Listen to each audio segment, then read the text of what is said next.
Paenga o e le tio wāke tarifolau. Ai whakawhehoko taki anga o e tonga I he kolope. This is Radio Wāke Tarifolau, where Tongans can connect globally.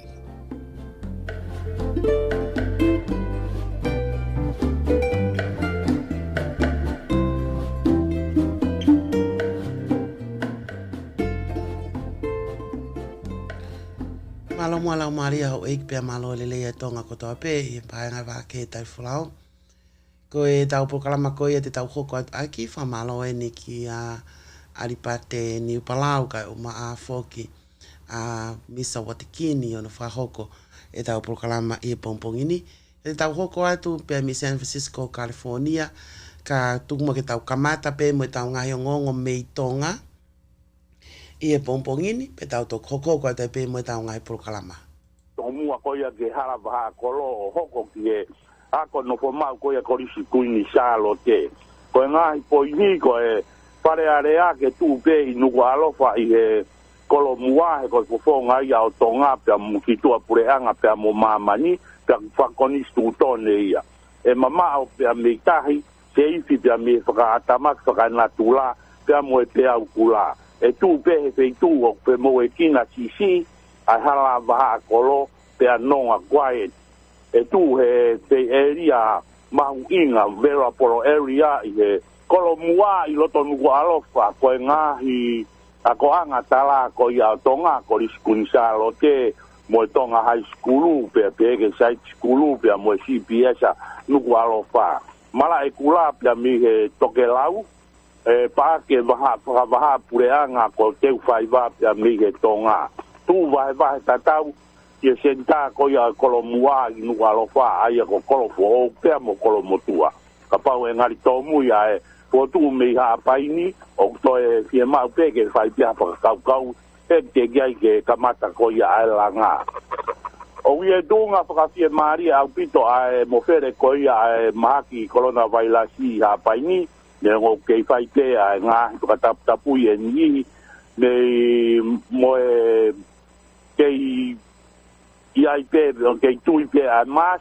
pe ye fofonga pe mo fano pe mo tu va pa kai tangata ko tu ko to ngai ako korisi pia ngofua ai pola mai ngai vaka tahi mo vaka puna minu alo pa ki hapain mo ka pa se pia kamata pia mo ngai lotu ki he ngai pale lotu ngai siasi de ngo tok tamata ai we siriana I he sapa te ko ia weekend ko alu ke pare maki pusipala o tari pe ke fai akirini ki mo te peu ke fai kia ha talatala o pau pe ke te tesi e te niki tua pe a te toki ki loto whare mahaki pe a koe lahi taha o e kakai ko ia kuna wosi ki ai ngau negativi pe o foki kotoa e ngā we a ngā mo e ngopanke o ngā we a kotoa pe pe a mo e ngā pisinisi pe a whai pe a mo e pefono ngā aki e toi ma we ngā hi o ngongo Mari e pe mo lele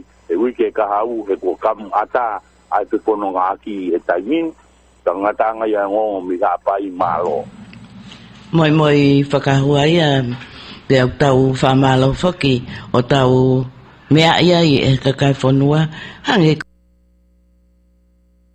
avea koe ni o whelawe I pia moi wharearea moi tuu anga o kunau pehe e sai kaike o ko whainga maari ange ai kainga nei tuku waka I tonga ta poni mei he funga whanua mei ewa I he whamatala ko ia mei a maire mahe. I he pongpongini o ke tau mai e wao mapa o omi ai waka hono waka hono o ai ngasa mi e kainga o raso nuana lau tuku waka talo me he tsunami hoko mai e ki COVID e aku nao e tuku mai ki nao to mohono ke mui I pehe mui ngā aue koe ai ngā aue pa matalani e potu ngai mo ui I hono sivi ki nao to pe hono pesi ki nao to e osta nao heka ki waka e fie mao pe ke hao la sonua I mahak whaka auga po I wala swa ua o I hoko mai ko tau mamani u whanga whakataku Tau whae fia oku nau tu utamai he ahon e mawahe mai wakahi hiwa. Te nau whafufua te nau tu utamai ki hen i he hase a tahaua i he ahon mo toko huange au. Ko mea peho no hoko na e tu utamai urakapuna na omia e pāsese ke vai whanua i he aho ure lulu. Na e tu utamai aho o lava mai hatoko ono. O ka wai ki tangata ngā aue me he potunga he uhila, me he poate uhila ke ha o whakarele i a kompiuta ya mo ngahi me a whaka ofisi a uhila koe uhia koe na e katawe motuhia i he mo unga siko ne toki lava na whakarele i wai whakamalo ai ki he poate i toka ngai kina o kaua e ua na whakarele e na ngahi me a whaka elektronika me whakahoko a ngahi tohi mo ua ka mo panga au i mau angai i koe. Koe mea peku o ku hoko ki ai koe na i tu utamai i ngahi wike koe maha koe o tene wike ua me ai. Ai ngahi mea ngā au e mehi mo nau ngā au e mehi o tu ngā au e moi ki hono tokoni ki hono halu o e maka o whangatapu ke kamata hono ngā au e ea mo kamata ngā au e ke te ite ki hono whakarere i ai ua fu te amo e konga o e hala pure anganga sonua ewa ta wia e whakamalo ai e minitaka o maa e toenga o potunga au e koe nike toko la o e ofa pena e kamata rewa no mono mai ai hala lalahi o ku fe alu aki a he wahe sonua te au whai e whakawhiawhia ai e ngā au e ko lava i te wahe sonua. Ko mea te o ku hoko e Luciani o ku kamata ke tu utamai he aho pule rulu na e tau mai wakapuna ma kehe koe no a kau tātiki seo whakarele i e nau wahi upou na e tau te koe sia moia i he mo ungafi te a koe pongpongi ni e te ia i tau mo wakapuna ma ke koe o mai e kau te avea me he pure anga tau te fita peki e moi e savea i e ua fu koe uinga e na e mau pa me hala whakakawakawa o kune whetu utaki ai la whanua me he ua. E a o ai si ai mo whakamalo e ngā au e ko omi me pure anga ono o whakaloto a kakai ke nau whaiverenga ke nau whai whamata pe ngā au e ko i tau ai whakamalo atua e ngā au e ko toa te kola. Ai ko wakapuna ko ia e tu utamahe pongtongi ha hoa e tol o whai e sa rea o sia nau te lava tito hata. O kia e te mo ka ngā au he ngai potu ngā au e o nau lava mai ma nau tol i he nau mapa te a koe nea whakawhiawhia ai koe ka ngā au e koe ni te nau hau o nau o holopeo whai e nau ngā au e te whia ma uiwiria te whai. Koe ka inga koe e hau e ahoni ai ana e ngata he ahoni ai isolate ta aho situ. Ka matarewa he waka koe ahoni isolate aho nima. Tate nau no fore vai o whakaungongo te keitoe te toko te autu. Te omi i he wike kao. Te a osi te koia, te a whoki re vai au nea te ka inga na nau. Te alu ake he taina e ata mai ai e waka. Te guofua ke te mau alo ati ki mau tau koe hau mei tongana. Mo pau ke e te passport ke te hu mai e te masomo. Tau ia e whakamalo ai e kure anga pe whakamalo e tini ai potungai mo ui tau te fito ki he kau toke taha kunau tu o tokoni mai ke toke taha pure wa sonua kai uma ai whawhonga pure anga kia moe ngahi kupe ngai ake wa sonua o tau te fito ke kau polis whakakolo ki e naure o e ngahi whaamiri me ka inga ngahi kolo tau ia e whakamalo lahi ai ia ki nauto. Ko hono whakatoa te o kua e whakamalo atu e ngai whatongia ko toa te o wiki ko ni te a ko whawheta ia i mo whakamalo no te ani te a koe tau hopatu tau whelotu aki te mo whehu whiti a whotehu whia aki ko ia ko ngai whatongia to nei me kaha u tau tala monua te weekend ko ni o whake mo maka weekend te whia o whakamalo. Mai le mahe ia mei he funga whanua me ewa pea ko ewa pe whakeni o kukei hao te gai ke au ke ai ai wailasi COVID-19 wa i tongani pe kai ko ia pe kau mahino mai pe ia ihe e nau tokanga ma kehe ki he tawhaki koe ni o kunau ke Hawaii pe ki he ahoni. Kai lolo tonga ai whemo kina tonga e kia I he politiki mo ngai hopo whakamau anga o ku te watu ai kainga ni waia ki he tau mai koia honau waka ki he whewholau aki whaloto whanua I he wike kitua. Pea koe tala noa foki ki he whafofonga maaniua ki he whalereo tonga wātau hui ai anani whahoko foki ai whinga paanga pe kei koia pe kai teke malohi ke lava o ausia ai misi koe ni o ka manaki ke nau māta hangi koe ni whaka matala. Alo abido Luciani, te tia ke kali e te hui koe ni pa ko whate tonga kotoa pe kau mai niua kotoa pe. Koe tunga koe o kuia e waka, ko osfolau mai waka na tuku mai a me Tokyo, Japan, I he ono e fiaso e awhalaite. Pea o kune loro tonga tuku folau mai I he wahanoa, pea kutaloa pe me Japan hanga tonu mai ki tongani. O ko ipo ti mau mai pe, kia mautolo ke maunga I meili ai ehe e kwaka ai feitu o nau iai mo e tunga kuia e waka e nau folau mai. Ko tunga kua ukia hikai mini ai waka koia e ngoniwa o ku whahape mea unau mo ilelei kotoa pe e kwaka ko e sau tupo e sau pea mo e engineer ko e tamako takififika. Tama kaukulu e toko fitu ai toko hiwa whakatoa ina utolo ko mai I he waka koia ngoniwa. Hai, mahu inga e waka pe kahange ko kau pase se te nau lava ngā we aki. Te mou tau ataina ki motol me hi whawhalala o e waka tahi.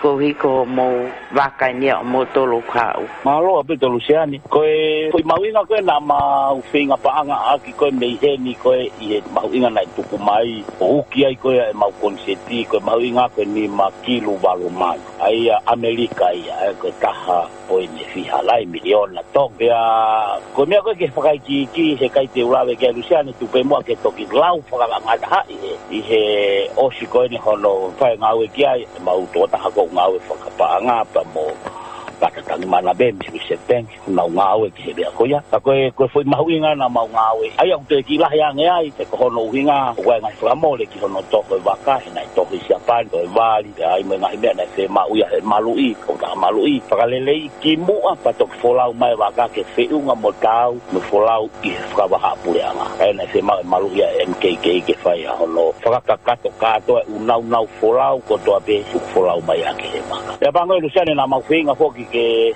lesi sita ai waka I tongani.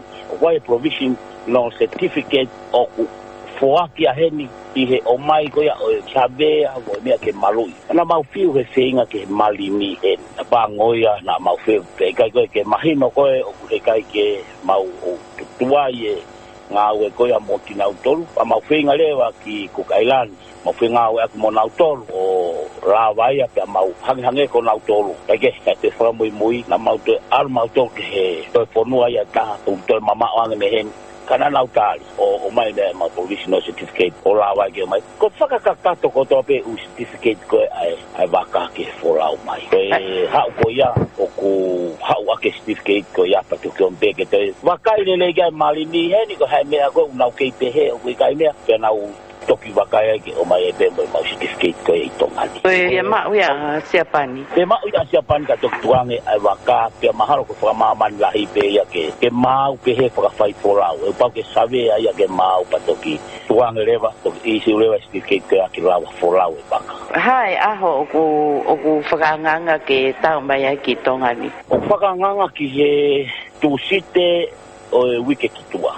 Ka waibeto e ki o ngongo mai I he tunga koia o e ea, pia mo nau folau mai, e wawe be nau lele mai, o te holo mai ene ke moli te, o wike kitua. Ai koe o ngongo whamui mui te. O kui ai ha mo poate pe koe sino tene whakalere ho mo waka. Iyo, ore tū ko si mau e mau fotutu, ko si ai e poate ai a kautaha waka, ko si ave ma boki o ki komiti waka pe ia ke mi poti me komiti ki he poate. Ai mea koia ko ku whakakakato. Kono inga, nofo pe poate ia te ia pe, ka mau o te ke fu mau le au pito ka ko mau fu tu ia ko swai ki fili ko ia o ki komit ka vai mo sio ke poate pe a ko mau pakaloni ko kalani wal to fil pakaloni o mau poate baka ko ia ka inga me ngoniwa ko hana ha whakafuafua tai mini ki he whewholau a ki tu ofia he mahina pe koe. Iyo, koe mau, koe tōkoni ho mau waka te mau ngāwe aki ki he whewholau a ki o tu o taha he mahina. Toko ke katoe ia hafu whe mau vivili au pitoange mei he ngoniwa e lawa beke lere ke wholau tu o. Te toe ngā lewa ngahi wike koe e mahina aia, tene tauhi atu ai pia hapai mo wama o lele kia ke mau haki se ni te ai waka ke tauhi atu. Ka koe tau mua pe o waka ke wholau ki niwa, tika pau au pitoia o hanghanga tau koe ne tu o taha pia ka toe pe mau ke te aha mea mahu inga au pika mo whatu pake e lawa ke te lele tu oua. Ka toe ngā koe ia i he mahina tene whakakata te wholau ki hapai wama o hika pai aha ngai mau ki ai. Pepe tafaki koe ni o whelawe I pia moe. Taimi kou whia maua ke wholau ki ni wa koe hānai hono loloa he ko ia mama taha I he motu ki toke lau. Koe mei whoke whala koe wholau koe mei tongata puni ki ni wa. Mau sio pe paktikai mau e whotutu ki ai. Ka koe be mahare whakanganga ke wholau pe rei tongani ki wawa pe ki ni wa top tap ni o kou. Te foki be halanga waka tata. Aho ia whiha. Iyo, po pe taha. Ai ku tau e, koe lere, kalere, te mau mei ka mata se moni te, ka pau koe wholau ki ne top tap. Koe ne tuk wholau pe he moni te, ka koe hanghange nai na tau he tusi te.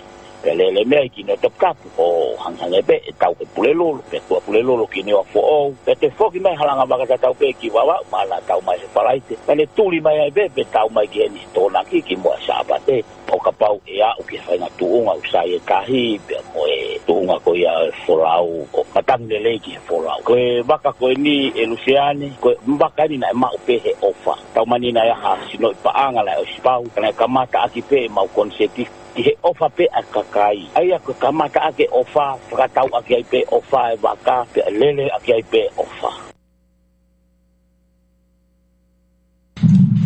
Watau hui a koe whaafonga ki whalearea ma ae wahenga whiri taha whitu koe ongo niua fo'ou pea mo niua topu tapu. Pea o ki ai whoki ai kaunga popo mo e whiawhia pea mo e kainga o ongo niua ko hi whoki koe lava ko ia ke nau mata ai waka la nau takai holo ai o whai e ngai konseti mo e whainga seniti ke tātānaki ki he tuunga ko e ni. Pea I kai ko ia pe, koe tahai ni e ngahi mesi kua fuoloa e whakaanaua ki ai, pa ko e ni kua hoko o mo oni. Ko lava lewa o whai e wakai ki hapai pe he ki e ua koe ongo niwa, au whewhea wawa lahi pea mo anolo manu.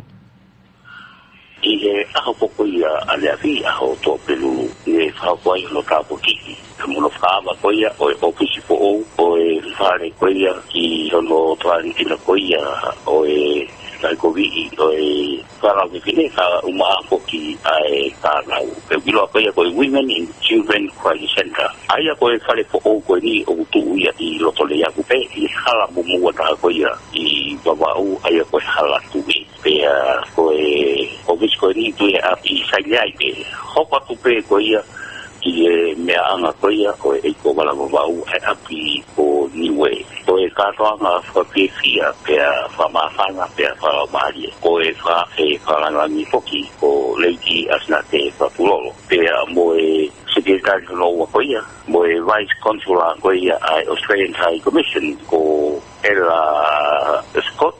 Pea poki ki e Ram Alai. Pea mo e High Commissioner Britannia. Ai ko Her Excellency Lucy Joyce.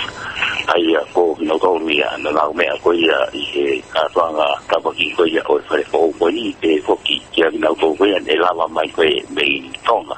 Ai ne taki mai ai pe ai kare kita o e Women and Children Crisis Center offer ki deuka rigiriki e foki kia na ko ia ka ko tonia. le lava mai le koe kau whawhiawa ko whaongona pēna programa ai whanguna koe programa kia le kau ko alea kini ngai lea maapana ai le kamata ki pē ai programa aki no koe lea dadari ne kau koia le polo mahe tausila ai koe tahe kau me mipa he kuati koia koe Women and Children Crisis Center hoko atu foki ki whamatala koia ofa ki veruka kure teile tae kita ki e tuku au mo kamata mai koia o ki ai kautaha koe ni o hange koe ni manatu merie kamata ki pe ai paanga ni mangiau pe foki ki kau ngau te kau au ofa ko toa pe koe ni tuku au mai koe o au mai koe ki au ni ua tuku mo unga ai kautaha koe ni i e toponi u whako puleanga Australia nau toni mai au sei pe foki mo ni marak mari ke toponi ne whako Daniela tu pui pe mono hoa pe foki ki toponi de falau nau koia kamata koia o ofisi ai pe anga pe monia mai koi ki ngai a ni kutu monga he ku o si fotu ai ofisi di ewa pe foki ki kapai ko ulan ke tu mo tu ko ni ko mo mi ta ai ofisi ko ia I baba ko fo pinto tu ko ia ai ofisi de ani ko ia ko le ane fa ko ko lo kamsila baba ni pe ma no to fo tu ofisi pe ki niwa ai o mo niwa ya ko to ta ko ni fa ta ula ma ko ai ko ka ma ko Maria Rosa baha I fale vai I le katuang pele fi le lava I kau ke fin ko ia o baulai ko ki kau ke fin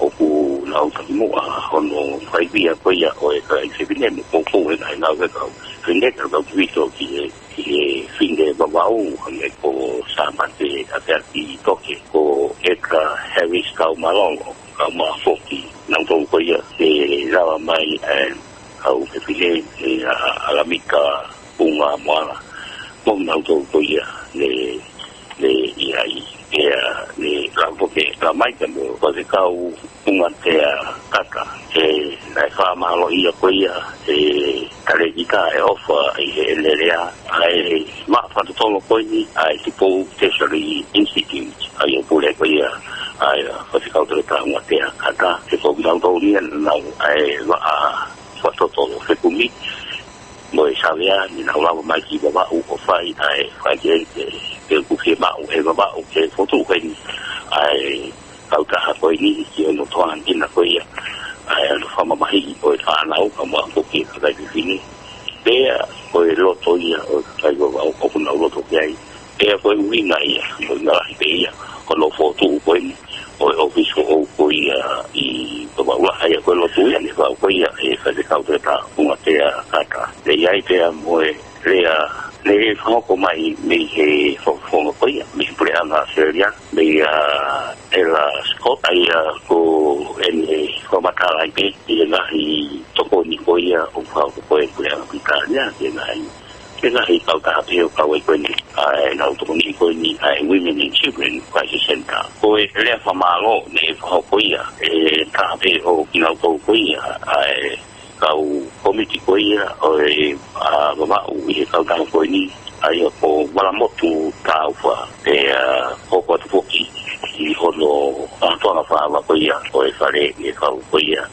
reiki asa de fa tulongo ko ta to na fe fi abi ton ni ko mata ai ko fe fi ko la mali ke ko ma fa na mo ko foi ki ko o ko ni fa ma fola de na bo ki te pi ale fa ma fola tu ara lo tai fa maria ni honi ko lo sei ke mo ya ko na fa ko mai ki baba u lai ni fa ko pe ni po nga we mo wi baba u ka li po nga we mo ko ya baba u ai ko au ka ya ko ni ko la mai ni tu sila ko to ka e kun ma u ko ki fa ni wasi mo ni sa te rama fa ko ki ko ni ho mama mo nia ko ka mu o ya ko ni ai tin to kon ni me mu sila ai ko no to la kina ai mo ile le ko ka mai ko ia pega waki pe mo ni ga wo sia tamaki ili ko ia ai mo ngaki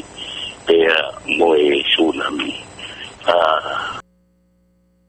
koi na kai ko ke tau wa ya no wo sia ko ni ke ne ko toma ka pu pe mo hapai wo sia ko ni tsunami pe mo ngaki ko le ko nai wo sia wa hi ko to la hi ko o va i pa ko ia hange ko hamana o ngate he me mai mana no mo ko ia o ngalu luai mo na isale e pa ko ia mana me ka ne sai ya ai to ka e o me pe ni ko nga kia ya wa wa ko wi ko la ma ko ni ai pa ko ia mo ma fi te mate to to pe mo e fe tu ta ai internet o ka kia ya fe ko ta nga pe mo family ka mo tainga ko ia una i toma tapu ka mo hapai mo tainga ko ni i wa au ai to to ko ko i lo ke hai me o ko e ko ka ma ka ke mama mai ne mo ma se ba internet i fon i le tipe na e la mai e ma mai muri o pe o ku e sia to tapu ko ko i lo ye ta wa au e le ni ka hange ko ia ko e rau hange ri lolo ki ta hi so ai le o se ki o le o ko ia o fo makala e la ki a mo fa no mo ko fo makala e ko no fo ma hi mo mai ko i ka kai ai ho ko atu ko mana no mo lo pe kai ko ku ai au ke siri ke ka kai na ko mana ko ia te ai ha ko e pa mai ai mo ma fi ka ke ko ia ne fa ko ni e no to ko ni la mai ko ni si la pe ni la le ia e o fo kia ku am na to ko ia e kai ni tu ko ia ai COVID-19 ko ia i wa wa o ku ke fra kai ke mo ho lo ko ia na to ko ia o ku ke te o ku ke ka ko fu ai ke wa i leo mo ai ho lo ko ai COVID-19 ka ke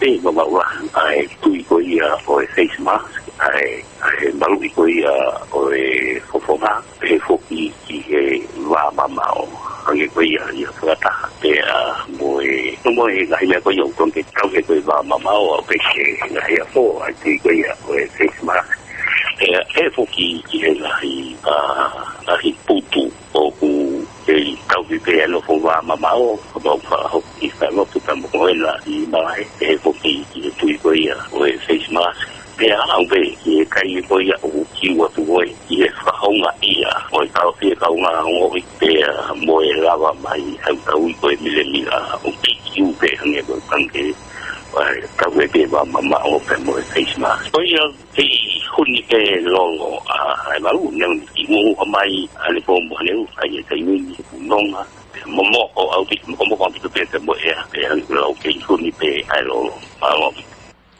Malo pito ano manuia me vai fono va u pe me ngahi ongo ko taki mai me ai i he ngahi a honi foki o ke lele o koko pe pe mono to ni a kna tolo i he ngahi to ko imotu ta te fitoini ke vai fono ha pai ko i foki ko e fainga ta ko e talo pe me hake ko ia ai pe au i he pe au kola tsunami e pa ko ia ai mo nga fi na tau i loa kotoa pe i aotani makoia sa anuari o e tauni. O kurotonga e vai whunoha pai o takai holo e ngai toko i motu. Ai timi tokoni i e ngahi whare i ma ngahi ngau e toka ngai kina o e mo ui. Me i e kautaha ki e toka ngai kina ko e mo ui lelei e ngahi family i tongani. Pea kutaki pe ai e tale kita ko e kautaha ko kefi mafi. Pea moyanga o e tuunga ko e kuna wa o ki ai pe ki e wakai ki e tuunga mo ui lelei mo e tokonia o e ngahi loto tau te fita pe i e ngahi mo ui koia a ke nau toro e kakai na nau mata tonu a ngai whainga tāko ni ma ngahi ka venga ke pe o nau i hapai ai. Malo apito lina ka kole ke hu whanga rai tala whatapo. Koe polokalama fo koe ni lina koe koe polokalama fo o ia ai kautaha i he toko ni whakapaanga ai preanga Australia. Pea koe whainga maalia fo koe ni e toki o mai pe ia i hataini e toa e ngahi whakae waha whakae natula. Pea i he tauni hange koe ana kulawe koe kia i he whalawelawe. Koe pokama koe ni na e whakahoko ia kita, haloti, Pea ko hinga mawa mai ke vai fonua ko ni ko hinga I he hoko ko ne fata ma ke tsunami pe mai puhe mo ngasi na kawai ai otu mo mua I he uesia lahi ai mo ui ai kakai I he tawhaaki ko ni. Pea nei mau ka mata pe foki I tonga tapu au tonu ke nau kai nga kai nga hino foanga ko ia o mango kai pe he ki he atata mo ngahi koloko toa ko ni ta te fito ke ngai mata whanga. Pea I wike ni lewa na mau lava mai ai ki hapai pa mai tini ngā awe koe ni ki whakakakato ai ngā awe koe ni ki he wāhenga hapai ka tau te fito ki no muka, koto, tungua, haasewa I he waspono I fua koe ngā himoto eni na I weisia lahi taha I he taimi na I toa I whakatamaki koe ni I he atahani mausanuari. Koe pokama fo ni kui loa pihelia whaturitania koe MISP, te koe Minimum Initial Service Package, aia ko tokanga I kina ai whakaukau I family I he ngahi taimi peheni. Pea ia o mai koe ia ki he ahoni he maulawa atu koe ni ki he ngahi motu, pea koe wanga maheni fo pokama koe ni oku nofo to taha te ia ki ngahi lia lalahi ono.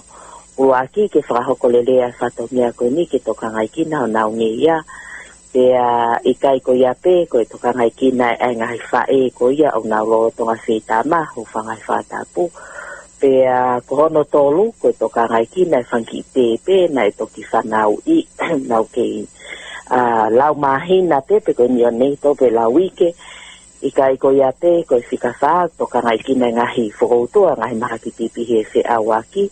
Kono ui ngā whapulina o neongo koe ngahi taweinga o koe ke whaafie tālanga. Ka ihe au sia e pokalama koe ni ihe e tau whakaukau o koe kai ke hoko. Ka koe ngahi au sia koe ni ihe lere ai ngahi pokalama peheni e taim peheni. Alu kotoa ngahi whikaya ki o lunga. Kono uhi ngā pe koe halo pe koe ngahi nofoma o koe ngahi motu wako o ngāri whakalolo mai taimeni ika o Ko ngā ua te o pau ki whakahoko. Pea koe ai lewa mai ta whake taha whai e toka ngai kina koe ni ai mo ui lelei koe ni ai ngahi whae. Pea I kai koe ia pe ke whai hatala noa hange koe ia na ke lawe ki ai na kua hangai whakamamahi e hoko I a. I kai koe ia pe he re nofa whamiri he vai tangata pa mo se. O pea o whoki ai tala noa koe ni hange koe ia na tau o whai ai whingai aki ai nei o mea tini me New Zealand ai Pacific Medical Association na mau whingai aki ai he tala noa koe e whakawhea au loto. Ia ngena klawe ki ai koe kautahaya koe ni koe mau ngau pia mau tolok whai koe sio whakawawewave koe toko ni whakawawewave pe. Pea to'o ai ngahi hingoa mo ngahi family ke koe me mipa ke mau tolo ngahi class ta ke ave lewa nau tolu ke ngahi se vesi totonu mo kau expert ke nau hoko atu. Pea kohono mo oni he ikai toi ngalo ia I he mo ui ai tangata pa mo whiwhine tongata te whito ke vai whonua hapai. Hange ko whakatalanoa ko ia na mau I he motu koe ko tungua ai talanoa mai koe ai ase ai ko hu pea mei to fua pea whito ko pea mo koto pe I ma wau tonu koe ka nau tolu na nau talanoa ia asi pe koe ai ko hu ia koe mei to fua te ke tae mo ngasi nei whai lewa ai ngahi whitukutuku ia ki pangai ko hinga ko nau ilo ngahi tala noa pe ngahi kau vai kau wa ai tunga ko ini kangena klave ko ki ai ko mo sa family mau inga au pito ko senga mari ko ini neo to ai covid ko me ala hia na toka nga wi ki ai ndo mo ku timi ai fa ehi ko nga ka maulava to no ki fanti mo to ke fa ha ka se de si ko mo ke mama mau to ma te sa to nie to ngai mo I kai ko nga we ki mau to ke fa ka ai nga we ko ni ki asi ngahi ka kai o I he ke fa papa o kai ki nga lo hataha Pea ko uhinga ai ngau ko ni pangena kula ko lele ai loto o ku ia ka ko ngau e lahi ka ko whakaukau ia ai ngau ko ni o ai tuku ai e te foki mai timia ko ni I akos fo fai ai follow up he ko tu ko mea mau inga taha ia he ngahi poka mapihe ni pe ko ngau e ua whakapolo seki pe ko o mai pe ke toko ni o sipesi tuku ai kakai ko ni ikai ko poka ngau ko ni e te foki mai ai akos hoko to no muy e fa tala no ke ka kai ko ni mo na ngahi aluholo takai I he migration pepe me hen mo tonga tapu hana lawe ke hanko mawa o ki no muka ai ngai family te ke na o si foki mai kana e osai mau se mato ki na ai salokunga kakai na na ilia hona ko ka no muka ke na foki mai ana maulava fa kakato ia ta mau ki lava ko e mea mau ngā whoki e kefi mafi, ko e autono ko e ki he kakai e ku ke pe whoki o ku hiai ni i e wawe pēha nā o whoki ki tō nganga maini wēni i e o whutua e au pita pē o se lau lau tau.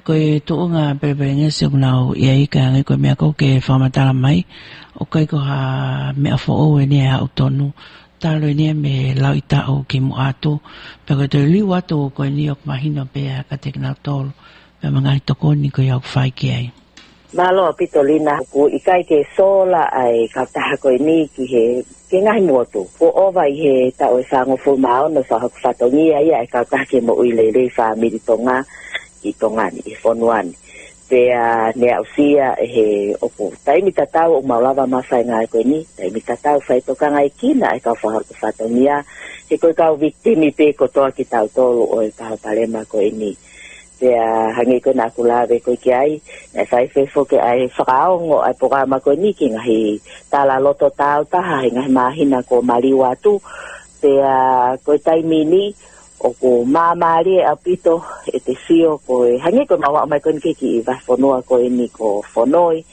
ai ko fa fitai anga ia o mo fia e po kalama ko ni ko te kolava ke mato o ko alu pe tala loto ki halanga pe au pe mo tala noa ko ia ko hangi pe ha ati pe ko hata vari I he puka e na manatu ko te sio leva ko kamata ke langa ai mo uia ki mua ko te maulu e ko ni I loto ke au ki ngahi te ni ti o ko te sio ko kamata ke whakama ai fonua ko kamata ke mo ui pe lau lana mata mai e akau pe mo ui pe kakai ka ko fa ame po ka ama ko ni ke ke tuku noa I ai pe oktonu pe ke hoko le yatu pe ia fo ki pe mo hange na ta no ke na sia ka ta ko ni e ma osmo le ma to ki mo fra ta mo ki no mu ka pe ha ke I ha feva pe I kai ko ia pe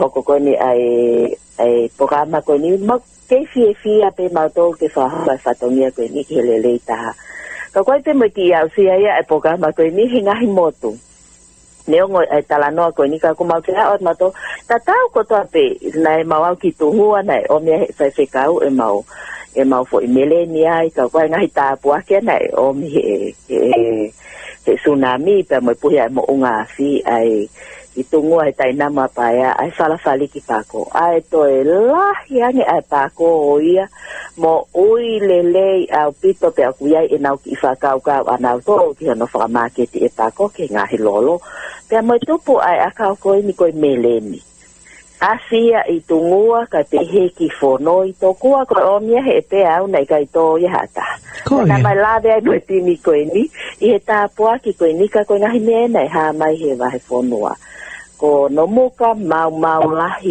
au pito ka I he to onga mo oi lele ai kakai o kunau te mari loto pe te hange ha misi pe ngahi pao palema ko na e hoko ka ko ngau fia leongo na e tapu ye ngahi te ka ta ke fonwa I ke lavang hanga hitini ahi ka hange na kulave ko ki ai ko ki mau tolu ko nau ka nga me afafale na mau yai mau tol he tai na te ki to ai sai ngata to pe ne sai ngata ko ni kumawa to no mai te mau te foki mai pe ke fakaka te ngai ko ni ki fakala ka na mo ui ngi ko ia ko sai se ne ko ngai senta mo ui ia te ngi na kulave ko ki ai ka ko ne ale pe ko ia mo ha ka nga me safari ke he to ko ni ki fakala no ka na to mo to ko ki na mo ui lele e ka ke mo ui lele na nga sino mo na nga family ko kula no ai langa fare a ko te we langa ngahi fare fo o ko ni tena ai te ngahi familia na to mai tsunami a mo pun mo nga fikan ko pale ma pe ki mo ka mau awe fai o ke nei ke mau lava mai o fix pe langa ngahi fare na mau I he ni ke langa to nga mo i lele ngahi family e ta mai fai ta mo fa ke fi mafia ko e tali ki tapure ia ka ta ke no toka ngai kina ai mo ilele ai ngahi family I tongani pe a pe ke ngau ko o tonga fa hoko me vai fono hapai I he tuapulelulu a wana ko ia me wano a wowa. Tuku mai me officer e ki tau hi sila whakatu I office palasi ai ngongo tuku mai ko ni. Ko mokoi ai finangalo o ene a fioking tupo wono ke tari o whatatau ke mawhai fua ke kupuni manoa kupusi itaha oe koni stutoni o tonga. A siosiua tu itala tu italukua tu pou uto I kamanu pea moto e tā ana mau I tau whailungaki ke nā hoko koe me mipa o I whakataha toko ni. I he whataha ai whataha toko ni I aho ni mau me ne moko iai finangalo e ne awhio king tupo wono ke tāri mo e poa ki malolo. Alo tupo KC me hono lakanga koe me mipa e whataha toko ni. Hiri ene whakahoko whatongia ke whatatoko ni mo I pureanga ene awhio I a ngahi taulahi. Koe kau me mipa lolotonga e whatatoko ni. O kau ki ai alo tau ke DQC, whaiwhikau se misi whanua, e ki tau Brigadier Lord Whielakepa, Lord Tangi o I wānukunuka, pia mo whaiwhikau tō ke tā te wita koloa ia Havea. Koe ngongo tuku mai, Wiriami malolo ko eke I tau sila whakatu I. Ko ngongo ia ko tuku mai, whelawe I pia moengo me mipa fo o, e toko ua ko whakahu ki he whataha toko ni, hange ko ngongo ko tuku mai. Mahina pe whakaluseane ko ngahi tau ke I lahi, hange ko ia ko toke tā ana tau wheulunga ki, I he malai ko ia o e potunga o e ako, e ngahi tau lahi, Palane hoko ko e minister ako me ta wanoa tātaha ki wanoa tāwha kai maafo ki a sosiua o tui ka manu nane hoko ko e kōwana ia o e pange pūle whawhanua atonga I ngahi taulahi ki mua pia whakanofo ia ko e minister paanga me ta wawhe mātaha ki wawhe māwalu aia ko e ngahi whatongia me e kōhiri pia pe foki ki hoko atu koe ni.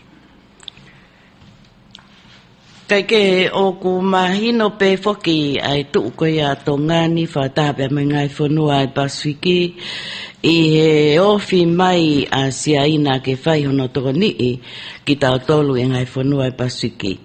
Pea I ene pe toi malo hiange mo e tokanga anu sila pea mo Australia ki he uwhanua ai Pasifiki I he tawhaki koe ni pea tau te whito I he aahi takai koe au ku whai e eke minister ki muri a siaina ki he otu whanua o e Pasifiki tonga. Pea I kai koe pe e kau pea mo tongani I he ahia koe e whai e he minister ki muri ai pureanga Republika o siaina. Wi ai foki ai tuunga ki he waofi ai tau whengau aki, bea wi ai foki ai palani ngā ue whakatau nima a siaina, me he wanoa ua ua ke wanoa ua ano, koe ukawenga ke kehe e hiwa, whaka ngā ue o ku palani a siaina ke whengau aki a me ngai whanua e Pasifiki. Taha koe politiki mo e malu whakawhanua. Ua koe whengau ea ki whakaluku fua I ngai sekta ke he pia mo ngai whanua e Pasifiki, hange koe ngoue, marini, whakalakalaka wha ekonomika, whengau ea ki e ukoloa whakaena tōla, pia mo e whetutaki, mo e whetokoni aki whaka ekonomika. Iai foki a lave o ngai tokoni koe ni e tawhaki o e mo'ui I he tawhaki koe ki he tau I o e vailasi COVID-19. Iai mo e nau tokanga ki he society mo e ulunganga whawhanua. Pe he foki ki he tokanga mai a siaina I he tawhaki ki he langa whakalaka whakaluku fua. Pe he foki ki he wheliriu aki ai ea pea mo e whataha ko ia ai kau taki e ngai whanua i Pasifiki ai Pacific Island Forum kamata tupea i he taoni ua noa ua wa. To e mālohi ange whoki e tokanga mai a siaina pia ugia i whoki pia mo e whemahino aki e whataha no ua koe me kau minista ki Mori ai ngai whanua i Pasifiki pia mo siaina. Koe ola eni ai ngai whakataha koe whemahino aki whilawe i mo ukawenga whengawe aki ko eni ki he whakalaka i he Pasifiki e hiwa. Pea koe taha whoki ai ngahi mea koe au whaikia e tokanga. Koe whema o e whakatau i he wā koe o e ngahi kau minista ki Muri ai ngai whanua Pasifiki pea mo siaina.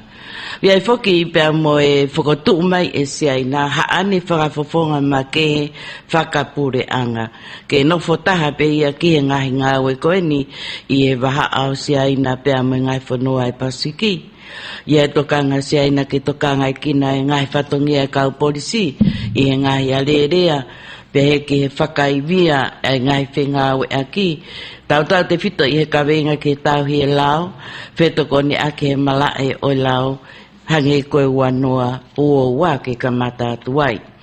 Ia i whoki mo e toni i e nau whakai ono pōni laboratory, pe koe u mea ngā ue whakasaya nisi, hange koe ngahi whakatotolo i he whaito o kona tapu, o whie mau ai ngahi teknolosia fo ou, pea i kai koe a pe ka kohono ngā ue ake a mea ngā ue whakatotolo, whaka-elektronika o whia mauia ke hoko atu i he tawhaki o e ako ki he potu ngā ue polisi. Ua noa ua tolu whoki ka rakonga ia o e whakataha ko ia kau minista ngowe, pea o geai pea mo e whakaamo ke lava o ka lofia e u whakatamaki ko ia o lava ke tala tō mua i he whakatamaki whakae natula ai o kune mau i ai ngahi mea mo ui o tahi pea i kai ko ia pe kai lava ke tokoni māti aina i he whakalere o ngahi polokalama ako pea mo e fuake e ngahi whainga maarie i he tafa aki ko ia ki he mea tokoni. Whakaai ai whoki e siaina e whetutaki o poupou i ai u kautaha whepuna aki, kautaha wakapuna, pe whoki ke whefolau aki ko ia wahaa o e Pasifiki pea mo siaina, pe kai ko ia pe ka koe whenga ke kei malu ai pe mei he vailasi COVID-19. O ki ai mo e whakakaukau e ta whaake whe whakatau aki, hange koe ngahi whakaari expo i he ngahi koloa koe au e whe whakatau aki, hange koe koe tuu ki he wanoa wanima, wanoa tahawalu, pea i kai koe a pe, ka koe tuunga koe ki he mo ui lelei, o amanaki ke whakaivia mai si aina ngai whanua i Pasifiki i he ngahi ngā ue i he ua miliona Amerika.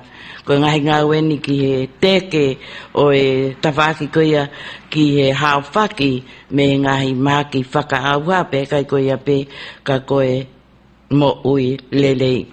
Iai e timi makehe o ku palania ki Solomone pea mo Kiribati. Pea o ku pe foki ki e tawhaki koia ki whakasi ai nofo masiva ai au ku o mai ai ngai scholarship e wafe ni mangi au o mai ki he ngahi pureanga i ngai whanua Pasifiki ko wiko ngai whenga ako ke tau ina siai waha tau koe ni o au ki he wafe ma wanima. Te whito whoki pea moe ngahi ako koe ni i hono tokanga ki na e tapaki whelawe i moe whakawhaito o. O kiai a ngai scholarship o ku whaaki ke whai ai ako i si aina i he mala e whakawhaito o. O kiai pe moe ngahi polokalama ki he whengawe aki. Pea pehe whoki i he tawhaaki i he wheririu aki ai ea. Pea pehe ke ngai tokoni a si aina o ku tuunuku ki e kautaha ko ia whakataha kautaha ke ngai whanua e Pasifiki ko e Pacific Forum ai au ku nau tuku atu ai tokoni ke kautaha ko ni wheunga mo e taha poine walu miliona Amerika.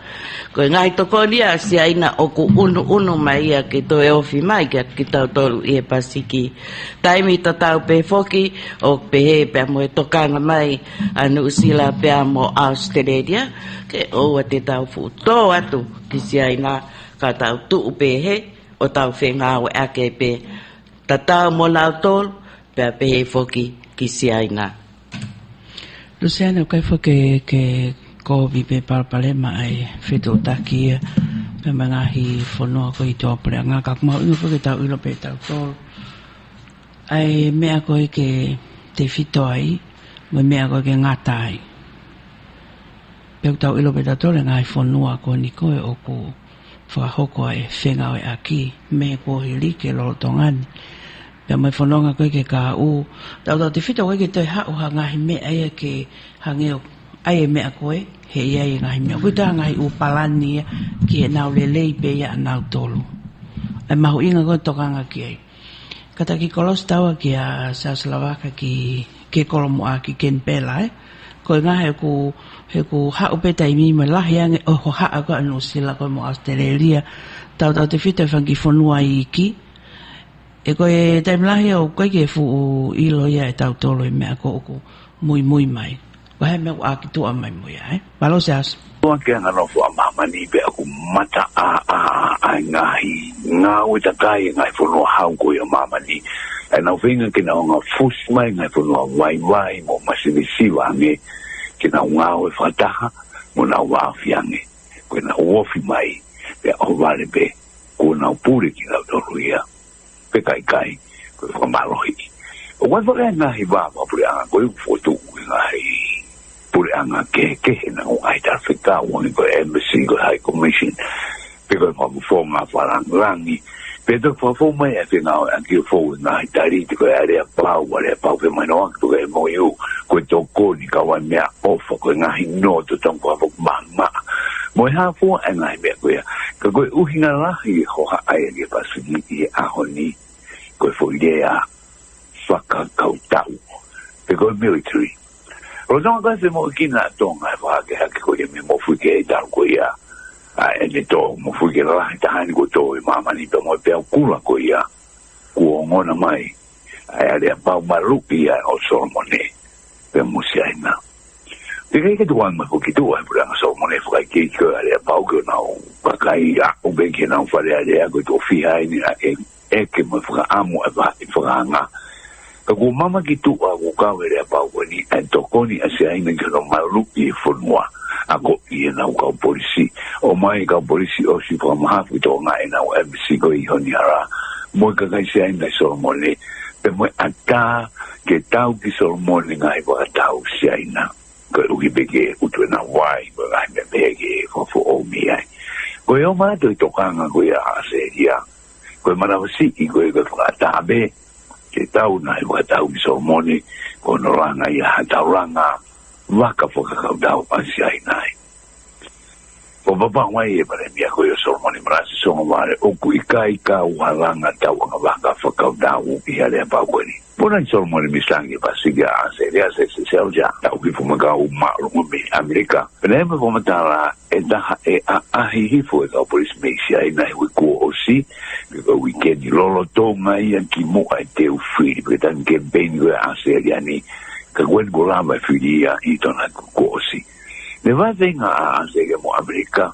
ta mai so vai so moni for no ta dai na be una faderia be because fe for noa e ya na wale pa pe a fora baba e na free when out to tuni ko to muy e venga ko ya ko fahami se ai na ko osi fo mo oni na do me oso mone ke te ke tu mai al fo gai gigi to na ko osi filia pure na fo o aseliani sabadebe ma uera fo e pure na Scott Morrison ai na la fitu ta ki pe mo so mone mi sta pacifico ne fo la ki ai ke ta pa u tu kono sia e ta minu ke ge na vai ne le ko mori hono sia a se selja ko hai a mi sta fo gwea te ga ki to mai ka fo du le ma burenga fo gwea a se dia e a sapat bugana to go si do fai de pai a bare mi fo o Anthony Albanese Mr. Kimori for open wong. Pene for tu wan Mr. Paanga mo da Paanga. Wakawa ikato kina tole pong monite. Kina fale na pura nga sa ila tayo minikato ki whakano fo ikaw Mr. Katato mo for tuku. Pepe ke kabinetika o wako kakato nga o pe komsan fili a Australia ni. Kana anga lewa he monite pe. Mr. Kimori for open wong o hiki for video o ave ke kautaki ko e ufono e pasuki. Kone tukupa ki ai. Tene anga to o mai me tau potaki e prea fo o Australia ko feduri waki a ea. E ko Australia e anga lere yang e whakapa ampange pea e whalala angangi. Koe ka mame a moe hoa ngāue o ngai whanua e pasuki. Kaka mare tako e prea anga fo o si pe fo whakawai Pehe hoa tāmoni te pepe Albanese pe mo wong ki whakataha ai kuai ai kautaha malu i ko ia Amerika, Australia, India pe mo Japani ki Tokyo. Kau he nau asenita ko ia a mea koe ni utautanga koe ki ai. Ai hoha a i siaina. Hiki koe a koe video o tuku atu ko ia pe te puna a Mr. Kimori. Kaike, lai whakma pehe pule rurung. Pongpongi ane afi. Hu dai fo Mr. Kimori a siaina ki Solomone. Awangi tu uta kisuva ifisi Mr. Kimori a Australia ni Penny Wong. Kage, ko fora koe awen I me si ai na ki Solomone ko toki teu I hake peia I wikena ko osi. Kana e pehe ko fora ki Solomone pe. Pompong morite, pa me si ai na kuna osi faitohi ki fonua e valu I e pasu. Tia e fora a wen o fataha.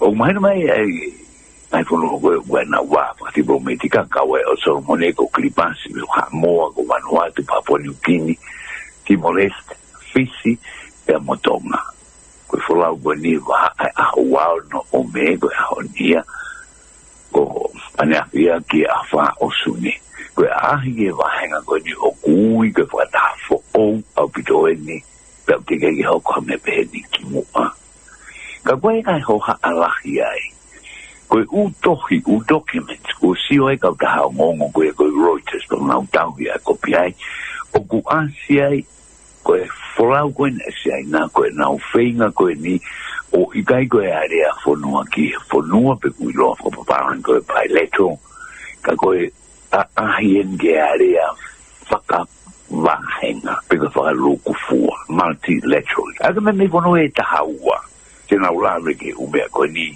Peko nga hai koe karo tien uha umosi ai nai e tai mini kono toka nga e tau ki ka polisi koe malu ai whanua. Koe whetu utati mo whenga aku hataha he uwha matala mtana ki u data. I he taimi koe ni e amana ki te whaia e whataha makehe ia o ku whaia e Mr. Kimori ase ai na ko wangi I fisi. I ui kau tuke pe ahi ke u whanua. Ka kea ko sangrewa e se ai na o tuku mai ai tohi whakanganga mo na parani ngā ue ki tāme ni makahoko mai. Ki he whanua bea e hongo furu, ki mua e ni, pe te whai whataha koe ni I fisi, I he moni te ukau katou noa e. Ko wai hoha ale mai a tahai anga whanua ko whawhai ki ai, o whakahoko me whanua ko ia, koe whakanganga nge ase aina kena ngā pure I kotoa ai wahanga e pasuki. Pe a kutu te ki ai, pe maruta ia. Ai basu ki tapako ia. Kaya ko ni tuuta ko ni o Solomone o kuhaka e ho haami Australiani. Amerika, Japan, New Zealand, e wesia anai fututu ko ia ki malu whakawhaitu regional security pe guangrewa ki siaina hame agi nau tuuai. A te pui maka e basu ki nau tuuai. Kaya ko whai kai ma fok e siaina tapako ni e nau whakawau ko ia ko area pau ia pe mo Solomone koe tō ngā I beka polisi I Solomone. Koe whanga me ngai whanua uesi te o kukau noa ia. I tutu uni tau ataina. He o kupure whaiteri ha pure au niu pe kusoven be a Solomone kia.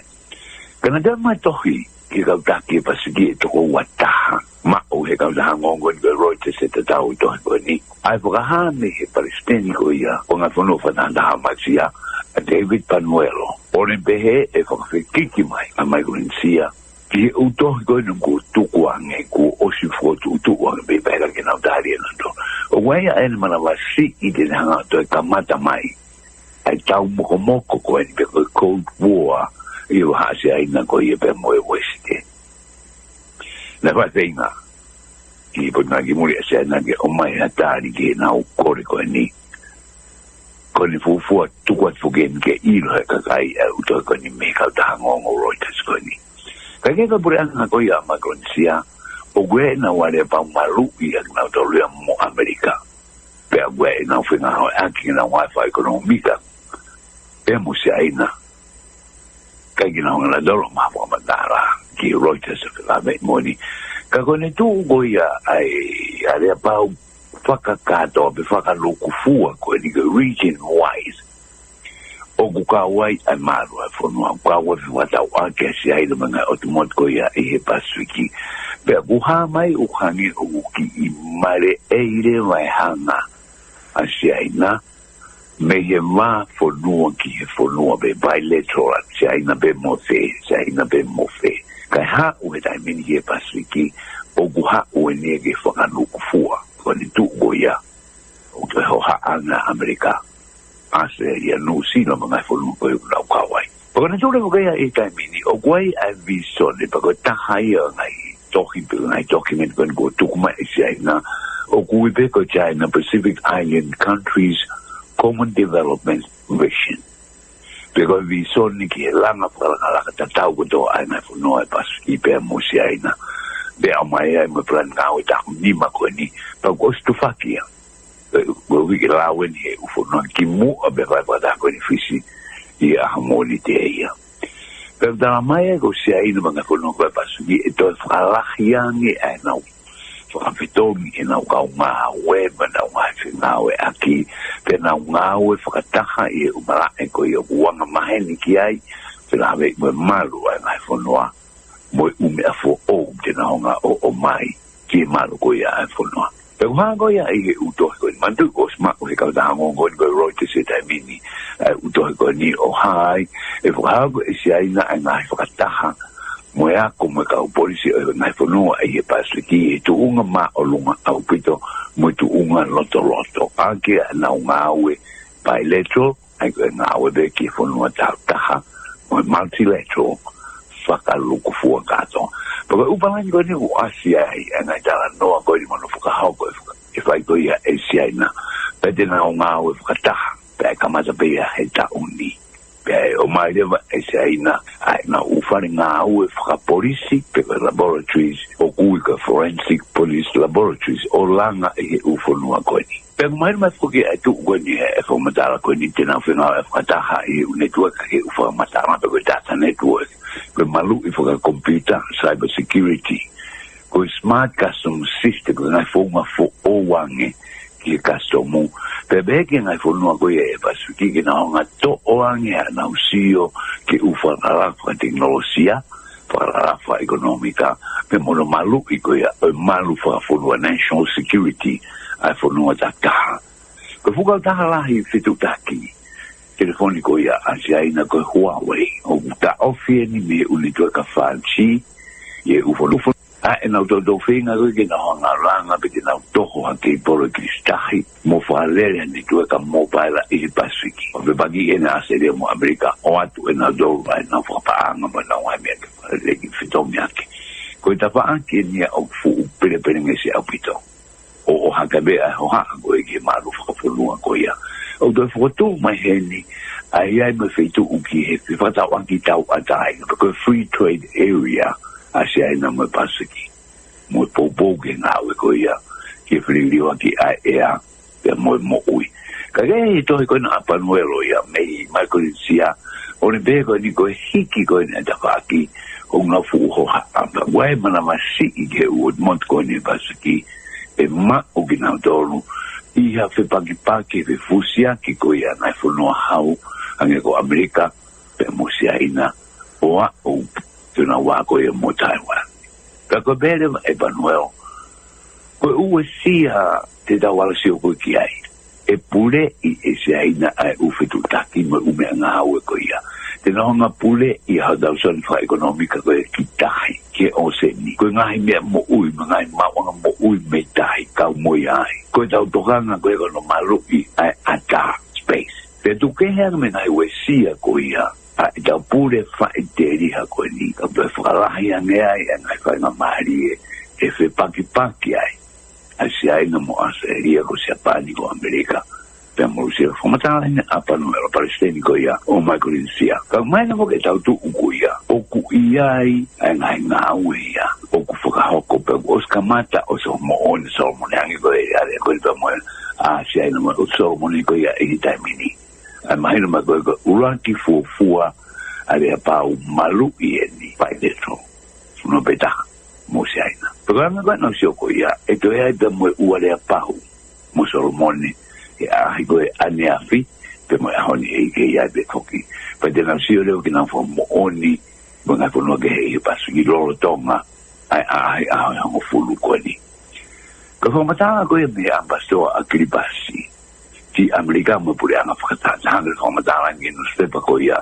ko gani e te bro tito o ne be ko e he weekend be o osi ale pa wai felotoi in principle asiaina ke no nga fa pa anga no to nahi e fu mala ka puna me taula hi hono wa i mo tu ko Kenton Island ke ka ni tal mai o ku to yanga o me felambe i moya pa wai ho ha e fo mo ni agribas e tira con musiaina o ange ai to tonu makke special fishing ride ke to tai i ve tu ko Phoenix Island ko ve tu when you malupi ko protected area pero tahani ve tu lahi tahai o se ni imama ni ku malupi kaya we ta ko si o fa ko me mi pasi na mo fa ba ke to tai fa nga mari ko ya o kwa nge e ma uya e si aina como no atu na do fa moni na ore ba mo si aina ke no langa o e runway ko to anga pa puna ko fa lahi bena mara ko puna ko pekoa i mo ko sento ke ada wa muna lahi ke na to ai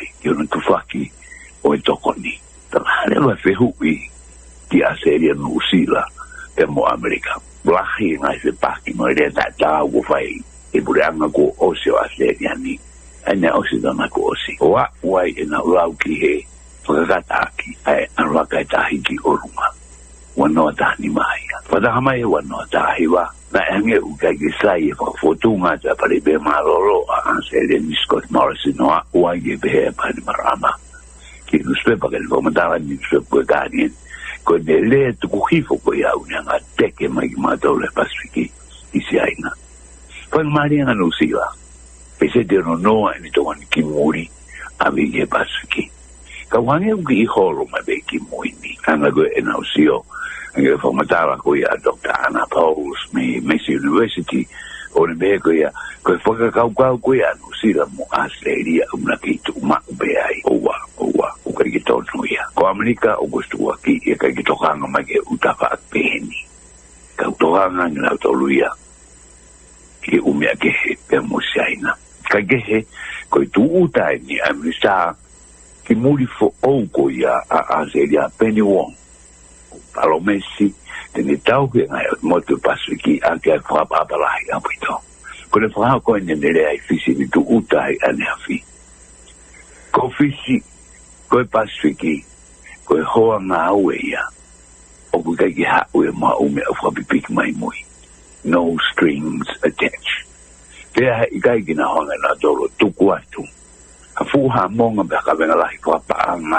ke ga ye la mai ngai fo no e pasigi o to dom pavoki pone palo mai skodi e hoko ai ngai ne ai pasigi na fa pa pa ga nga o ta pot mai ya ke na usio ki ai mo fo tu e pasigi e nga tu kwa e fo fe paki pe fe hanga ngai la ai pe mo si ai na ai na tu kuma e na to ruia ai ngai tira bi si ai na ko malu muito fo econômica faca feito que eu fui no pasiki e o si ai ala mai asi ai nange o fo na fili ka me foto mai que kauta que o fo no e pasiki mousio que ne o si ai ta mi loloa ta si ane e fe o fo no i ta o tol ta o nima ta o mo fo lu meheni Kone fufua ngā weni ki wahe ngā e taro no.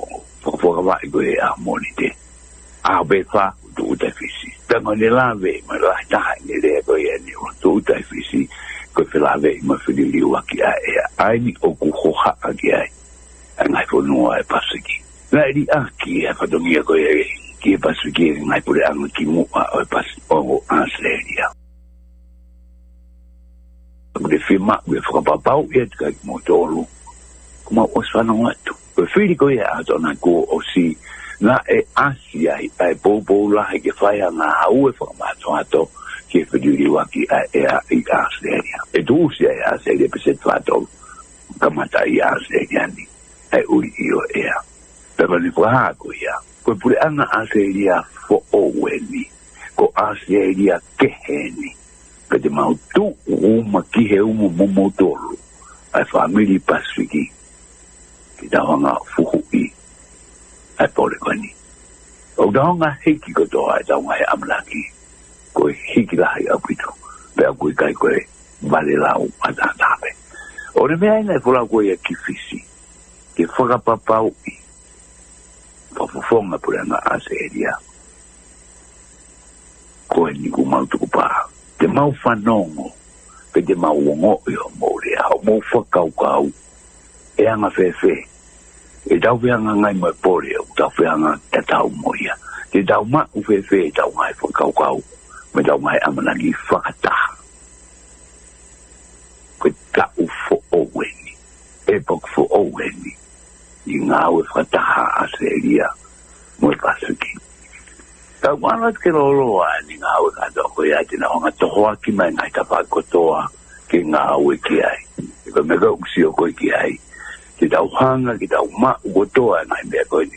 O tau whima, o tau. Ki tau hanga whokotuku ha wahenga. O kutuku ve e ua. Ma umaluta pe tu marie. Pe koe tutuni. Moe pure. O kuwhapapa ia. Koe pore tolu koe tau whianga ngai moe e tai mini. Whiriwa ki ai COVID-19. Moe hanga mai e whanua koe ni. O kupole i ki tau tolu whakataha i e ufonga fo'o. I tuku be. A Australia, ko hohoa ngā ue ke wharara ki ai. Ko e familia e Pasiki i ngai tā kua hako mai. Tani mau tokoni atu i taimi loloa ki e manu. Maluta e Pasiki.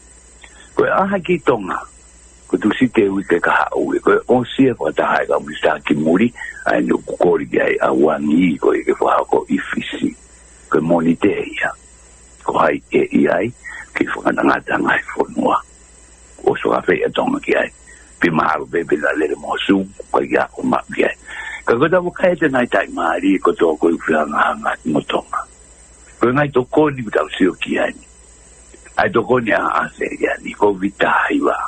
Me he teu maru PPE ko missing siwi fai to ai maki ko fai to o vaccine ki he delta ko omicron ni tai mini ko wet testing ko so fola wanto ki mau mo ume aka to fi mau ko hiri be mo fuge mo tsunami ko ngai to ko ni tu uta tu kitonga kama da de la puna muy atu ngai manoa mo uta na uri mo tai e mai não não foi tonga nai manoa ko ni ko tokoni ka no Zambia fe tu kuhoro a kau folau a tonga e u helicopter na un kawa ki na no formana forma atabe e a seriani a atata me ofat ko na o tu kawa e tala pe u mano tupu me na fonua ka uma me alfi o tonga a seriani usila mo Amerika Programatori mo Australia.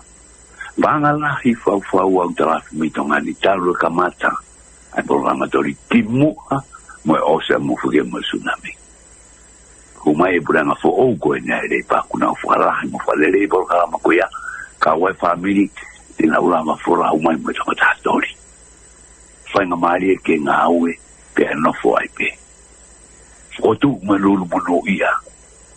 Ki ka mo mitonga e lulu po fora wa talo mai pe ida pa ki foka ka tau fina wa ta mi no ko isoro mo ne remsi ngahi ako tau kau mai kai kau tau ni afio ni ko tafakula lo tonga tan suile tai mini to fang fulu be kau tau ni afio lo tonga apia for officer for kau tau a se ni ken pelani kau officer be kau tau ni afio staff college me offer ngai vale o for kau tau ko muy mai mo yang au kora mo yang au siriba ngahi ako fra polisi ka wa forensic fa mangi ken pelani finga we akita vantama de afi mo va hanga victoria mo ngahi to koni ke a ubeta mini o ke taripe e no fui a seria ni ka kai tonga hingia to no fo no e to la ka sai nai tonga fa le ngai business to koni ngai pal kolo wo sei la ma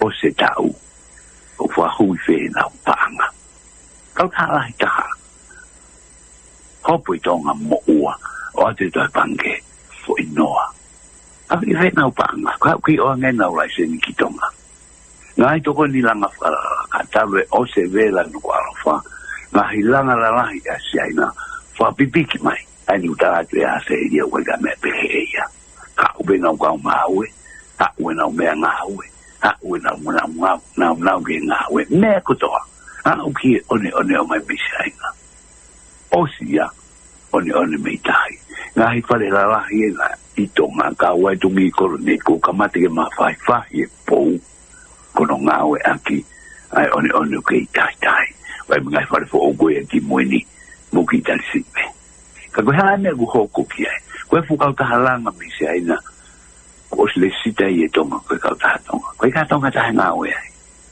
ha mo vete mo na dona fangi ka ai ki pe na fe au mo ka tonga fo du u he ka se aina ko ni no fangi ka ta tu fu ka ta plasta ka ta palama u ke side walk ai tonga tapu se aina ta pe na mai ke fa ra wi la mai pa ka to tai wena maybe ma go to nai lai seni kai ke ka ku ka nai fo daro de fo au ni ai ni ku asmai ki tu a na fo tu go nai nga o ke na ta o sla de ko kai la mai no vo ke mo o be to nga na bilion na ko ki sai na i ranga no alo fo o se tu ka ko ngai kon la la hia ai ho ha go o ani ko tu uta a wengi no alo fa tu si te ka u ko tu pa seria e tu ta fa ki ma ube ki fonua ko do ai pasiki ki to koni pe ko ha me mo fi ma ube viri pe mo ta wa dai na be mo tolu ki mo fili ki mo pure a ni pe mo tolu ki mo fonua ka ko le mari e ko le mamafa ko le ma inga ni sangi muri a se le pe ni won ni tu ta fisi ane afi ka ko to koni ki tonga Fazonga e ife ai fonua te tau pe e ife tonga te tau dolu tau nima tau mo fulu ka ho mai e hiri ai fata mai mo ai va fitu po nima mi ken bela seria ko usa salaka malo pito sia no to manga I famatala ko ya pe ko mahino be foki tonga ko ni ko o ko tokanga mai kai a New Zealand mo Australia pe ko tawadai na be foki ngai fonoai na wa ke ngai fonoai Pacific ko me ya tonga ni mo tonga ko ngai fonoai Pacific ke fa sio le leipe ko fepe me ko ta mo sai pe ai pa ngai me ko ke sai ko we fa ta he fe pa ki Luciani me ngai fonoa pe ni ngai fonoa ko ni was mahino pe ko ta lo me ane fe ko tau tolu vai ko na moni utau masiva pa tau fe ma o tokon mga me akotoa ka ngai tokon ko ta pe o ke tau ia pe sai kotoa ia pe ngai me aksai ia pe mga me tau pe te lai pe mga me ko ke fu fe ma o ia ko tau ta fononga mai ta to me u tau ke fononga pe tau tolu pe ko fononga ko ni na tu ko kilangi to ngai mai e o tua ta pang moia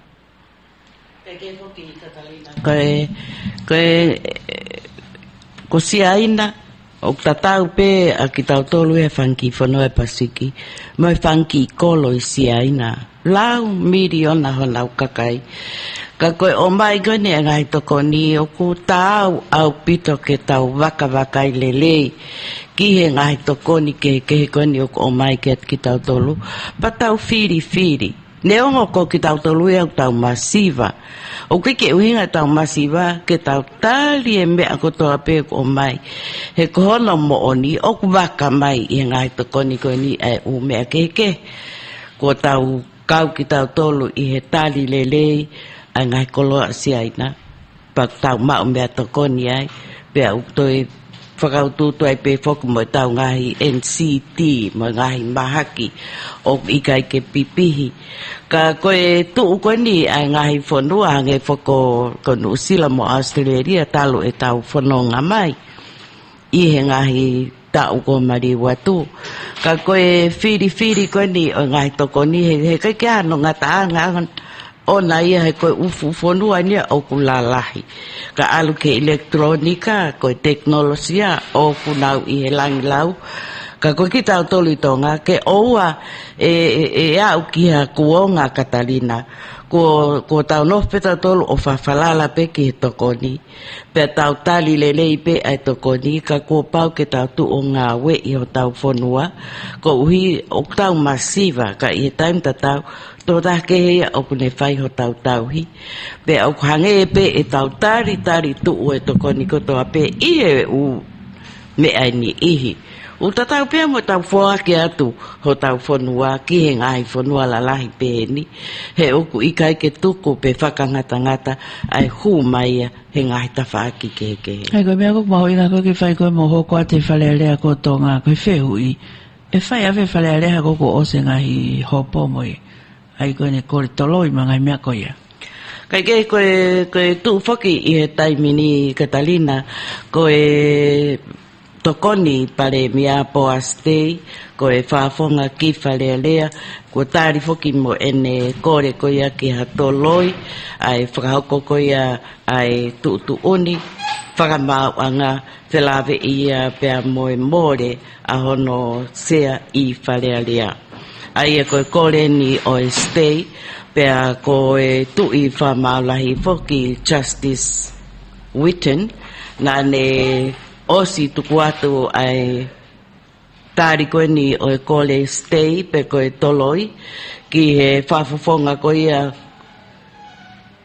tonga tapu ono, pea pehe whoki ki he whafofonga ki whalearea o tonga tapu hongofulu, whai whikato ke tā pōhi watui o ne toa, aia koe pule lulu ia nai tāri ai, pei kai koe ia pe, kai pehe whoki ki he tuku mai koe aneafi, ai tāri o e kore stay koe ia pe koe toloi a pōasi tei.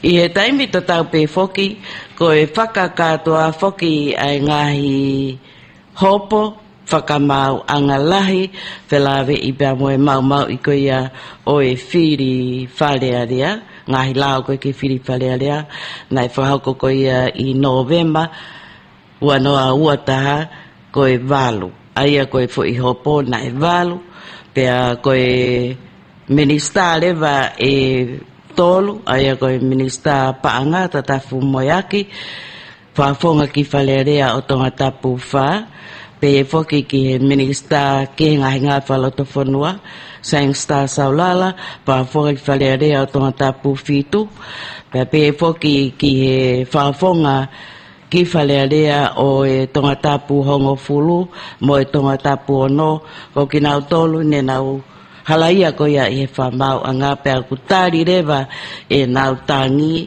aia ko hono toloi atu koe ni ai hiri whaki pe ko hono to'o ki nau tolu mei whalearea kai oa ke whai e nau tangi o kutu he taimini whoki ngari ko siulai e whakahoko ai e ngā ue koe ni. Kai ke koe polo kalama koe ia i he hopo whaka whalearea na i kuna pe whoki e tonga tapu taha ia te vita puloka, pe whoki kia uhila mo elangi whasi, tonga tapu ua, pe mo aisake ke tonga tapu nima, e nau hopo ko eni i he whamau anga, pelawe i moe mau i koia o e lao ke whiri wharearea. Koe hopo pe foki o kutoe I he taimini, koe takai tu oua ia ai hopo, a pohiwa tui o ne toa, ko ia pe ia o ku kei toe meihe ngai hopo koe ni e walu na I he whakamau anga. Kai ke koe whai tutu uni koe ni whilawe I moe tari o e kore stay pe koe toloi, na o atu I he tuunga koe tari ngutu pe koe whakamatala atu pe mei he whakamau anga koe uhi foki ke whakapapau I tuunga o kunau e ai pe a fuwhia mau ke whakawawe hana tari ange koe uhi koe tuu koe a ai wharearea pe kai koe a pe kai whai e si o tai mini ki siulai ke whai ai ai ngahi tangi whilawe I pe a moe u hopo koe ni ko tari ai ngahi stay ki ai. Ka kei Luciana I he whakataha koe nei whahoko I he eksea wharearea mga I ka tātu whakiongo kuma whamatala na ni mea ai whakao pehe kuna o tari ke ngai tūtu oni. O se ngona pe ia ko hai o ku whaki koe ki ai I orak taimi pa o men ka nea whikunga ka kato nao tolo koe na kore ke tolo ia I whakitau tea ko osmao para mea eksea o pehe nau kei tari ke ngai tūtu oni ai koe ngahi mea tohi ke oange ko hinga kai hoko atuai ai ngahi ngau e koe au whahoko pea koe whakaukau whake ui ke kaha o kaike koe tūtu oni koe pe koe ai pepa na e toki ia utaki ia ki he wharearea ki he eksea I aho pule lulu tālue me awhalai te koe uko osi koe tok maue ngā wea o awe atu koe I he pule lulu pa koe tua pule lulu whaka neaf pa koe whalai te ahoni e aku toi lewa e tolu koko ke iloi pe kua osi awe ki ai pe e te tāri pe ko ngā ke osi ka katoa ke ngai whakahoko mea ko ngā whakapau ke mao e tūtu o ni ia kai ko ne whakataha pe e whalearea ne ongo ko osi whakaha ia ai o ngona mai o ngongo ko te whuke tau whakaita toka tūtu o ni ai ko whakataha koe whalearea ia ka pau te ke mai tūtu ni ko anga koe mui koe ne mea koe ai peste ai ansiti ia ka koe ngā whune tari ke oange ai tohi tūtu ni whilawe moia kane toki au take ange mea koe ke minister pa ngā pule lulu te tau tau ngona ki tonga koe oi tolu ai tau whakaukau pe whai koe whalearea he ui kaha u pe I kai pe toi toloi pe ka koe mea tatau pena te mea ki he eksea I whai ke eke nei whakahoko mo e whai angongo ai television ne Nusila mo le teo 531 PI mo John Pulu I ne tali ke ngai whawhehu I tatau pe mo tuunga koe o kui ai ka nei whahoko nia I aho pule lulu Peke ke seti ha a whao ki he hoko atu ngāwe whare au mau rotonga whai ngāwe whakalao ki he whaunga te mau hoko atu ai pea ku mga tuunga I ngāwe whalao koe ni I he tātutuni tui whamalahi na e whahoko o whake stay whikau aki pa moe tutuni e whamaulahi ki a tatafu moe aki. Ai koe stay koe ena whahoko aki e lea ngutu pe tui whamalahi whalai te kōsi. Pena mau whaongongo he wikeni ke raki mau mai e tohi pe ka tātutuni whikau aki pa moe whahoko ai tātutuni koni ka tatafu na e whai he whai te. Ai ko mau mai he pa ko kamata lewa mau ngau whakalao ki he hoko atu. Ai kone mahino pe tunga ki ai me whakalao ko matokangi ai e malawa lewa ki hoko atu whare. Ai koe toko whaa koe nai mo ua. Ai koe tue taimini e lava peke nau kei hoko atu pe nau whatongi ai I wharearea. I he anga kone tue taimini ko hiu te keke ansit ki nau tolu. Kanga he tutuni kone ai whamau anga o whakatatari ngā ui ko tō peo kāwai ansiti. Ai koe tari I o nau ke hoko atu pe nau sei wharearea. Koe tūnga koe ne taimini ka pau e hoko atu ki haki whirisi pe whakahoko haki I whiri ka pau e ansita pe ai ka whafofonga koe ni? Ia koe whirisi I mga tūnga ia he ata e sei wharearea. Koe ne tūko ne ahoni te keke ata e sei wharearea. Koe ata koe ia I ha whainga uhinga whakalao pe ko ha whawhisi mai whafofonga. Nei me malawa ke ata o ka pana e whai ngā ui koe ni ke ansit ki nau tolu. Ka koe ne tūko ne ahoni te keke whai ngā koe ia. e tok uhinga leva hono ui ai filisi I makatunga ata sea ka tiki ki tawa ke tunga pe Pe ku mahu inga pe foki ke kamata pe a hoko ato ai whemea aki a whetuna pe foki a kau whawhawhonga whalelea he koe patse ti ni koutu I maharu whemau ke hoko at kai lava o foki ke hawhonga no molo ai whalelea o tonga Ko iau ke foki tokanga ki he patse ti ko uhi ko e panga ngā ue ku whakaata he wharearea ke hoko atu ngā ue pureanga ai ko e la uluaki ak fahu mai I ma asnita ku ma lotonga nga au ke fakakato ko hiu ku toepe nga hi wike pe osi ta fa panga lotonga ai ko ko nga fa osi ko mahina osune e ko ta fa panga fo okton ke kamata uluaki sulai ko ku fa nga au ke fenga ke fakakato nga fa lao ko hui pe ko minister ko ni okne tokan kina ai patsete pureanga whatatau ki he lao koe ni ki he Public Finance Management Act ko tataf moiaki. Ai ko ia peu ni hanga toa ngai ai patseti whatatau ki he lao. Pea ko uhi koe ni Casey I he election petition whai wakai makehi ki ai ko uhi koe mau ki hoko atu ngā ue pureanga. Pea hu more pe patseti ki he whare areo I kai toi whe atungia I pe whehu ia hiri hono tari. Ko uhi ko ngahi ola e toki hamai a mui. Ke mea mai mua e whawhanua whakau ake pia moe bribery. Ko whai mea fo o ni pia moe toi tokolahi koe nihi koe ni unau tautea ki nau tolu. Ko uhi koe totongi whafufu pe ko whakaloto I hataha aki ai hakoloa pe ko mea pe he. Pe ko mea ni ke tui a wako me ai ko uhi koe lahi koe ni ka whafufonga ko nau tautea I ki nau tolu ko uhi koe me ani. Iu tau whatongai fuko uhi koe ko totonu koe ni ke petition ha whafufonga. Hiri e ne mau e ai whiri. Nei talupe enia me he liliu kani wa whangofuna o siai pe ia pa ne o siai pe ngā keisi ki mua. Ko tok taimi pe eni uku ki toko lahi e ni ihi uku eke e nau whonga whiri. Pa koe bribery I he lao koe ni he whiri ki ke tatau ia pa moe bribery koe ni I he lao koe ni hia. Ai koe the Criminal Act o kei ai bribery ai ko te totongi ha toko tahunga I whapure anga. Ko hike mauha te advantage pe ha favor. Whainga uhinga pe I sio koen me citizen ki ha tahu ngā whapureanga. Ko bribery koen he Electoral Act. O uhinga I kia te whake ha mea ofa mau inga pe ko ha paanga ki ha taha.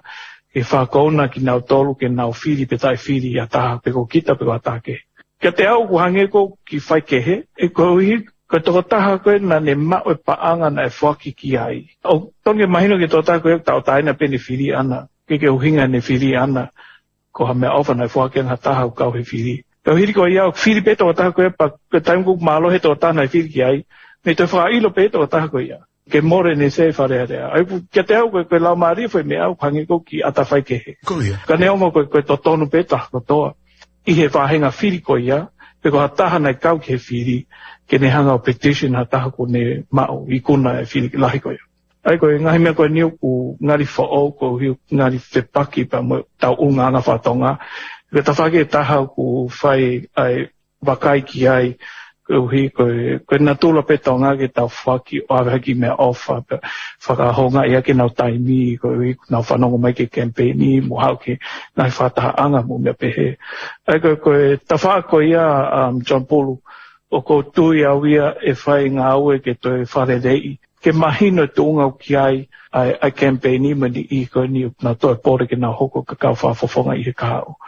Ka tau whatonga I pe ki ai, koe tō kamata pe eni e tau te mukalati, koe ki tau si pe eni e whiha, ta koe fōwhua taimi ni tau wheao mo ngahi whangatā koe ni, ta te whito ki he ngahi whepakpaki koe ni mo I he lao, o ngari wesia ngau e wharepa mo e patseti mo mea koe ai tau whatonga I pe tau whako ia ke he whahangau ke mo wharerei ke kāo. Ka koe lahi o pita ngahi mea te tau wako me he ngahi mea ani e. Whakafoke ai wharearea ke kamata mo te mea aki e. Tua te waweange ia I he ngahi wike koe ni. Maho ki he wika ha upe. Koe tok mau mai pe eni tau tutu ni tai tohi koe me tui whamalahi. Ka os kamata mau ngau ma to ke whahu mai ngahi opinion whakalao. Ko hike pōpō mo tai pōpō ke whonga ngau te mahoko at ki ai. Ai ku whima ui ke kakato ngahi ilo whakalau ko ia. Ke makatunga lele ia mahoko atu e ko eni ko ni ihi ko eni ko whahalaki nau whiri. Ko toe oangi ai whainga maari ke hoko atu peka o lewa ko mahino e nau kore I he hopotangi. Ai ko I whai waha taim ko ni mau inga pito pa pepe ngesi mahoko atu. Paka uhinga au whai e ngau whakalau ke whapapaui. Ai tu unga au mau iai pa moe whaunga e malawa te mawha hoko ai ngā hoe ka whasisi ai risk pe ko ha kovi e malawa ki hoko ko uhi ko le whaluku fua pe ko public interest. Ik se whalelea ko ia tonga ik no pele whawhanua i ono whaikekea e John Pulu mei he televisione one ko ia anu sila pia maletio 5:31 PI.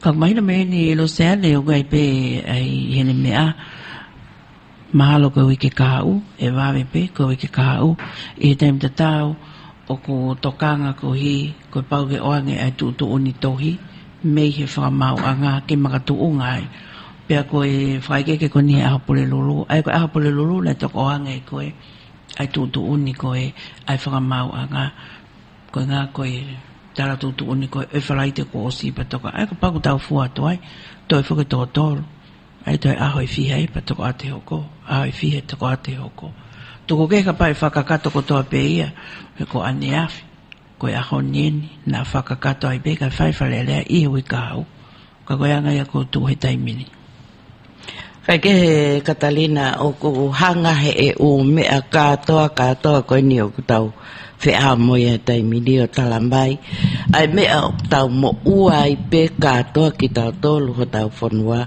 mea koe ni koe toloi mea na tau kamata mai koe he wanoha ngo fulu pia mo tau li ufa politikare pia talo ai pe hau e ngahi whatongia ke kai whaka kai ngalo foki ai umea te fito ko ia tau ngai riu ko lahi pe mo ufe mo kina ka hanga he umea ko ni ke tau hanga o mui i ai ngahi umea ko ia tau te fito ki he ngahi matapa ko ni te tau wala fihi ai hangi ko ni o ko tau ia he taimini pe kai ko ia pe ka pau te tau whehala ki pe he katoa pe i he tau u riu wha politikare ko ti Erina, tahe kai toi taha i wharearea ki lere whare. Koe lele whaku ku tala mai peangi pe koe mea kok mai naka tau tolu. Tak taha lele pe hono leini. Lele hea pure anga. Lele atu mai whamau anga hono leini a ona ke na whepaki. Lele atu he pea moe wharearea o te nau whepaki. Koe whehu iu kei tuu pe. E whai a wharearea ko ngā ke whoki kau wharearea ki wharearea. Ko e tari koe ki ai, te ke pau, te ke mahina, te ke whanongonongo mai koe hai tuunga. Ka ku ke tari mai a wharearea ki e whakamau anga. Mo e whakakato ngai mea koe ni koe moke nau tolu i pure anga mo kau whafofonga. Koe ne mau maari e ia, e tok whai tutune wa wharearea, ka ku ke tari mai pea wharearea.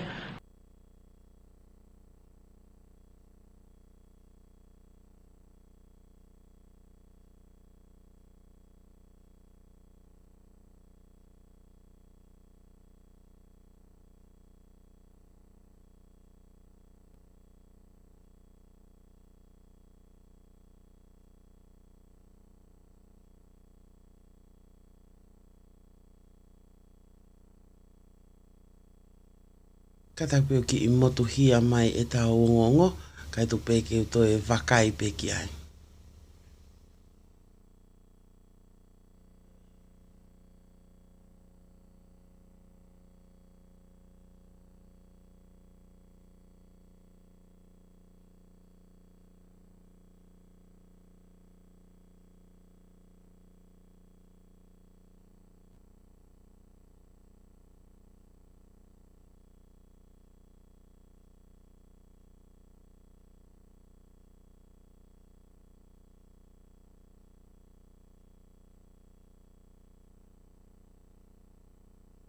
Congrats on going to college. Now the fun begins. Setting up your dorm, your apartment, your space. Make it yours. Bed Bath & Beyond makes it easy. Sign up now for our college savings pass. Get 20% off your entire purchase every time you shop through September 30th. 20% off everything. Hey, we've even got a checklist for that. You can order near home and pick it all up near campus. Sign up now at your nearest Bed Bath & Beyond or bedbathandbeyond.com and make college yours. Itongani tolufitu tata nima, moe tolufitu nima tafa, Luna Evans Sons.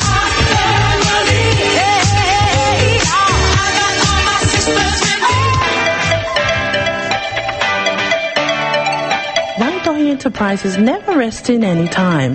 We wanted to make sure that everyone who is visiting us will walk out the door with a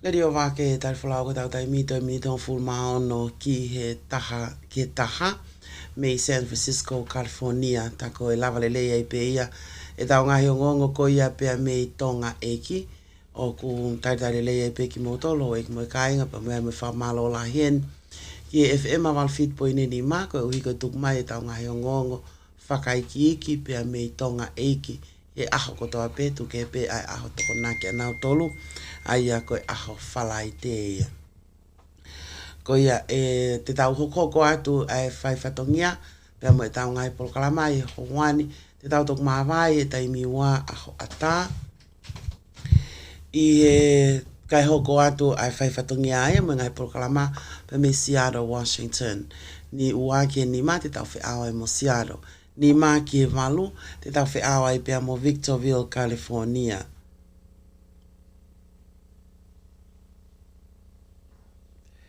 Pe a koe tu tok mai e tala.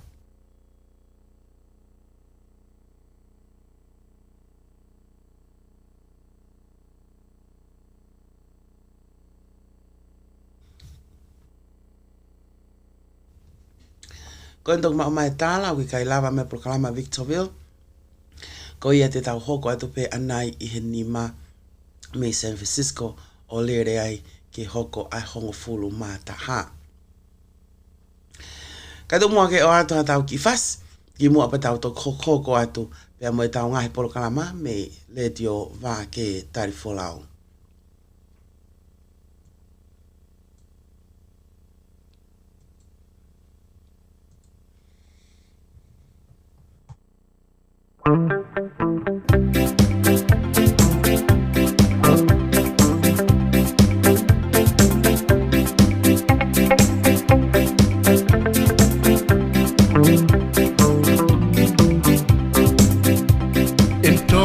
They say, Malo Lele, in Fiji they say, Pura Vinaka, in Samoa they say, Talo Falava, in New Zealand they say, Iora Oe, in Hawaii they say, Aloha Oe, but in America, happy, happy, happy day, Fiafia, Fiafia, Fiafia, Maupe.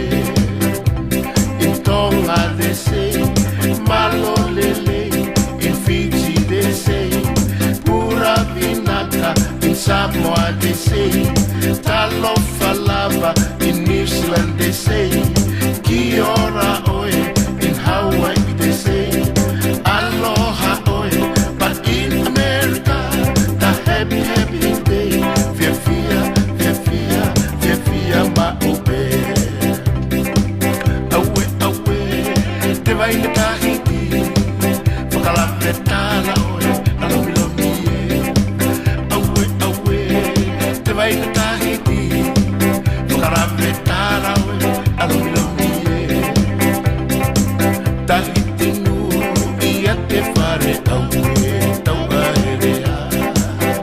Mama, ia te uri aue, pea te urua. Aue,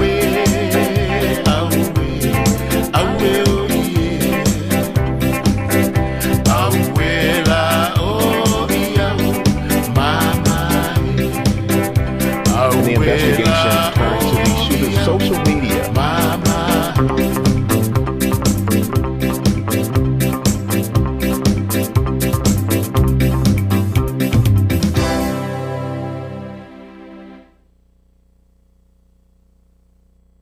Tukuma ke tau wakai heni ki a whangaki update i whamui mui.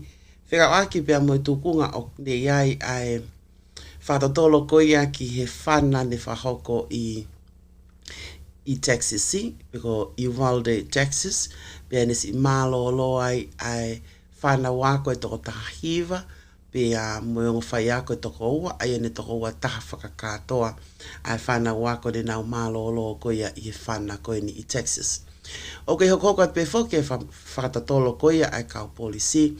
Ka i ongongo whamui koe ni o kutuku mai e ABC News.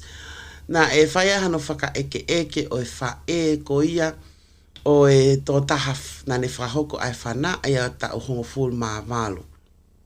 Tō taha whakoenina ne si kau pea i e malo lo ko ia pena e whana ia e kau polisi lo tonga ai e ne pango. Ai mea pango na ane whakahoko ko ia i he aho tū site o wikeni. Ka neo ia. Nei whai anu whai eke ko ia e wha o e tau tahawalu ko tangata tau tahawalu ko ni pena pe wha ko ene ko hono foha is not a monster ho whanga whatapu. Ka e lava pe ke aggressive. O gune pe ko tō taha ko ni pe ko hono foha ko taha ia o ku uanga kovi au pito. Ka ko tō taha koe ni pe ko hono foha e lava pe ke aggressive pe hou tamaki. O gune pe foki o ge pe foki whae koe ni o ge pe taime ni i hange pe o gune ongo i hange o gune ongo i ki hono foha o ge ha mea o whakakau ke ne whai. Ia taime ni o gune ongo i ia e ne wakai koe ki hono foha there's something he's up to. Whamatala ia koe na ane whakahoko. Ia daim te tau pēna ane pehe, ko taimi koe o ku itai, pe ko natula koe a hono foha, ko taimi koe o ku itai o whakatu tāmaki au pito. Aia koe whamatala ia ai whae koe ni. Koe whae koe ni koe no ngā ko raise, pēna ane pehe o ku na osmahino au pito pe ia ko hono fohana ne whakatau ai lai folo e ua i ene hokosia koe hono tau tahawalu. Pea i he taim te tau pe mei ke aho e walu ki mua pe ne whai koe ai whana koe ni si malo loa e toko whana wako e toko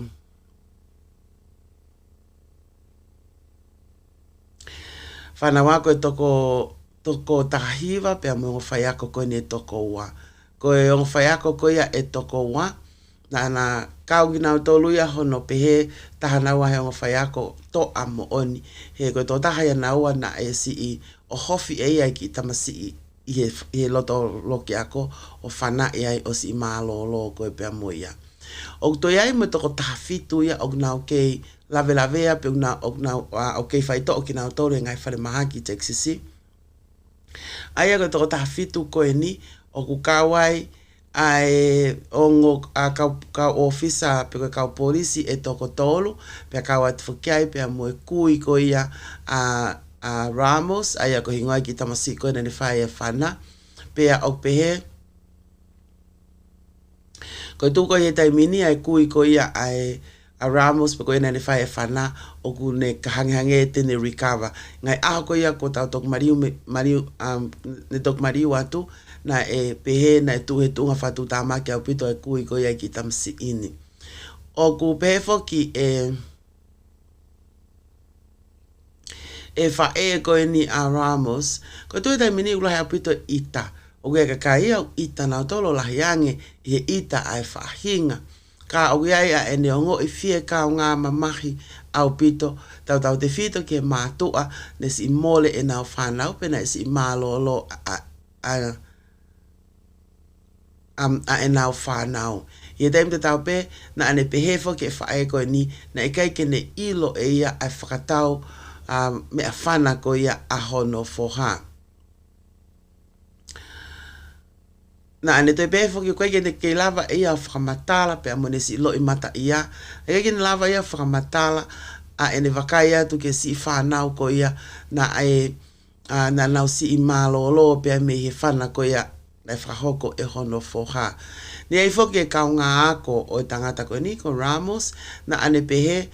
Ko Ramos ia na ilo pe ia i he nau api ako ko tamasi ina e lahi ene fuhu mo ene whakairi fia i ai whanau ako.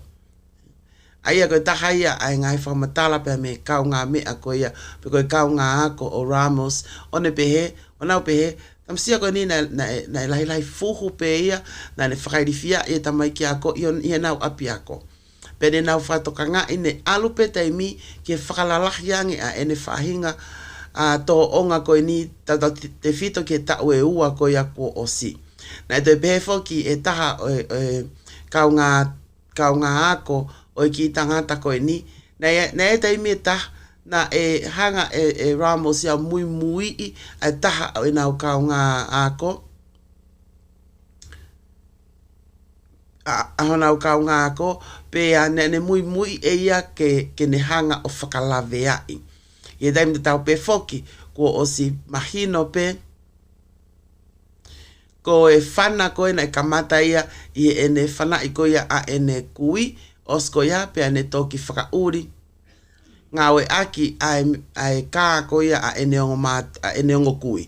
Aia koe kā koe na ne ngā oe aki kene mawahe, me api koe ne kui, osko ene whana i ene kui whewhine, pe koe ne grandmother, pe a hola le vaia i e kā koe o ene kui, o alwa i koe o au.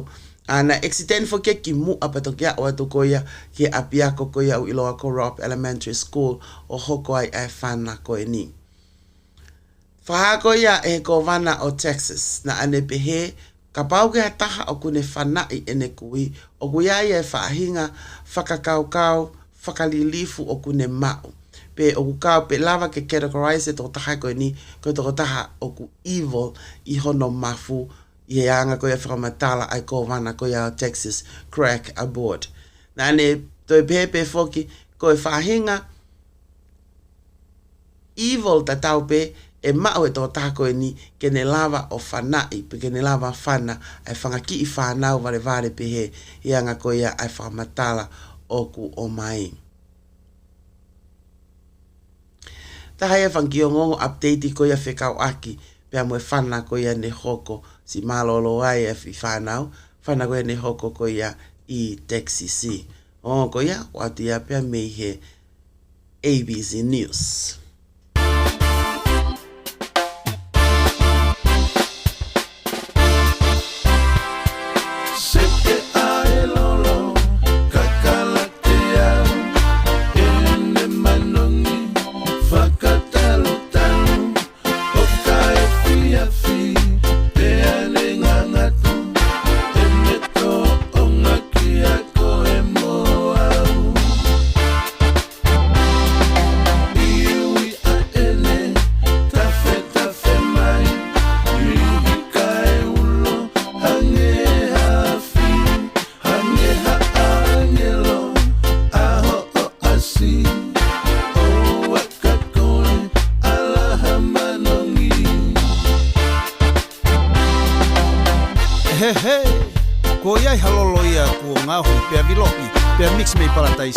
Ke whakatori a ngahi whakaamu whakasino mo ata mai. Ke miri pia ke whakasanisani mo masani mo whakamanifi. Pia ke foto aki a ki hakato ngā aholahi. Pia ke toki ilo ai e mamani koe loloni a koe tāpu aki meilangi. O ua, he he! Teke ai lolo, kakalatea, ene manongi, whakatalo talo, o kai fia fi.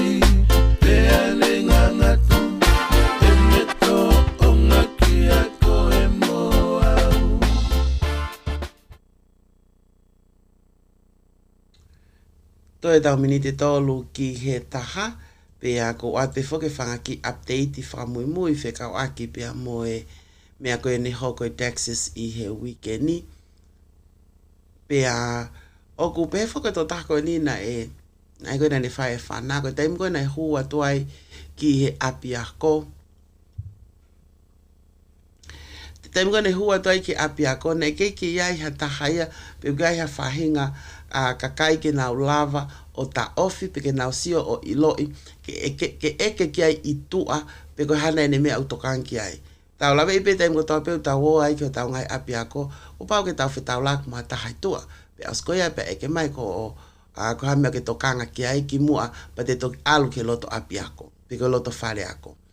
Whatatau e whamatala koe ni, ne keki ha resource officer ia o api ako I tua I api ako koe uhi ke ne hanga o whakahoko ke ne whakaeke pe ke ne whehu ia e tō tahani. Na e hupe tō tahani ia I matapana I ke lokaia. Pe I taim te tau pēna e nofo e tō tahani I loto mei whakafofua ke hoa e taha ki mua pe toki tau atu pe toki tu uta ai kau policy. Whakafofua ke hoa e taha ki mua pe toki tau atu ko ia ai kau policy. Ko si whamahino mai whokieni ko Palestini ko ia Amerikani ka o maa whoki ai hono hoa First Lady Jill Biden tēnā ahi atu i Welder, Texas i au sāpate. Ai ko au sāpate ko ia o weekendi e ahi ai e Palestini o whanuani ka o maa a hono hoa ai ki kolo ko ia ne whahoko ne hoko ai whana ko e ni. Kei be me whanki whamatala whika ak me whanki tamai ki koia ne mate ko tahai ki tahine ne si malolo ko Chayla na ne pehe.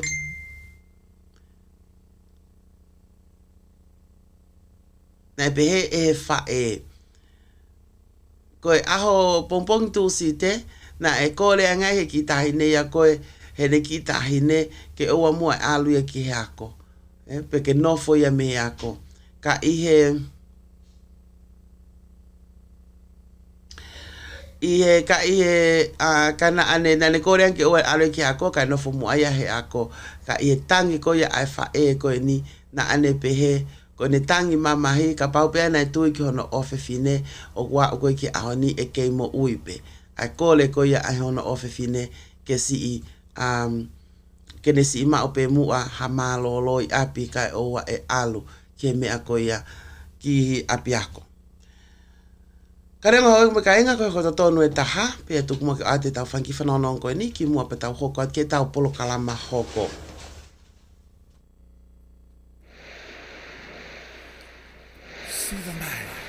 Siva mai taimi Samoa.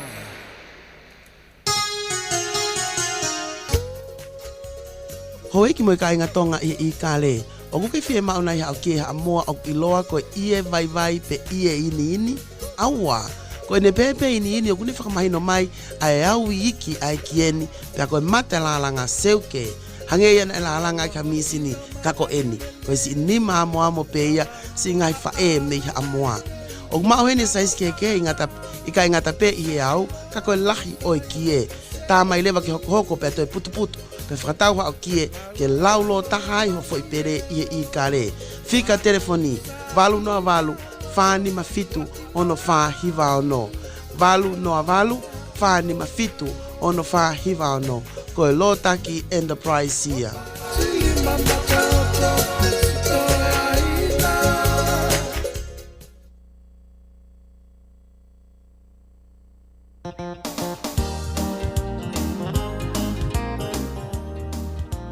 Koe phone application e le teo wake tar flau, te lava download ki o iPad, iPhone, be smartphone. Search pe a Radio Tonga wake tar flau e Apple Store, o ka pau ko iPhone, pe koe Kuko Play, o ka pau ko smartphone. Fili ai e ngai station whatonga e hiva, mo ngai station me ngai otmote pasiki. Free download, free listening. VTF Global Media Network transmit 24 hours. Download lewa ki o telefoniki ke whi moia, hoa e wafa o ikai ke ongo ili e kina tuka Sia beta e lata ia feitu pe i kolope. I bet you will love it. Enjoy. Ka koe tau ki me, tene lama ki e tau langa.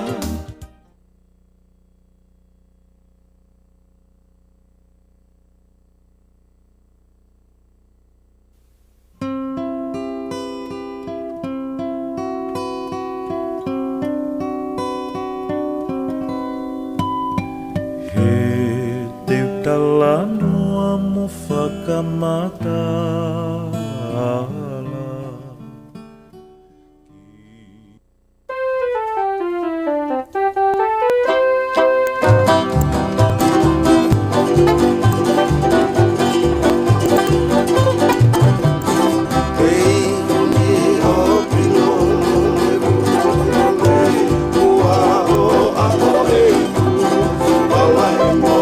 Papai, como uma, Anasike.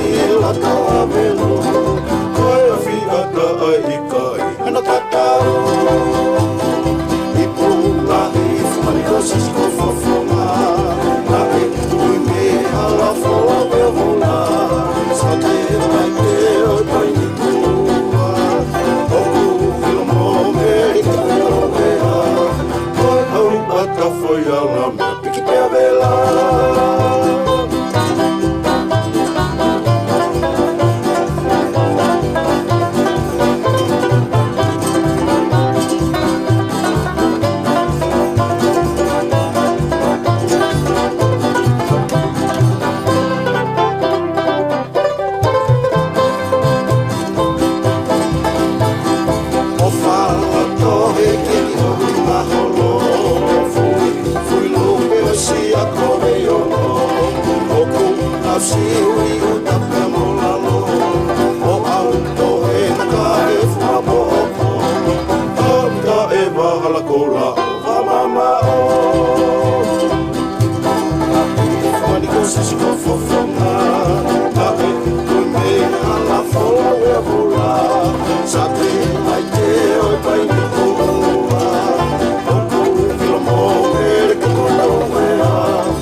Foi ala mea piki pea vela. Aha, ki ono ngahi whakai ki ki. Whatonga iange ka mawhika telefonia e ono ni manoa valu hiva noa valu. Langata ia kita o whai ki tu akai tuku ki una o hake mua. Ki he maalari hoi whata ki whanua e mahi mua ai whata puna. O e ngolele e nia, pea mei he hulu live i he ata, mei he painga o e leitio wā ke tarifolau. O kuke fie mao ke live ha polo kalama i he ata, i ha whahinga kātoanga pe ka ui kai ke malawa, whewhe nei ka pāweni o kuke whakaamo, ke whakauato ke hao whamiri, maheni, pe koe kāinga. Ko o mong se wāni dieni ko i heni, ke si tau anga maa ki mautolu. Ko mautuku pā i whoki, ke mau whaios kia verenga ho mau tūku inga tā ke live atu i ata i hao whahinga kātoanga be. Pe a kuanga pe heni le vaia, ka kuke fie maueni ke antalelei, maa pe a mo whaafo ofa, kai mea te bu foki a ene pese te diau a hono Zoom, pe a toi vilohi ke whetapaki mongingila ho asi. O ku malawa kotoa ia he whaita koia i he ata, me he paenga leitio wā ke tarifolau. O wana ngalo foki, he ko mautuku pae ki mautolu ke mamatai ai lauafe ki he toko mano i he opolo kalama. O kui kai ko ena pe, ka ke manatu, o ku live ke mea ki ai tonga kotoa pe, me iha tapa pe o e kolo pe, i he taimita tau pe o ku hokoai ho o katoa ngā. Io, ko e haaku ke toe tatari ai, he ko e totongi, o ku matua ki saute whaware vare mo oni, pea mo oni ai lau, o ku toe pe ata pea mo kristahi ke tau wau ki ai. Ko iai whitutaki mai rewa koe ke whika telefoni ko e ono ni manoa, valvalu hiva noa valu hiva wha, pe ko e ono ni manoa tolu noa fitu nima taha, ki ono ngahi whakai ki iki. Whatonga iange ka mau whika telefonia e ono ni manoa, valvalu hiva noa valu hiva wha, pe ko e ono ni manoa tolu noa fitu nima taha, ka mau pāking ta ofia tu kiai. Mama opito, pea mei he hulu live ata ai leitio wā ke tarifolau.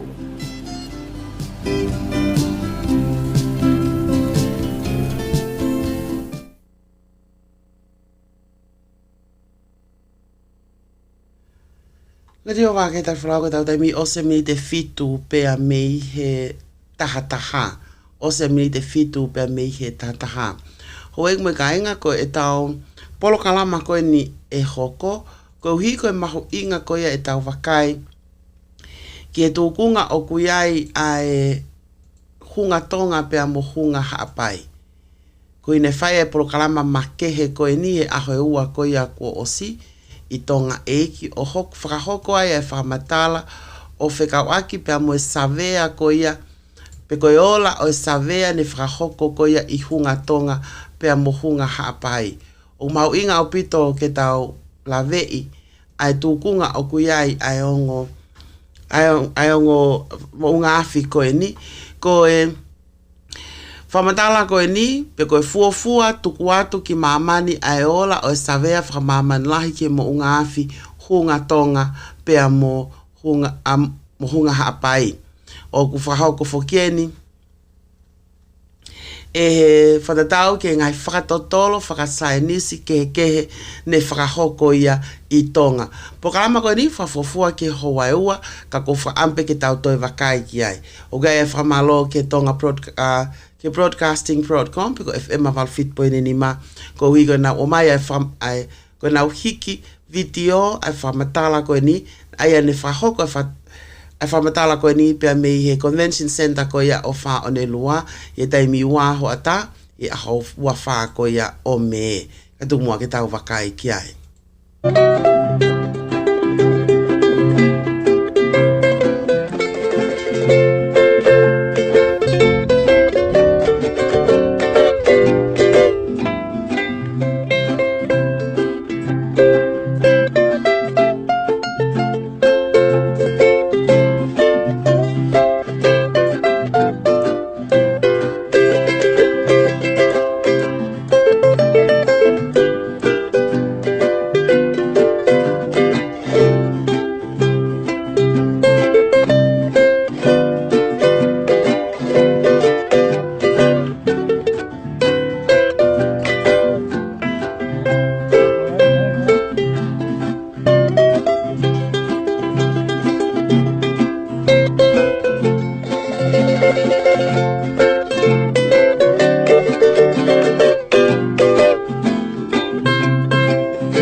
tangi e kakala Peki tamo e hahau Usia tong maheni Toli fisi moe lau E masi a siwa Malaki a te hau Tui ke horita Te mi pale e manatu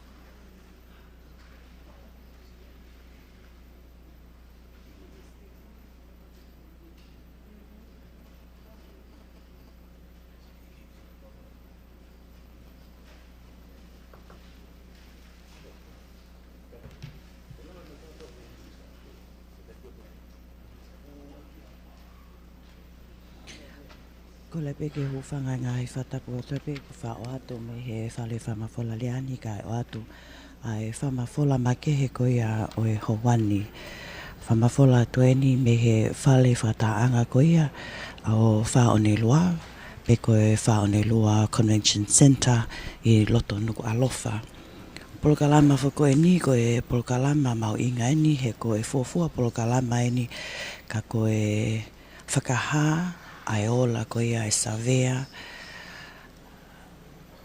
whikau ake e ni pia mo e hunga tonga hunga hapai ai a ko ia na e ngā tau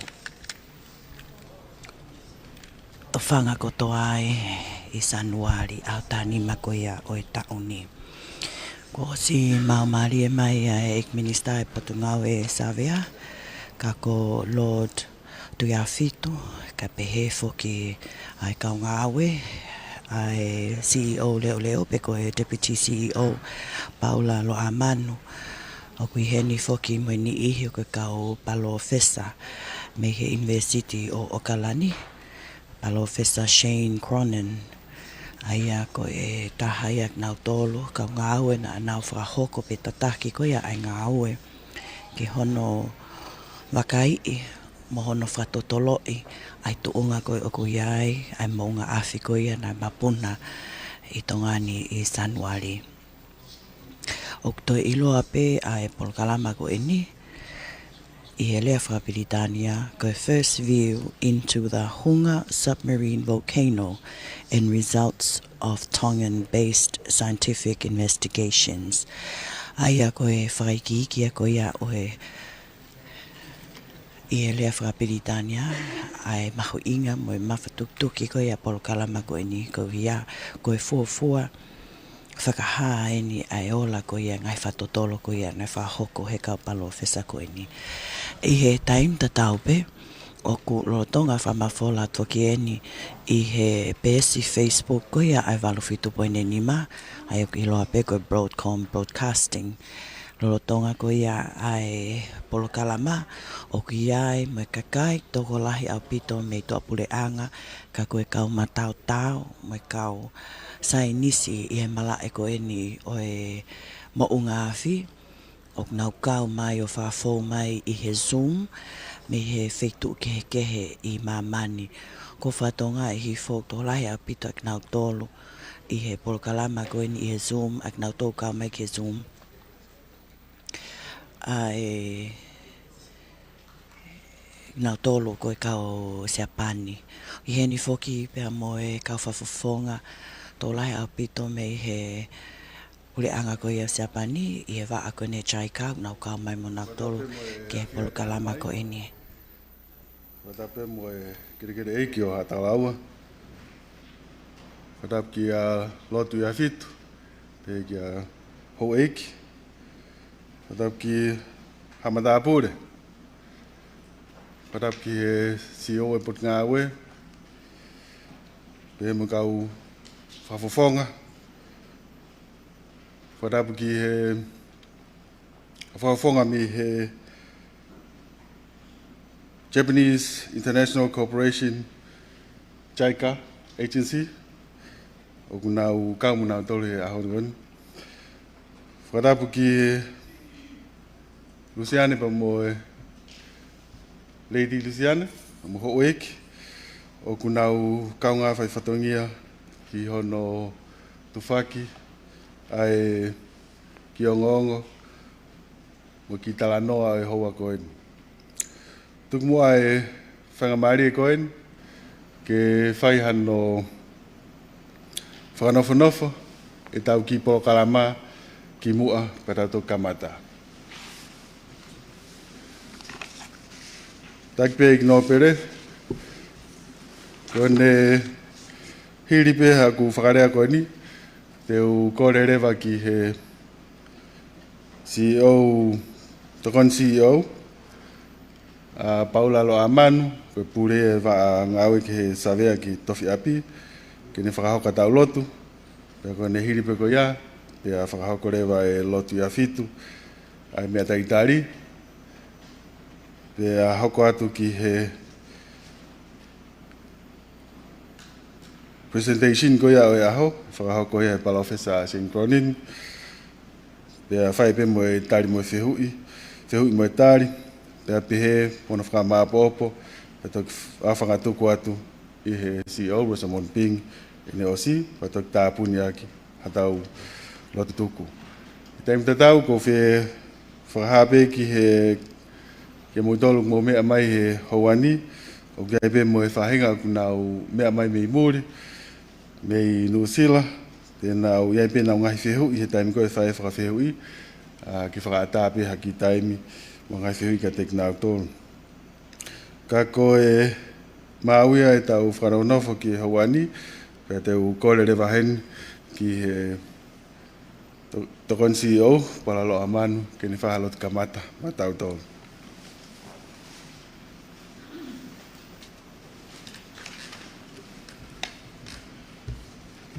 Talotu. Katua mafi, ko arifa mo e omeka, ko uraki mo kimui, ko kamataanga, ko lolotonga, ko ngataanga e awhiona. Talanoa e whatsame ahoni, ko tu e Sihova, ko ne kofu ake e langi, pene noo ake e mafi. Iyo, neongo e ulu e ngahi wai, pe haangari langi ia e ngahi ngalo e tahi, kau kei maholo atu pe ho langi o Sihova ko mo otua. Ko ngahi whakamoni e ala whalala au pito ki ai ho mau whahinga. E koe teingua ho whare, koe mao ni oni, pe pehe pe o lau i kōma. Ko atani whataha mai e minister e potungau e whanua, mo ngahi koloa whakanatula, whaiwhikao lotu a fitu. Purelahi o potungau e, Rosamond Ping, uma e matao Professor Shane Conin. Whataha mo kau taki ngau e potungau e, uma e kau whakaafi whalanglang, ai ni ihi o kakai o whanua, ke whai hano talatala noa, ai langi o e awhiona, ne ke whakai amai, e ngahi ngalo e tahi, uma e tāu o e pea wafi o lol whanua. Ai, o mau kei mo utafu ai, wa umai ke ahon. Koe mau lotu ia, wa taha koen, whakawhi o lau mare mani o ni, haere mai, o tataki e mau whakatahani. Kau hau inasi ha whakataha o merino, o kumahino, o kuwhiawhia whoki. Nana lawai ke mau kau ngā whakamoni, pe whakai a holangalangi, he talatala noa o manaki ke mau whakahoko he watani. Koe mau lotu ia he wafa o aloa o Sisukalaisi, ka ko mau whakamo ui. Amen. Whamaloat ki tokon CEO Palalo Aman e whakakato e tau lot kamata hauani. Koe teu kore a whangamari koe ni ki he minister e pungai whanua lo tu ia fitu ke ne whaiha rea taritari mo whakatotoka e tau ki ngā ui ko manaki whakaola he hauani.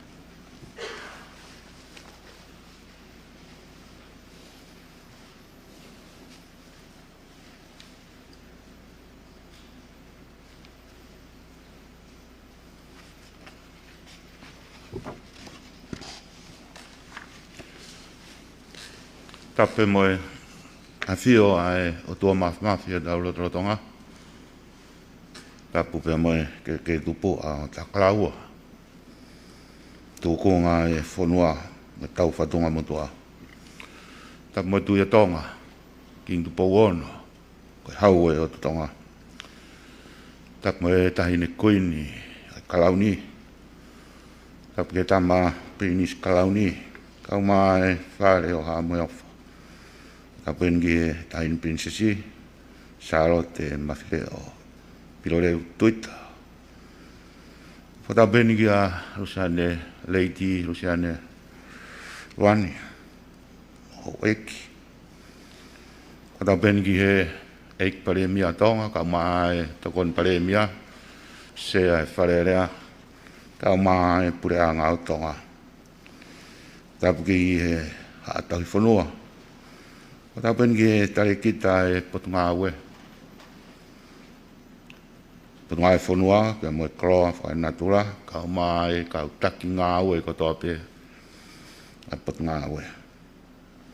Kei tai te rei hene, kau whae o ngongo kotoa e whanua, kai pehe ano tari le rei, o e whanua moe tonga kotoa pehe o pe, mo mamani, kia fuafua e poki wha o peheni, o ha taimi o ki fo i bili o te, talu pe mono ha erea, he taine kuini a Britania, o ilo ai, a tau ki whanua tu i oseni. Koe toki taha i mea eni, he tau kau moe lau maari o e o tua, to whakailonga i ai ho tau tonga, i historia o e whakaenakula, mo e whakamamane lahi. Rai tua, welcome, Professor, and all the colleagues from overseas has been conducting all this investigation, and it is a worthwhile milestone for the future of resilience of the Kingdom of Tonga and its wake-up call of rebuilding our little kingdom. Before to commence press conference, I would like to welcome everyone in acknowledging the presence of God in our midst by quoting a Tongan hymn from the Free Wesleyan of Tonga. It's numbered 614, and I quote from the verse 4. In Tongan, it's sing or spoke like this.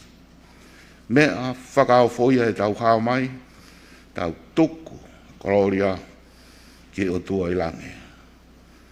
In English version, is sing like this, or said, or read. It is a miracle that we are safe. Let's give glory to the God in heaven. On the evening of the 15th January 2022, the world witnessed an unprecedented natural phenomena ascending from the small ocean island of the Kingdom of Tonga. The Hunga submarine volcano erupted, sending ash and gravel of Hunga Tonga and Hunga Hampai Islands up to 58 kilometers into the heavens and spreading up to 700 kilometers across the ocean kingdom. The phenomena generated tsunami up to 18 meters high at the west coast of Kanokopolo village and up to 20 meters high at Nomukeki Island, the frontiers of Hawaii Group from the north. These are the largest tsunami generated by any volcanic eruption in the modern era. And on par with historical events such as the great 1883 Krakatau eruption in Indonesia. The submarine landslide from the eruption broke and buried Tonga's communication cable with up to 30 meters of debris, causing a blackout from the world. The volume of earth released from the volcano is estimated 6.5 cubic kilometers, leaving a 4-kilometer wide and 860 meters deep caldera. This is the largest caldera in the world today. This hole can fit all of Tongatapu and Ewa Island. The Hunga volcanic eruption is the largest ever recorded in the world in over 140 years.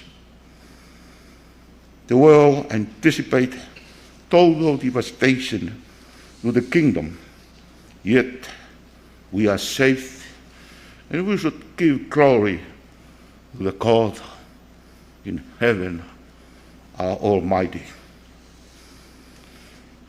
Scientific knowledge is fundamental to Tonga recovery and building better, to be more resilient against future geological hazards.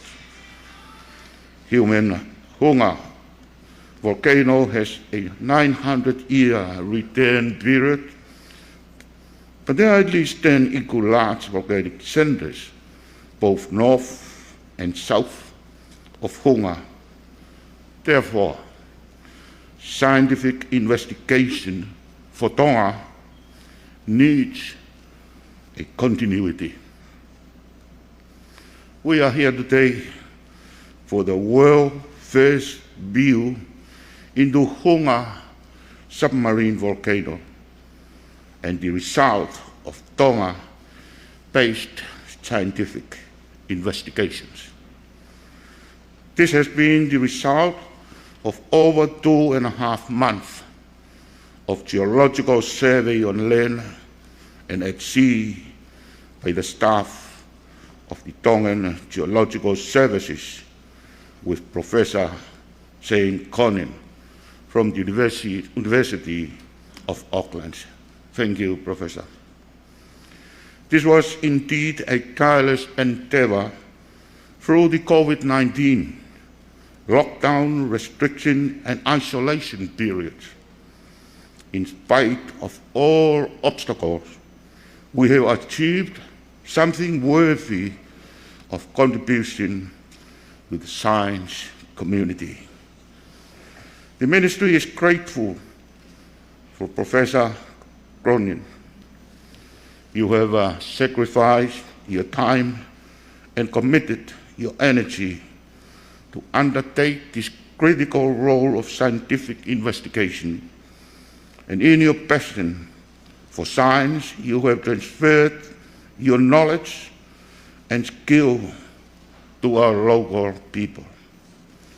And this knowledge transfer will stay with us, and we will build upon in our planning, safeguard development, and inspiring science.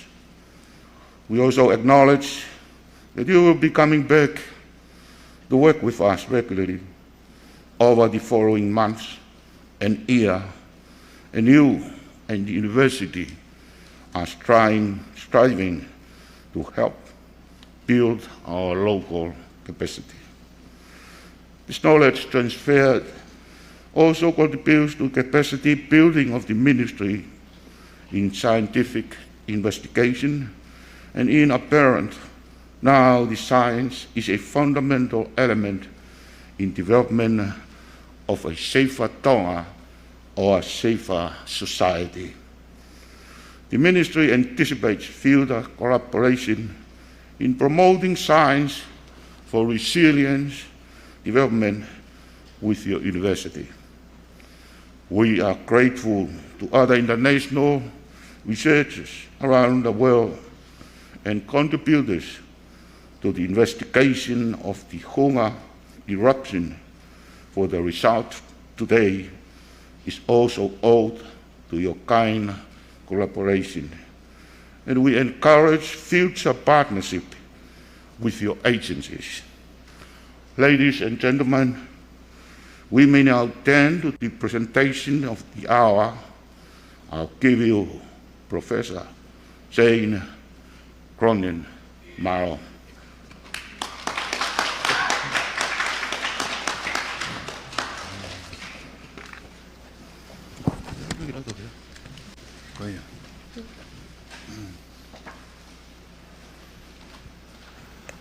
Ko e lawa ia ai mea ai ek minista ko ia savea lo tu afito I he hono whakahawa ko ia ka e whakahawa ofisiale Maukoloa ek minista lo tu afito ka ange rewa whainga maare ko ni ke pala ofesa Shane Cronin.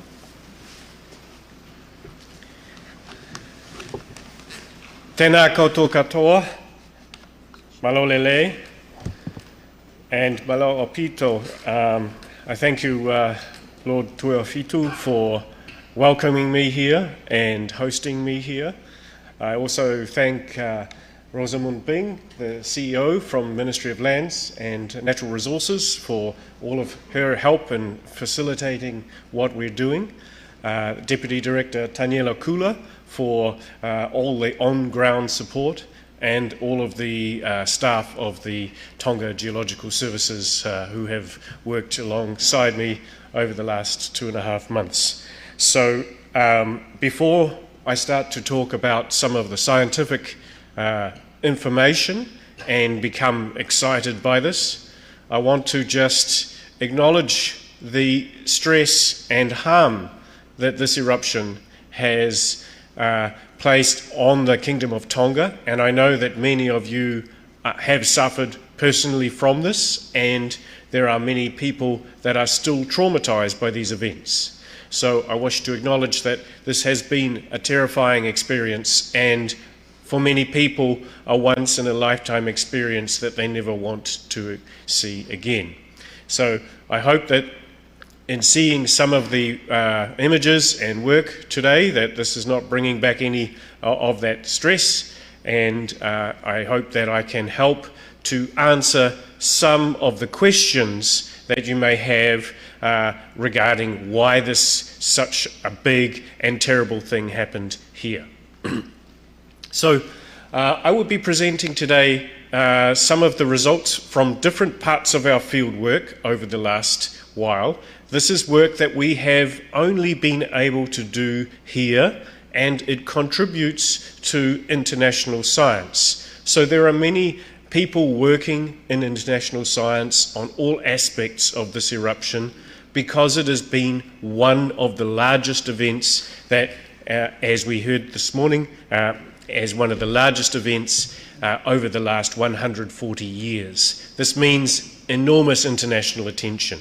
But much of that work depends on knowing what has happened on the ground, and that has been the focus of our work. So we will be talking about a series of different studies that we have done.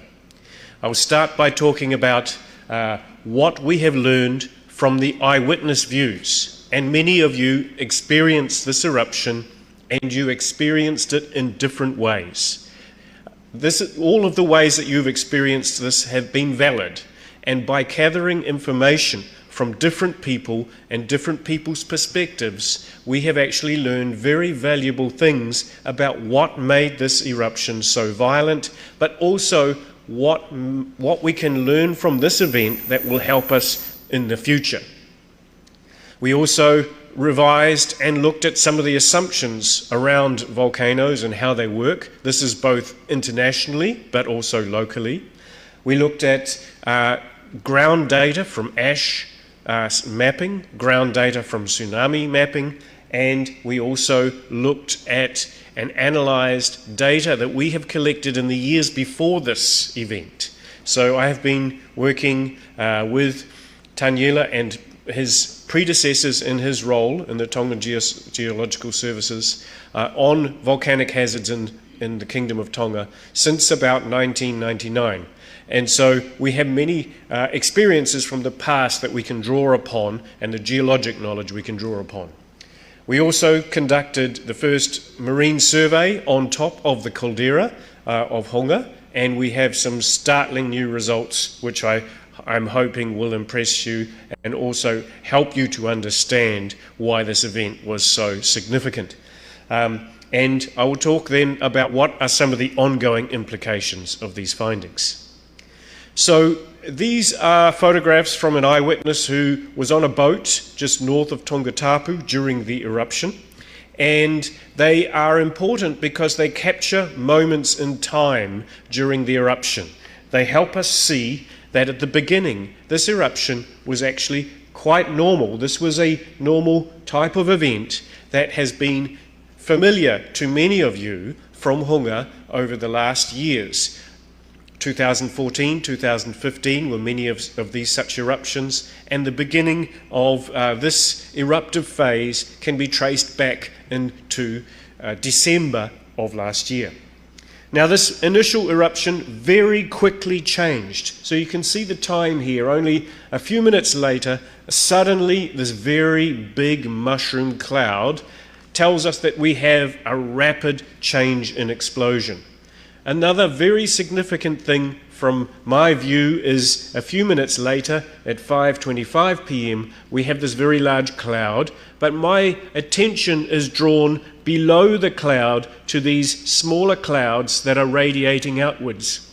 It's easy to overlook them because this big cloud is so large, but these are on a radius of many tens of kilometers surrounding the volcano, and they record ash currents that are moving laterally, moving away from the volcano, across the ocean surface and also below the ocean surface. And it is these currents that have been responsible for many of the major tsunami impacts that we've seen. Also, sonic booms. And so in this one here, there are these subtle clouds that are just drifting down like this. I'll just put some lines in to emphasize them. These are sonic booms, and so those subtle lines that are traveling across the atmosphere is where water vapor is being squashed down into bands. So these enormous sonic booms, and then later obviously the enormous tsunami, and then later again the ashfall were the major things that went on during the first eruption. So overall the eruption actually took 11 hours, and there were 4 main phases of the event. The most important phase was at the beginning and in the first 2 hours of the eruption. And as I say, sudden changes at 5:15 and 5:25 were sudden accelerations of the violence of the eruption.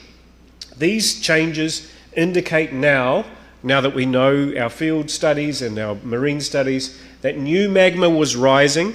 The magma was about 7 kilometers below the volcano, and it was rising rapidly, and it was meeting seawater that was entering the top of the volcano, because the top of the volcano in the central part was cracking apart.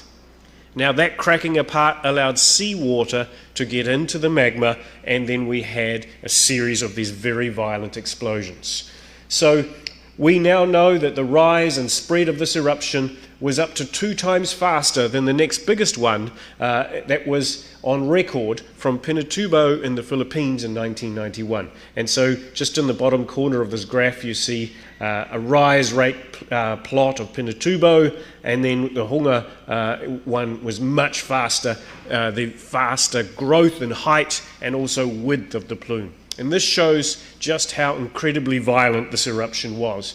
We had many questions as to why this was, because it did not initially seem like there was enough ash to cause this, or enough volume of ash to cause this effect. The other thing, and this is a plot of lightning, and there was more lightning detected during this event than any other event around the world. So it's not a surprise that many people are still frightened by thunder and lightning storms following this eruption. So the first models to explain this type of event require a quick mixing of seawater and magma. The most logical way of doing that is for the side of the volcano to collapse away.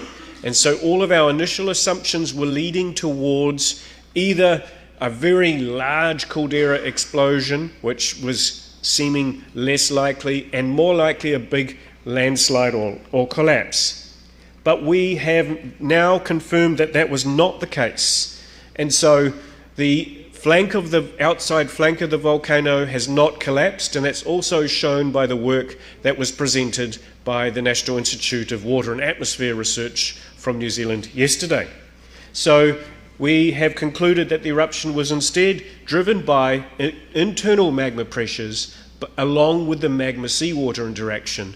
But this was augmented by the very sudden inward collapse of the volcano to create a caldera. So the Hunga volcano is intact, but it looks very different to what it used to look like.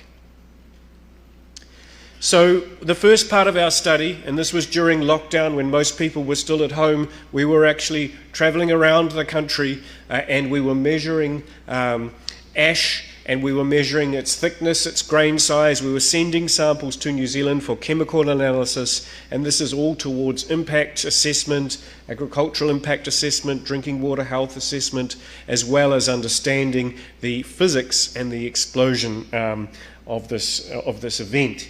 And so here's Lena and I out collecting ash samples. And so we went to over 130 sites all around Tongatapu on the small islands to the north, as well as to the Hapai group of islands. So we were feeding this information all the time back to our network of international colleagues, in this case Dr. Larry Maston and Dr. Alexa Van Eaton from the United States Geological Survey, and they were trying to develop new ashfall models that would explain this type of event. So the existing ashfall models and the hazard models were not working. They did not explain this event, and so this type of work we had to develop new models, and for the new models we need the data on the ground. We can't just make the models out of nothing. And so all along, and so these are the new plots that came to be about an hour and a half before I got here from Larry, and this shows the impact of trying to figure out how high the plume was on the distribution of ash. So you can see in this case a lot of ash distributed to the south, and this was not realistic based on our measurements. This one here, a lot of it distributed to the west, a little bit closer to our measurements, and this one here with the ash quite concentrically, much more close to our measurements. And this tells us that a lot of the ash, even if the high part of the plume was 58 kilometres, a lot of the ash was probably around the 30 kilometre high range.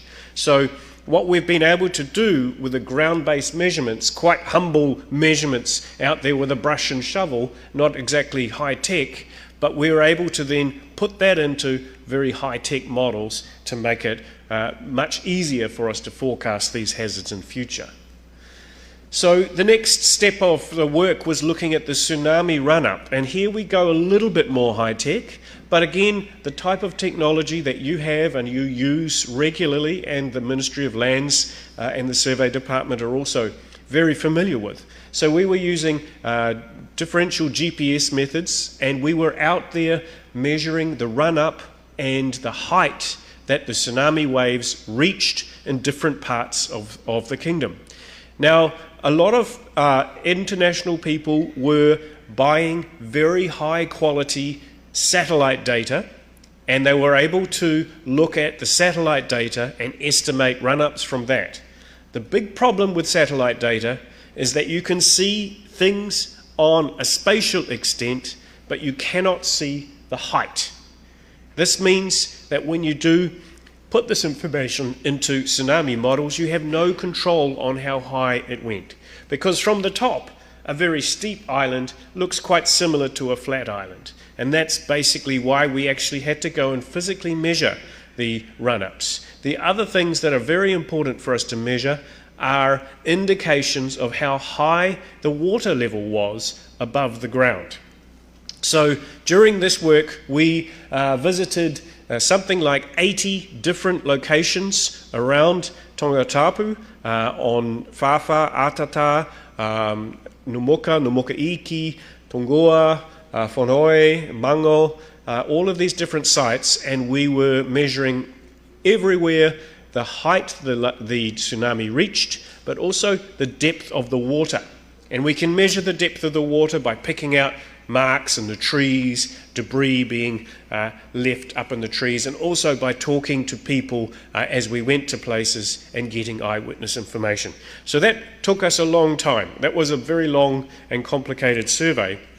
But this is data that will now go into the much, much better warning models, much better land use models as well. And so what we can see from this initial look of this data is just in Tongatapu, obviously the wave heights were much bigger on the western side, on the Kanakapulu Peninsula, and they were still quite large on the southern coast as well, and they were smaller along the northern coast because the wave had broken earlier and moved around the northern part of Tongatapu because of the reef complex to the north.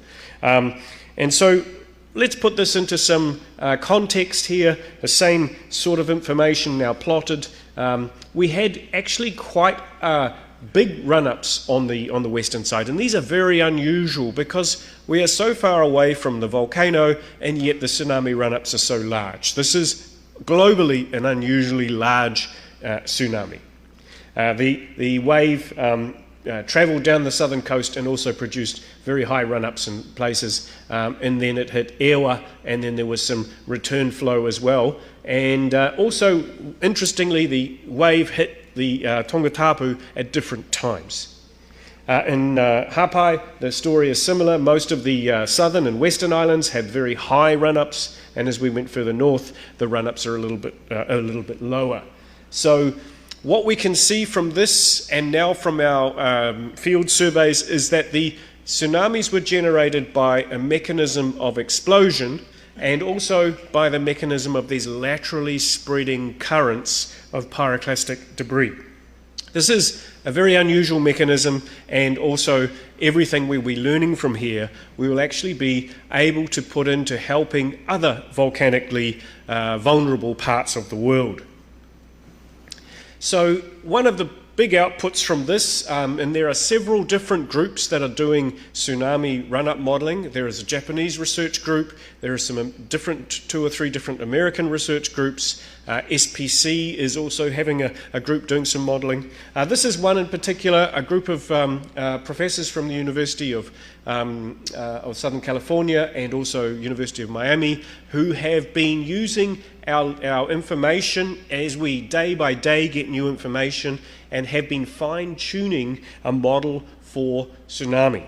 And so over here we've got a very spectacular tsunami model. Hopefully I can make it run. There we go. And you can see the waves coming down, impacting on the western side of the Kanakapulu Peninsula. And if you notice, there was an initial wave that came first, and then the secondary wave that came through, and the flow heights that we're seeing from these simulations are very similar and closely matching what we are finding in the field. So there are currently some important differences between our measurements and the simulations on the western side of Tongatapu, and so we are now this is a model that's going to be developed even further. But you can see the power of these kinds of models are that we can both visualize the impact of these events, but we can now forecast using similar types of eruption scenarios what tsunamis might then do in the Kingdom of Tonga from different volcanoes at different times. So this is really what we're trying to go towards. So again, relatively humble methods in the field, progressing further on into much more sophisticated modelling of impacts and hazard. So we move on to some of the recommendations that we just wanted to put forward here regarding tsunami.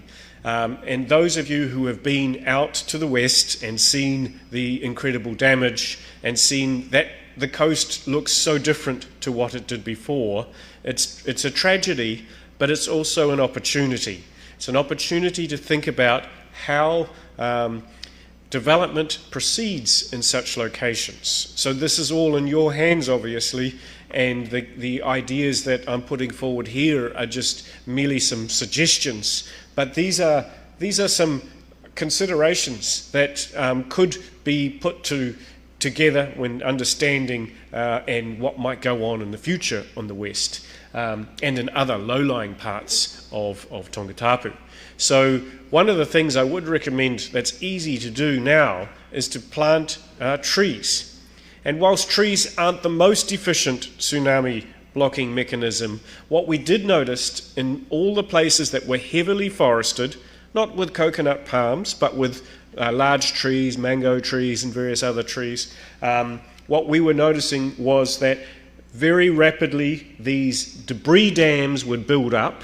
And if you've been out west, you will have noticed a lot of these big debris dams up behind Samalatane and all these other places. And these debris dams actually protected inland areas from further damage because they break the energy of the wave. So the trees they break down, they all interlock, they create these log dams, and that really does protect further inland areas. So those are things that are relatively simple to do. Some of the other considerations around land use planning are going to be much more complicated and beyond the abilities of a scientist to talk about. So now I'm going to move on to Hunga itself. And I just want to explain to you what Hunga looked like before the eruption. So a couple of surveys were carried out before the eruption.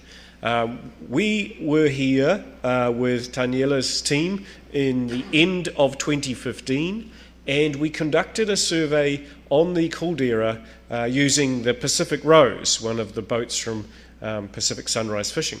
And the results of the survey are here, and here we have the top part of the volcano. The other survey that was completed a year later was by the research vessel Falkor, which was diverting here after another mission wasn't successful. But they accidentally, more or less, collected some more information of the volcano. So this is the Falkor survey over this side, and you can see this is the volcano. There's no vertical exaggeration here, so it looks a little bit flat. But down here is about 1,000 metres below sea level, and up here is about 40 or 50 metres below sea level. And we've got this black area here, which is where the old islands were. This black area here, which was a reef and low shallow water. And the central part, which was the deepest part of the caldera. And so this is our survey that we conducted here. Again, the island here is Hunga Hapai, Hunga Tonga. This is the middle part that was created during the eruption in 2014, 2015. It was 120 metres above sea level. And the southern area was all very shallow water. You can see how thin this line is as the boat's gone over here. And we weren't able to survey this because the water was too shallow, mostly 10 metres to 20 metres. So a big shallow area in the southern part of the top of the volcano. And overall, the volcano was actually quite flat. There was the deepest part here in blue, and this deep part here in blue was about 140 metres deep, 150 metres deep at the most. So there was a deep portion here, and you can see it here, a deep portion here, and on this side is the again the Hunga Hapai and Hunga Tonga, and the 2014-2015 thing, and the deep part here 150 metres. That deep basin accounts to something like 1.2 cubic kilometres, which is quite large, but you'll see soon that that's a small number.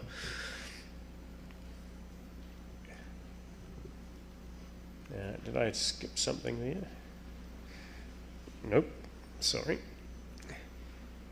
So just to recap, we've got this previous surface where there's the 2014-2015 cone, the Hunga Hāpai, Hunga Tonga, the deep portion, the shallow portion to the south, and over here we have the bathymetry information that we collected from marine mapping in 2015, and you see that's rotating around. We've got the deep part of the caldera here, only 150 metres deep. We've got these islands here which are occupying the north, and we've got a big area in the south that's also very, very shallow. And around the rim you'll notice these little dots, and these are old cones from small eruptions that have happened over the last few decades. So this is what the volcano looks like now. So what we have now is a very large hole in the ground. You probably don't even recognize this from that previous picture. So this is Hunga Tonga over here, just this little gap in the coverage.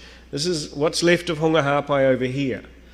Earlier on, when we visited this location, we've already announced that Hunga Hāpai is only 25% of its initial size, and Hunga Tonga is only about 10% of its initial size. The reason these are so small is that the bulk of these islands have actually collapsed into the middle of the volcano. Hunga Tonga collapsed in this way, Hunga Hāpai collapsed in this way.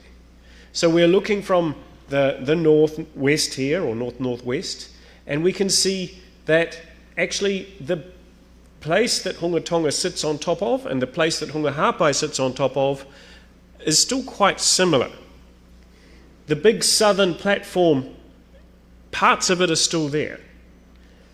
There are some big drainage valleys to the east and to the north that were previously also there in our 2015 survey.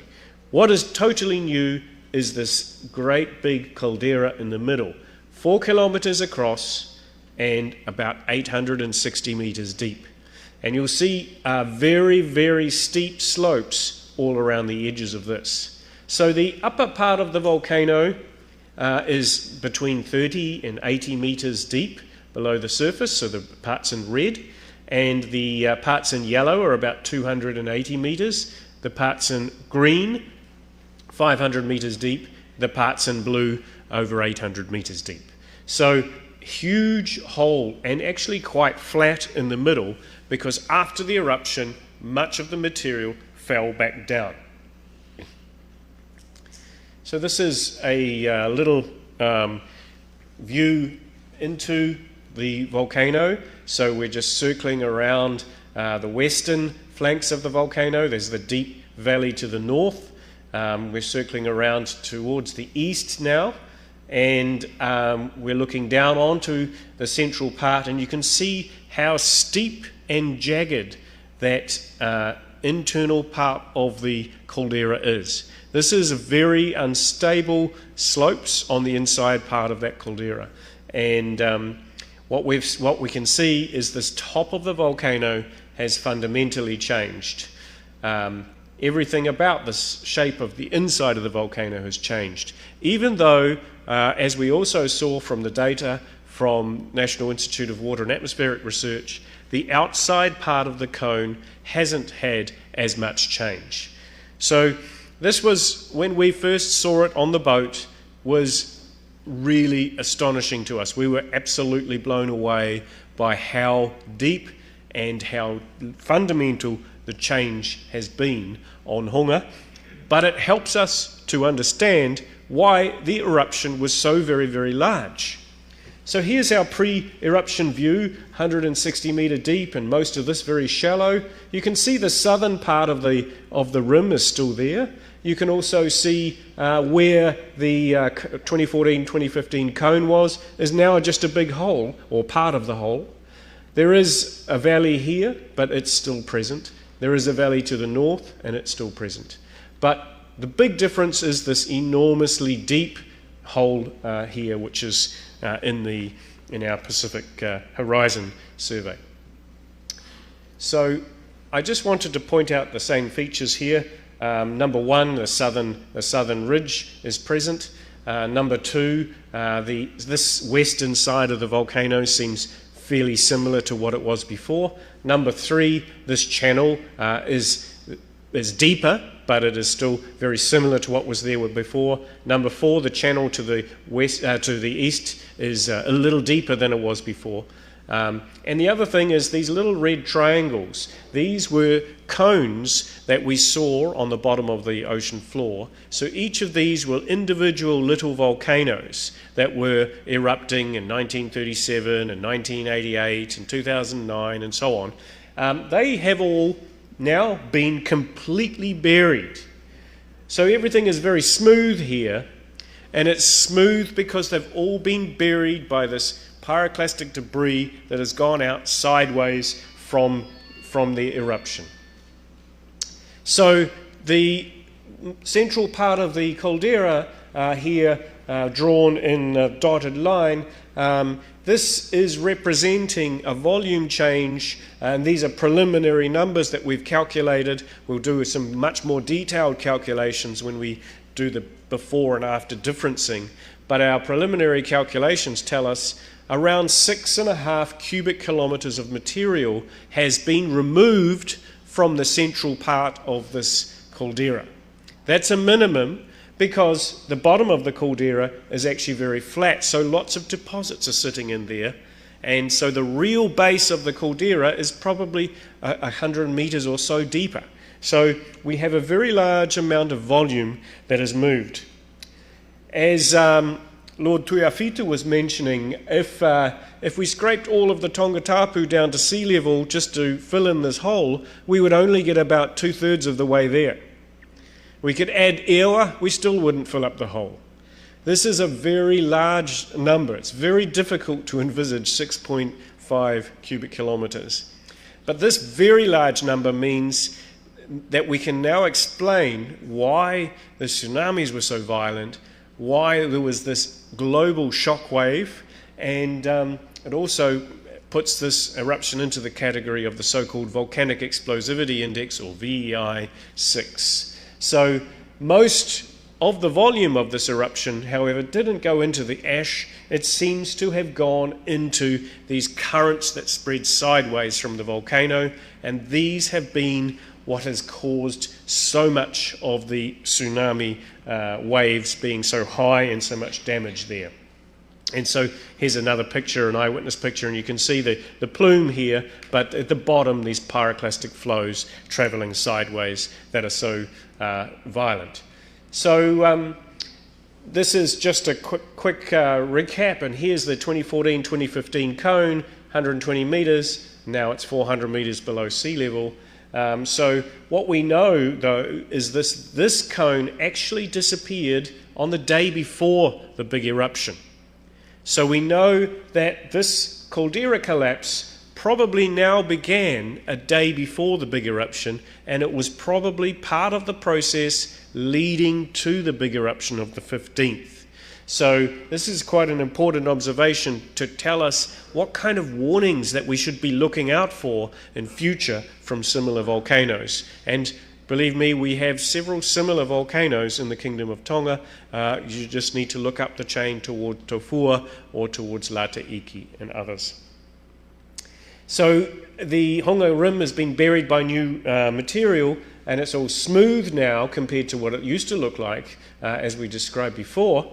But the outer rim so far appears to be stable, which is really good news, because that means that we're not likely to see major collapses from the outer rim at the moment. So this is a source of relief, because one of the things I was concerned about was, had the external part of the volcano collapsed, there would have been a lot more potential for ongoing collapse.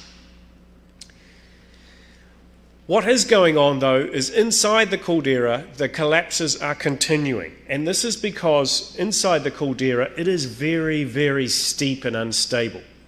And so you can see here these things that look like bite marks. This is a bite mark. There's another bite mark. There's another one on this side, another one on that side. These are very large landslides, and they actually occurred after the caldera collapse, because you can still see the top of the landslide debris just above the number 3 there. And when you look at the detailed data, this is just a smoothed version, you can actually see that after the caldera fell in, these walls are actually gradually sliding inwards. And so this collapse here is actually quite large, almost 1/10 of a cubic kilometre.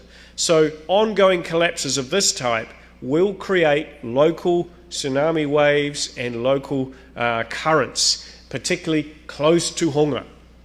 So vigilance around Hunga and vigilance in the vicinity of Hunga is still required, because that landscape is still readjusting. So that submarine landscape is readjusting as ongoing collapses will carry on. The other thing that we have noticed, and this was hinted at yesterday by the National Institute of Water and Atmosphere Research, they noted some ash in the water column outside the caldera and inferred that there was ongoing volcanic activity. Well, we can prove that that's actually true, and that inside the caldera, especially along this area encircled here in the northwest, there are many small eruptions going on at the moment, or going on at the time of our survey. These are just 2 of them, but there were many sites along there where there are small eruptions. So you can see in this upper one here, right here, we've got this is the ground surface, or the ocean surface, 140 metres below sea level, and this plume is gas and particles that is driving up from a small eruption column that's about 60 metres high in the ocean, on the ocean floor, and there's gas bubbles rising up above it. Another one here, another plume with particles and gas. And you can see this one here with the blue material cascading downwards. So those are solid particles, dense solid particles that are actually being erupted here and dropping downwards into the side of the caldera. And you can see how irregular the surface is here. So this part of the caldera is not only going to be continually collapsing, but there is ongoing small-scale eruptions happening there. And so these low-level, probably continuous eruptions are normal after we've had such a large amount of magma erupted, but they do indicate that there is ongoing potential hazard associated with ash and pumice plumes and rafts, and potentially small, more energetic phases could cause some local hazards like local tsunami waves and currents. So the volcanism at a small scale is continuing, but I do want to emphasize that the enormity of this caldera, the massive change that's taken place, means that we are very unlikely to see large-scale eruptions again for the next few hundred years at least. The volcano needs to build back up again to a shallow level to be able to be having that great big potential. That is why when we look at the long-term view of the volcano, we recognize that these large events happen on this volcano only every 900 years or so. This volcano is very similar to some of the others along the Tongan Arc, though, and so we would expect the same kind of behavior from some of the other shallow submarine ones. So that's the last part of the presentation, and I just want to acknowledge many people that have helped with this work. Many people in New Zealand, my team in the University of Auckland, also the Pacific Sunrise Fishing, all these people that have helped me with designing the survey, with interpreting the data, with asking for specific types of data, and also sharing with us the results of their models that they developed with the work that we do here. So international science collaboration is not always straightforward. Many scientists are busy running there trying to get the headline for things, but in this case we've had a lot of very good and healthy collaboration to get us towards where we're understanding now. So at this point I thank you very much for listening, and I hope that you'll understand what I've been able to explain today, and I hope it helps give you some feeling of closure, or at least some feeling of understanding for the momentous events that have affected the Kingdom of Tonga. So, malo pito.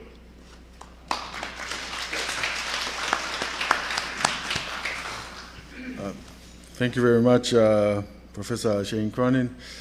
Ko whainga maare koe ni, o ku tuku atuia ki he lokini, pape ki he ka umitia, ko whaia ngongo, ki ahana o whihui panau, o mai he taimin. Ko e whakatokanga atue, koe ki taimi, mahalo koe ne tolu tau noa pe, o ku elere atua ik minister, ki whatongi eta, ka koe whainga maare koe ni, ki he taimi koe ate, atuia ke ngai whihui. Yeah, Lala. Hello, Pito. The question I have for you, Professor Shane, is with the inside the Kodia wall that keeps collapsing and mini eruptions. I think what the nation wants to know with these mini eruptions and mini tsunamis that's going to be caused by the collapse of the wall or the Kodia is that every 900 years, is that what people are going to be basing? Is the volcano on dormant right now, or because I know everybody is still wondering when's going to be the next eruption and stuff. I think that's just to reassure the public that's listening. Yeah, that's a good point, and we can never say for sure with volcanoes, but what we can say in this case, from our geological studies at this volcano, every 900 years it builds up to producing this very large event. So we saw the last one around 1100 AD. This was based on using radiocarbon dates, and the previous one before that was around AD 200, again based on radiocarbon dates of the materials erupted. In between, there have been smaller eruptions, many smaller eruptions, but ones of the scale that would affect Tongatapu and Hapai group of islands, I would expect there to be none of that scale for many hundreds of years, and mainly because the caldera is now so deep, and so the main vent, if you like, is in that deep part of below the ocean. So even if new magma comes up, there is this big weight of water on top of it which stops it from being explosive. And so the types of impacts I've been talking about around the small collapses and the small eruptions, that is if you are nearby there in a boat, or you are fishing or working around that place. Away from that volcano, as far away as Tongatapu and Hapai, we would expect not to have any impacts from those small events. Sorry, Shane, can I just ask another one? With the tsunami model that you mentioned on your presentation, how confident are you that Daniela and his team, and also with the government of Tonga, how confident are you that that model is good for Tonga, especially with the local tsunamis that will most likely get with the Cordillera walls that keeps collapsing? Yeah, so this is one of about 3 different models that's currently in development. They're all converging on quite similar types of results. And so these are the sorts of things where having 3 or more models is really helpful, because we can compare them and compare them against the real event data. So obviously we have real event data from this one event, but we also have some real event data from historic events as well.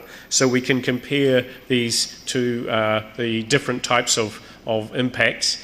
Tsunami can be also generated by tectonic events and also by trench earthquakes, but it's quite clear that there are many deposits on the western side of the island that represent past eruptions. So this is probably as best as we've ever been able to forecast these kinds of hazards. So Daniela and his team are able to put this kind of information straight into some land use recommendations. But this will happen over the next few years as we get other models and other information online. And I'm thinking particularly of quite advanced modelling from Japanese scientists, and also there's a series of models that are being run by NIWA in New Zealand as well.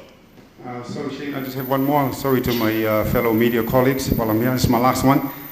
With the consideration for the western side of the island, and especially the low-lying areas, I know you mentioned that to plant trees, and I know you couldn't touch into details on the other consideration. Is the government going to be doing the consideration that you have for the low-lying areas and the western side of Tonga, especially with a tsunami, especially for potential tsunami warning? Or I'm probably not the right person to answer that, but at least we're discussing this, and everybody is really seeing the benefits of this kind of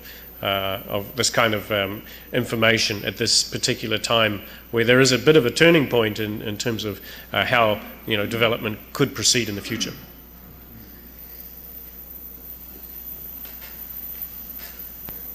Malo Apito, Professor Shane, of all the years you have working in this field and your expertise, what are your thoughts on the aftermath on the volcanic eruption? I guess my main thought is how fortunate and how responsive and resilient the population has been. So it was remarkable that whilst there were fatalities and there has been major infrastructure and housing damage, we were envisaging hundreds, if not thousands, of lives lost from the scale of this eruption.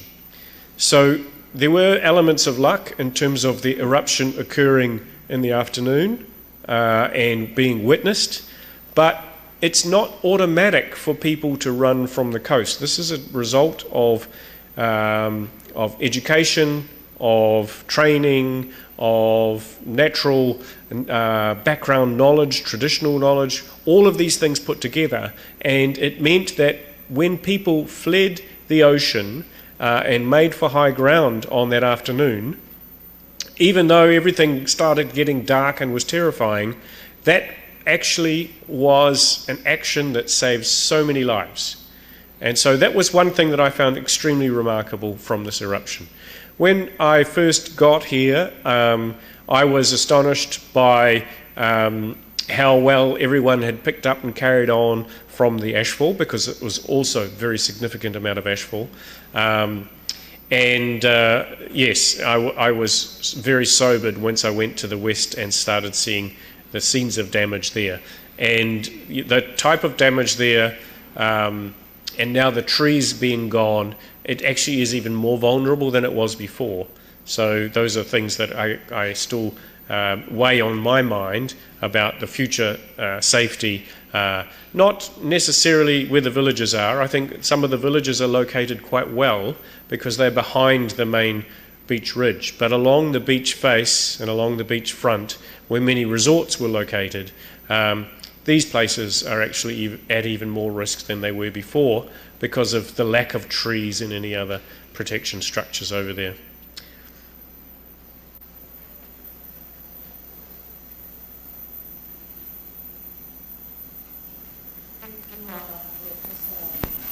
Thank you, Professor Cronin, for the most interesting findings about our volcanic eruption.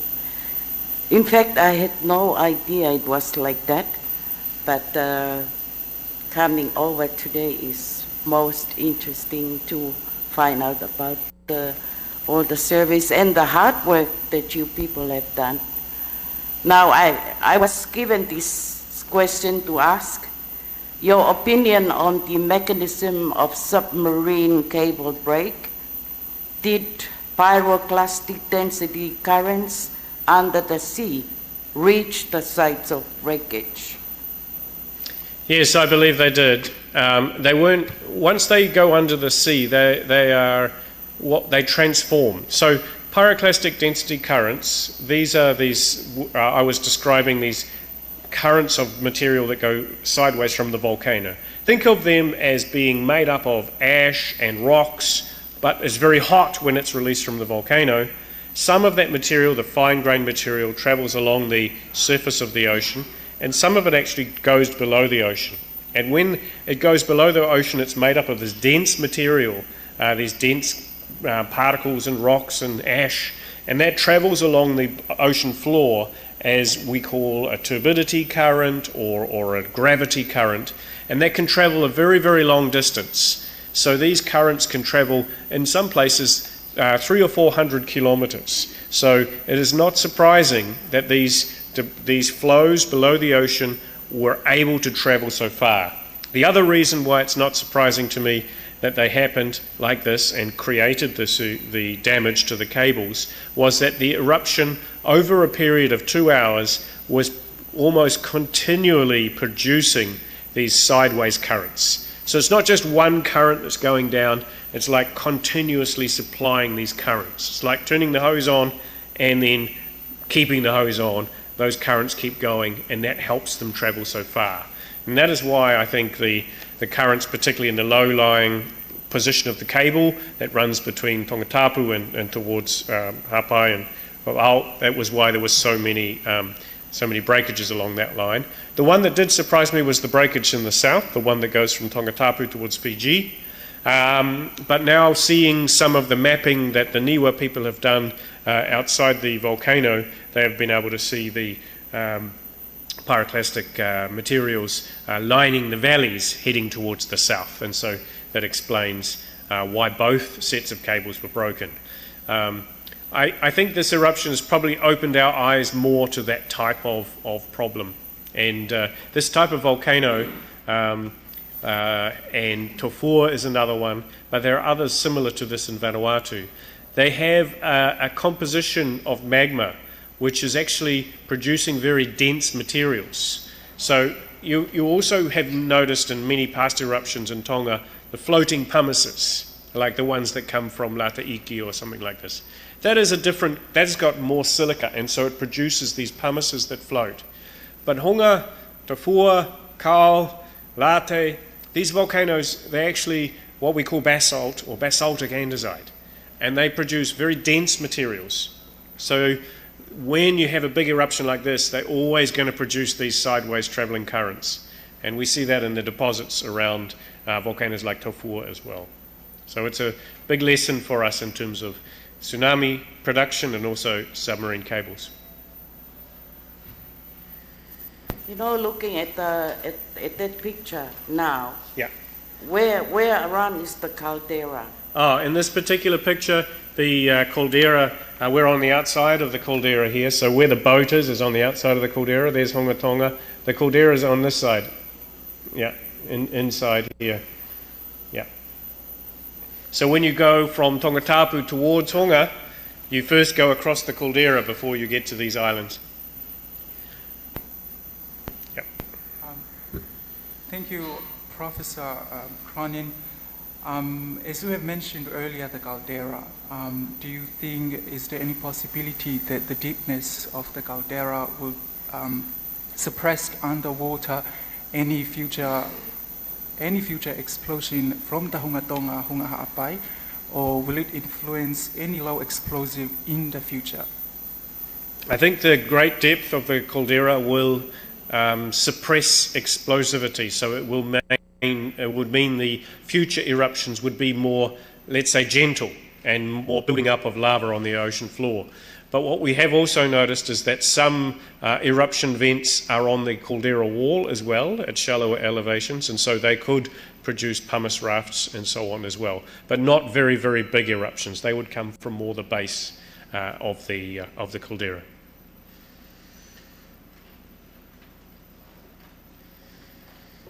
Shane, you mentioned there are small eruptions occurring at the moment. So can you be a bit specific about, because the public were afraid, they think there is a big eruptions going on sooner? Yeah, there's no chance for a big eruption because the caldera is so deep. So the small eruptions that are going on at the moment are like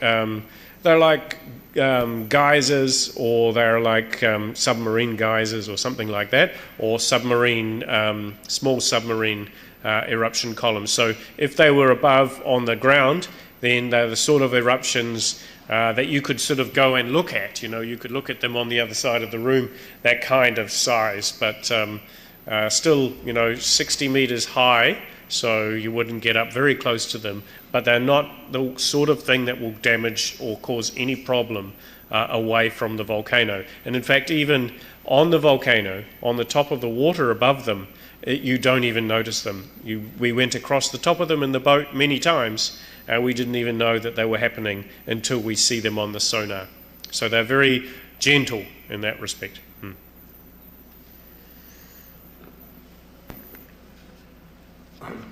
Professor, does those small eruptions can generate another strong eruption in the future?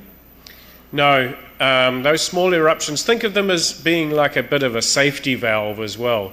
So there's, you know, if you've got a pressure cooker and you know, the vent is open, then you can have some small steam coming out. But if you close the pressure cooker, then you build the pressure. So in these cases, what's happening after the big explosion is that you've got some small amount of magma left over, and it's producing this gas, these small events. So they are releasing that gas, and they are releasing the pressure below. So as long as it stays like this, then there's no major threat.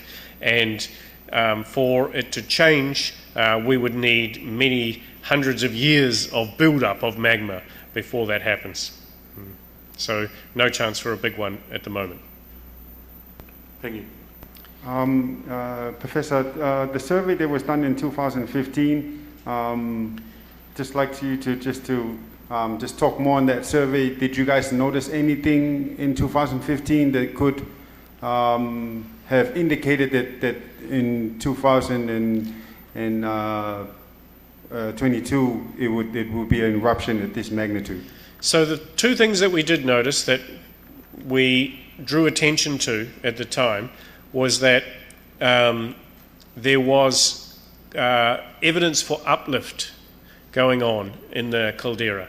And that evidence for uplift was we saw fresh coral that was above the sea level. And that was on the Hunga Tonga, on the coastline of Hunga Tonga.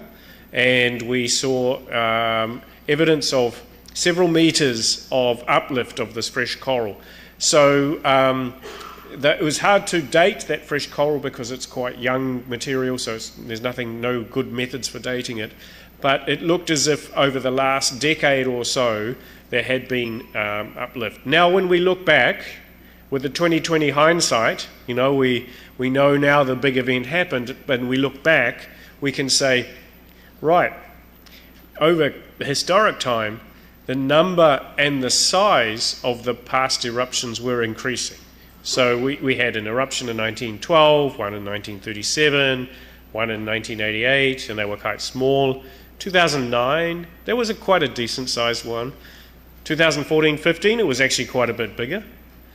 And then at the beginning of this one, in December of 2021, we were thinking it looks like similar to the previous ones. Now, after the big event, we look back and we think, right, that whole volcano was probably building itself up. That's why the top of the volcano was so flat in 2015. It's like blowing up a balloon. You're building the volcano up. At the time, we also recognized from the radiocarbon dating that there was a very large eruption at AD 200, another one at AD 1150, and we suggested that yes, in the geological future, another one could happen. But going from a geological description to a prediction on a week-by-week scale is currently impossible anywhere in the world for volcano studies. But so we recognize stuff, but we now have hindsight to see the signs that we didn't see back then. And this time around, there's no evidence of any uplift as you guys are going there. Certainly not at the moment. There seems to have been potential for Hunga Hapai actually sits about exactly like it was, just most of it actually collapsed into the caldera. So there's Hunga Hapai here. And we can actually match up layer by layer because we were climbing all over this and sampling this back in 2015. It's absolutely similar. And everything on this side has just fallen into the caldera. And Hunga Tonga, just a tiny little bit of the outside of it is left. All the rest of the island that was on both sides has collapsed into the caldera. So we think there's probably been a little bit of subsidence on this one, maybe 3 meters, it's dropped down. This one has been stable. Shane, from your opinion and experience, what does make the waves in Hihifo different from the one that reach Nomukeiki and Nomuka? I see your presentation, it was 15 meters in the western side and 20 meters when it reached Nomukeiki and Nomuka. Yeah, so I think it's something to do with the shape of the caldera. So if you remember in the caldera map, there was like a gap to the north. So when these currents are rushing out laterally, I think there's a lot of them that are directed by these little low points in the caldera. So there's almost like a small valley pointing north, a small valley pointing towards the east. And so that valley pointing towards the north is directing, I think, a lot of energy towards the north, which means that the next island that's going to face that is Nomukeiki. And thank goodness that Nomukeiki was there, because Nomuka is just behind. And so the impact on Nomuka was really blocked by the wave reaching this very high level of Nomukeiki. And Nomukeiki is one of those places when we were walking across an area that was previously high forest. Everything is just destroyed, the soil ripped up, there's a great big sand plain there. It's unbelievable what change has happened there. The high part of the island survived, but very, very large wave, and probably directed by that northern valley, and also very important for protecting the people of Nomuka, because otherwise that would have been a much bigger flow on Nomuka itself. Kadak bete tau ai peta fifi fa osi pepe. Tau tapuni leva tau fewi. Professor Cronin, you know the volcanic eruption inside the caldera, is that if it continues to be like that, the activity, is that how the land formation is made for Hunga Tonga and Hunga Pai? Yeah, so I think what's going to happen for a while is that cliff face on the west, all around the inside of the caldera, that will crumble, continue to crumble until it becomes a little bit less steep. It'll be smooth, and that some of that material will fall into the caldera, and so the caldera will gradually start filling up, and the outer walls of the caldera will become a little less steep. And then as more volcanism begins, then there will be lava flows that will come out and they will fill up the caldera, and gradually the level will build up over many hundreds of years. Yeah.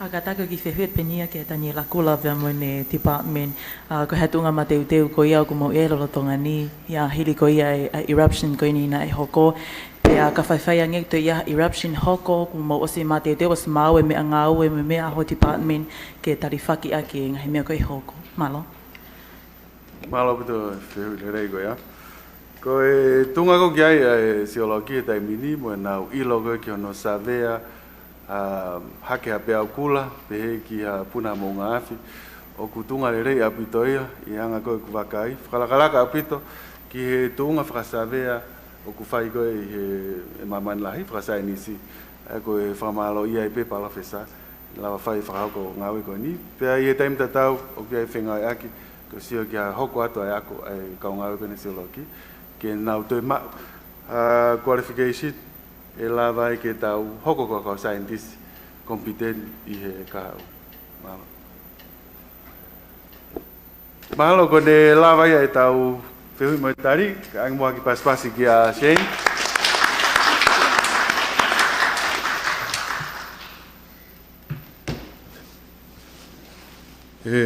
lotu ia fitu pe ke alusiane mo ek kada ka more more e ke tu te fa loa ka e whakakata te pe tau polokalama, ko e ki whehunga ho inga pēna o tonga ki ai i he ohake e lala, ko e whekau aki mo ngā aki ai whakamatala koe ni uktana koe ni, ki e tau palani whakafonua, pēa koutui ko e whakamatala maho inga ai ni, ke whaihano whanongoa, mona whakatoa ngai, ke whai aki tau langa build back better, o ka mana koe ke whakahoko pa koe tari pia ki a lala, e consider pe pure anga ngahi whakamatala koe ni. Ko tui koe ngahi mea make he, ko si mau ka atoa pe, hange koe mea na mea ke minister, ko e mou ngahi lahi taha pe ni mamani he tai mini, e ne mapuna, pea ika i ngata ai, koe fo i luo koe ko o hake, ngota umu koe ko whau he mou ngahi koe ni, ngota umu lahi taha ia, ko tau mamata, pea keke aha mou ngahi tene whakatupu, hape au kula lahi pe heni, talo e tau e teo whanoa ko tau rekote historia.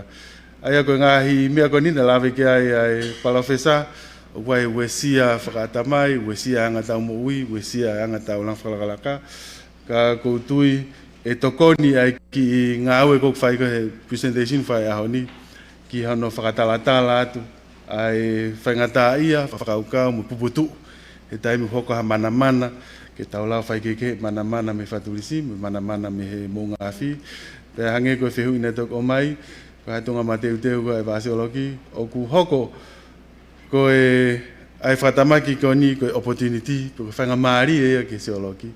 O ku lawai ke tokoni mai ngahi kautaha mei muri, ke ngahi mea ngāwe, ki hono titeki, pe ko hono wakai, o e whitu uku puna mai mea ha mō ngāwhi pe longoa mai. Ai ko ne mau pe mea ngāwe ko ni, mahalo whakotu ke ngahi mahina ka hoko mai, ko ne ngalulu, ko ne longolongoa ape ha manamana, te tau ilo pe tātou koe koha mana mō ngāwhi.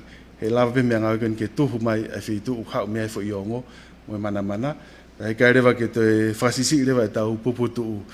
Aia koe tunga kong ma teu ku tau ngāwe e seoloki ki ai, mo ngahi kautaha whetokoni aki mo e pot ngāwe, ke lawa whan whakakato ngahi mea ngāwe kou tau ke mō ngāwhi, pēr pehe mo mea ngāwe ki he tsunami.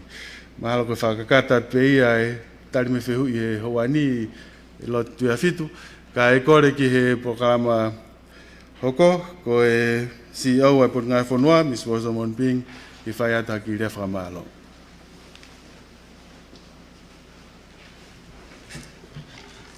Ko kole ke o whamalmalu i he tala whakatapka kato o e lotu mo whanua, ko muake e tau polkalama i he whiawhkoini, ka atanga ki o whakahauka te whatongia ko no whakaos mo whakahaungai ai polkalama i he whiawhkoini.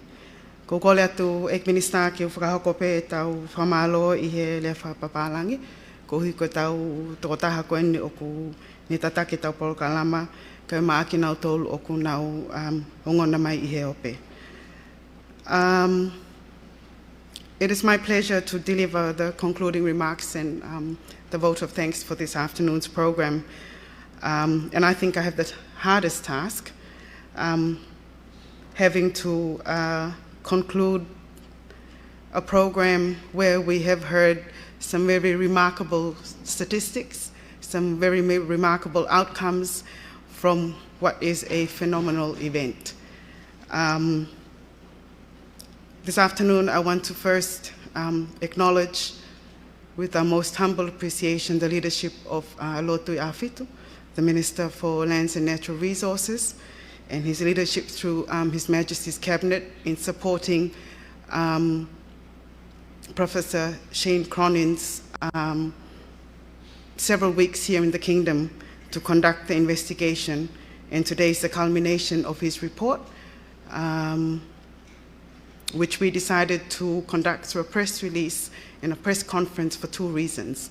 The first one was to deliver, for the first time, the preliminary results of and official results from an investigation supported by the Cabinet and supported by the National Emergency Management Committee and all of the ministries and agencies who have collaborated to assist Professor Shane Cronin. The second purpose was to engage the media as the most important institution to understand what this event means in the present and for the future, and to assist government in reassuring the public that we will continue to plan, continue to make decisions based on sound scientific evidence, and to reassure our people that government and all of our partners will continue to protect them and to protect their livelihoods. So this afternoon, I'd like to encourage the media. I'd like to thank you for attending. Lady Luani and all members of the media who are here today, thank you for your engaging questions. I know it's highly scientific and highly technical, but I'm reassured that you have grasped the essence of the message, which is we are reassured that this event is not to occur again. Having said that, the commitment from the ministry, Lord Minister, and from the Natural Resources Department and Division is to continue to support you, continue to provide the scientific advice, the technical advice that you need to make decision making, as well as His Majesty's Cabinet. Thank you very much, Professor Cronin. We can't thank you enough for your passion and for bringing your long experience and your long friendship and your long professional experience and career with Tonga by reaching out to come here. Not only have you come here in person, you have taken the ministry with you, and you have engaged a large network that we would not otherwise, I think, have been able to engage without your being here on the ground. Safe travels home.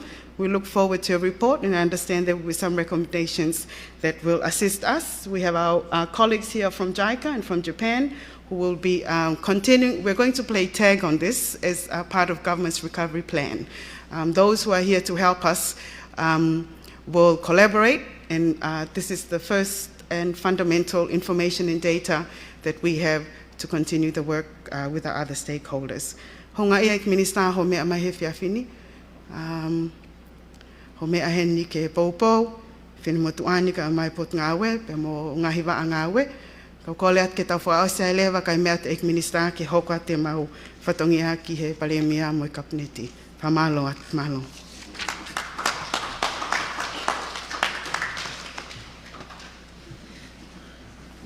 Turo e Minister ko rei be tau ki program frasi ko tau lotuku ko rei kia palalo aman. E tawos.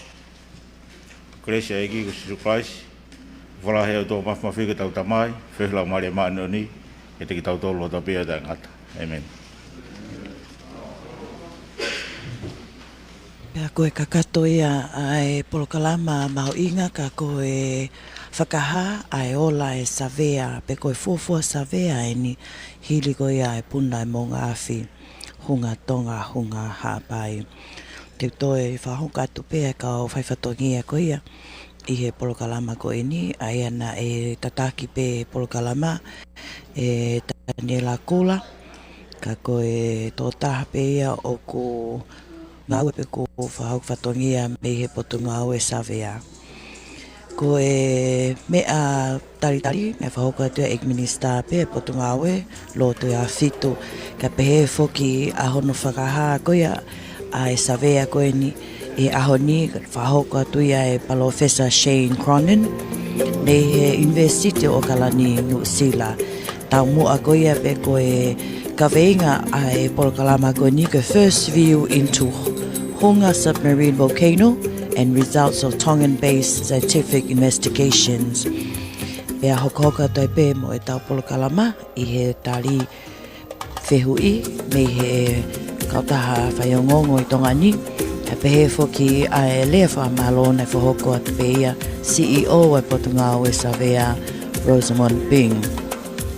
Polokalama ko ni utolahi au pito I he whaliwhataanga ko ia whaone loa I taim tatau pēna I toi tolahi foki mani I nā nau kau mai o whawho mai I he Zoom me toa puleanga whatongai ha ke koe mei koe kau kunau tolu pe o kunau koe kau sai nisi i he malae koe ni i he nau fie ilo mai ki he ola koe e savea maho inga koe ni nai whahoko koe ia i tonga ni aia nā mō whanongo pe ki ai pena e tōtoko ko ngalalahi mai pe e tanira kula e hiri koe ia ano whakaha koe he Professor Shane Cronin whikau aki koe ia moe mō ngāwhi koe ni nā e puna i Sanuali Aotahanima. Te o tatau atu he koe ngā koe lahi koe ngai polokalama i he studio ka te o koe kau whakahu whatongia koe me whaleni e re tai mimi whai eke koe ta whaaki whaiongongo ko Lady Luciane Luani me ta whaaki koe a besi Facebook a Broadcom Broadcasting ko tupo lea ka pehe whoke a alipate ki singa pea mo futa lewa tuifua pa i he ta whaaki koe ni ai letio ko lisiate tohi pea koao Marian Kupu ta whoki he ki Vikilani malo apito Melilao.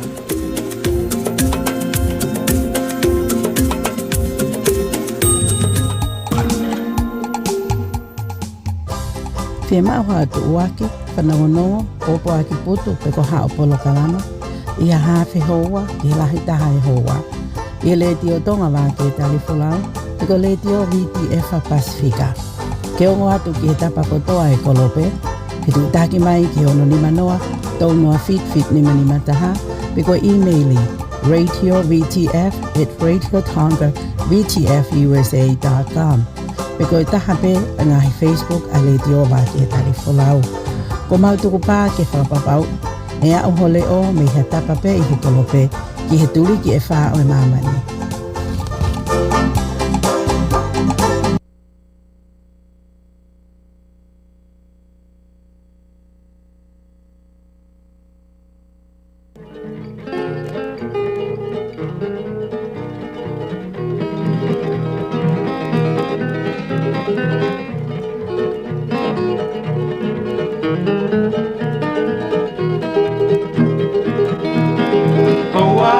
Pacific Saude, Sile o oi o tu frenite.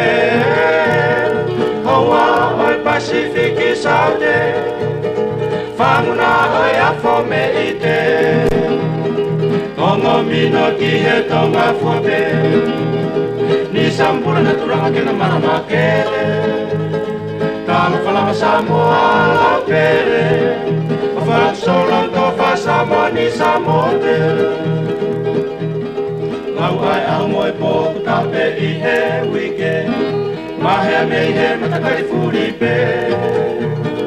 Mei whenai tamatahi ni si au whahulu pehe, Tulua ki au ki koe po moni te. To all our overseas relations, friends and all, Forget not every cent you're all night for. Weekly listening every Monday night as usual. For your beloved choice on den 20 cycle. Awane ingalo ia to whakafonga mai. Ia ore every setile po atoa. Ai mai sere po ore aso ngofua. Iwai aso umalama. Kuani kureta kamani makarorongo mai. Ia tamani every setile pangiringa. Wasi vitake na nomi warong tina pongi moniti. Tena lima kawa kedenga. Onga nongo ole kakala pasiano o faanga. Iko etaru e lume skiri mai soa. Osila paiti fonia po e whakangalo ngata. Sikai haru te whietau karehevikia. Owa oi Pacific Saude. Sile o oi ondu frenite. Owa oi Pacific Saude. Famuna oi a fome ite. Ongo mino ki he tonga fobe. Ni sampura na turanga kena maramakele. Kalo palama Samoa la pele. O fa solong to fa samo ni samote.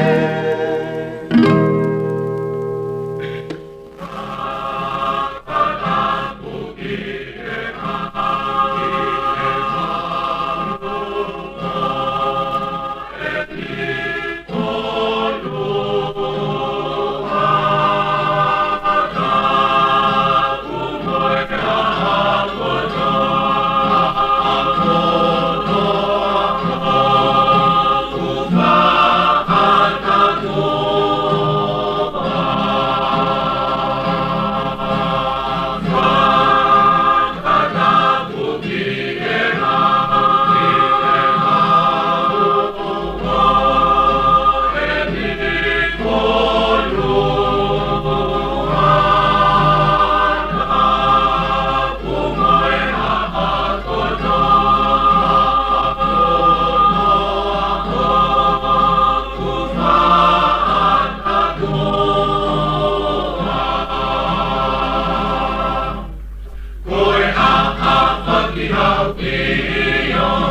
meinu amama o iyo, pea koho no ko iyo, kolisi whaia mo iyo, koi a pati hau iyo, mai meinu amama o iyo, pea koho no ko iyo, kolisi whaia mo iyo.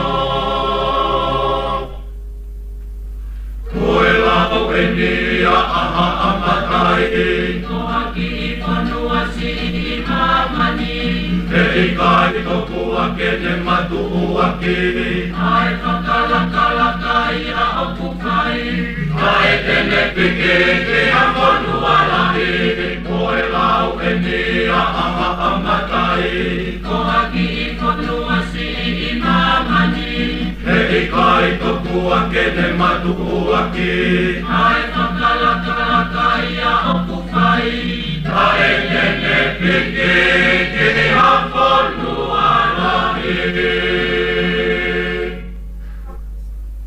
Koe haa e ta whohunga o kuwhai. Kua osti alu atu si I tonga tokola, au e he whanua lahi, te apuro mauai a fuunga ngalahi ke toko niki si a tawai mai. Mai mai, mai mai, mai mai, mai mai, mai mai, mai mai, mai mai. Kai pano kua tupua palo pale mai, koe no whoonga a e toko lahi. Kau ai e ki I motu a kofi e matai, me loto mamahi ai ona mai. Ona mai, ona mai, ona mai, ona mai, ona mai, ona mai, ona mai. Te a telele ki o le maki a fi e matai, ono fine motu a kota e mari. Ke me kala atu ai a e me loto mamahi I e me ko o ma o kufai. O kufai, o kufai, o kufai, o kufai, o kufai, o kufai, o kufai. O wha ai matanga o me a mai ki ai, ono leke o e palo pale mani. I e mahu ke langa I ha ke a e whanua ni ka e malu pe si I na whamari. Na whamari, na whamari, na whamari, na whamari, na whamari, na whamari, na whamari. Pea tele le tio lewa a tai ngari, ki hono huse pāniti kofi e matai.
pu vai ha tama tama ki ta engali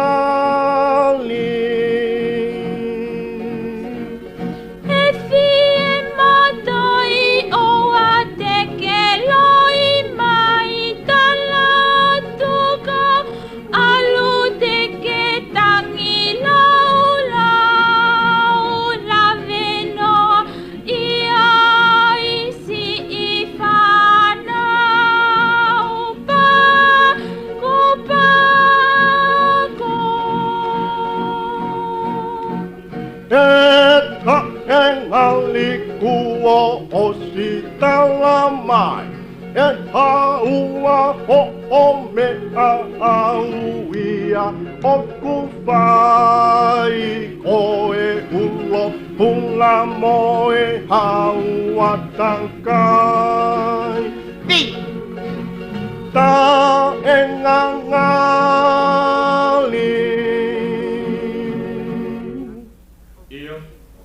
Oi mea whakamamahi.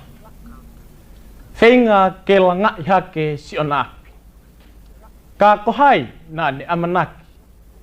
E iku ia o na māwai ai. Ei, tupu e nā fie mātai. Kau kaki i lea dege mama te ai. Oa teke holi holi mai. A engali vai kua tonu ho ingoa. Kau ka lea atu te kesi i mangoa. Wale munoa.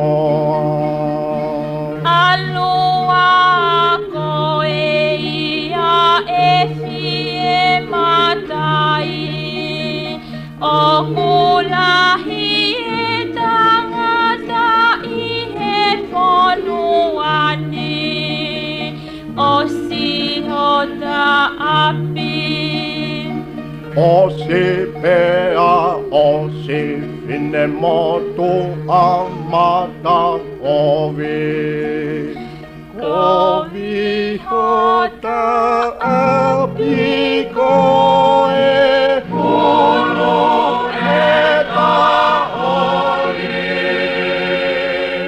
Koe mooni. Koe mooni.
Whauia a so where kakala ni iloa pe koe mooni, pe koe fie matai. Wholoa e tau tai whanongo ki hiwa koe ni, ka oku tau lawe monuai i he whiawhini. Ka nea koe koe kainga ne mūtok mea mai whokia ki e tau polo kalama makehe, ka kohono toi replay atu pe, o e o la koia o e savea ne whakahoko ki hunga tonga pe a mohunga haapai. Hange ko ia mo mea ki ai ho ek me kainga ko o whawhia maali e. Ai ngai whamatala o mai pia me ola e savea ko e ni i hono whahoko mai pia me tonga e ki. Ai a o kuhanghange me mei ke ta o e hiwange au tupu pia to hoko ha whahinga puna pe ai mo unga fi I he whetu koe ni pe ko hunga tonga pe mo hunga hapai. Ko tau wakai ko ia ki he whamatala e taha e kaupalo whesa. Na ne whamatala e o pe he ko e liliu lahi o hoko ko ia ki he o se ni pe a moe takere o se ni I hunga tonga pe mo hunga hapai kai o maa foki ai liliu lahi o hoko ki he ongo motu mo unga afi koe ni I tonga I osi ko ia ai puna ko ia mo unga fi atani ma o sanuali pe a fadau ke na whakatotolo me ko peseti pe e wanima o taha o ngo hunga na e keitoe pe to peseti hong fulu ai hunga e taha o gu fahama hino mai heni e he whamatala ko e ni foki ko o gu liliu lahi ai tukunga koe na iai koe ai ongo motuni I e taimi tatao pe na e koe taha e liliu na iai hafo fo I luo fo lahi au pito pe koe luo lahi au pito na e wha uia I hiri koe o mo ungafi pe o kune pe puna koe mo ungafi pe na ne whamatala o pe he koe tukunga koe na o sio koe ki he kahau ne ongo o kuiai pe whangaki I mo ungafi whangaki mo unga afi iki, pe koe whangaki mo unga afi iki I hunga tonga mo hunga hapai, o kei mo uipe. Pea o kumapuna puna pe ko aia I he aho kotoa pe. Ka I ne whamatalahe kei kene wesia e ha mea ta. Pea koe anga koe na wakai ki ai, e mei ke ta o hiva ngeau tupu, pea toki lava ke hoko, hapuna ai mo unga fi o tatau mo lahi ko ia puna mo unga fi I sanuari ko ia aho tahanima. Na to eke pe foki he kau e kau whaiongongo pe koe hana ke ne toi whakapapau I mai pe whangaki mo unga fi koe o ne pehe o nau lolotonga mo ui he taimini. Tene lava nai ke ne toi create e ia pe tene toi puna mo unga fi oku toi lahiange. Ko tari koe palo fesa koe ni na ane pehe ikai. Ko whangaki mo unga fi koe ni ne nau a folau holo ki nau tolu ia I motuni ne keke nau sio nau tolu ki ai.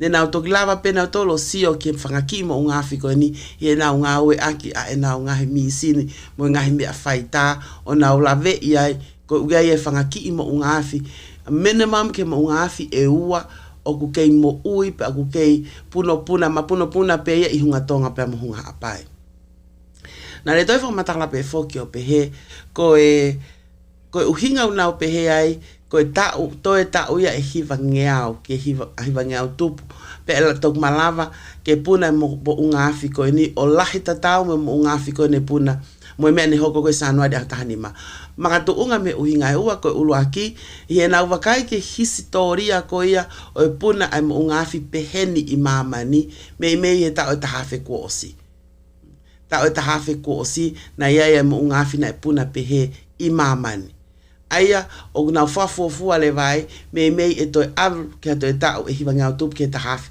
pe to puna mo unga afi tatau natula tatau Ie taim te tau peu nau pe koe luo koe o ku whau koe ia pe koe luo koe ia o mo unga afi. Pe koe ngoto ume mo unga afi maha te tau lava o pe koe ngoto ume mo unga afi. O ku fuu loloto whau ia. Pe koe ne fuu loloto koe ia e iai e taimi lahi ai fie mau ke hoko ai ke whau e mo unga afi koe ni ha whahinga mālohi fe unga ke puna o hange koe ne puna koe I aho tahanima o sanuari. Tahaya a ene ngahi a whakamatala ua ia uhinga ulaki ko historia koe o whahinga mo unga afi koe ni o hoko pe ia me I tau e tahafe ko toa pe. Ko hono wa koe fo iluo koe na e form up koe ia e puna koe ia e mo unga afi koe ia hunga tonga pe mo hunga hapai. Koe anga na whafuafua ki ai, it will take tene fie mau e ia ha taimi lahi, aia e lava peke au ki he tau e hiva ngeau. Pe hiva ngeau tupu, ka ne toki lava o mau ha mālohi fe unga ke toe explode pe ke toe puna mo unga afi koe ni o hange koe mea koe ne hoko koe ia e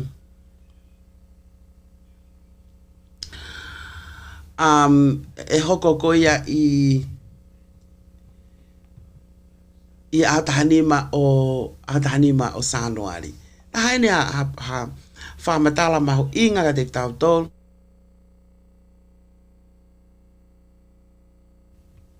Koe uhi ke mao ai ha tau whakafuafua. Na eto eke pe foki e kau whai o ngongo o pe he ka koe ha ene o ngo i aana.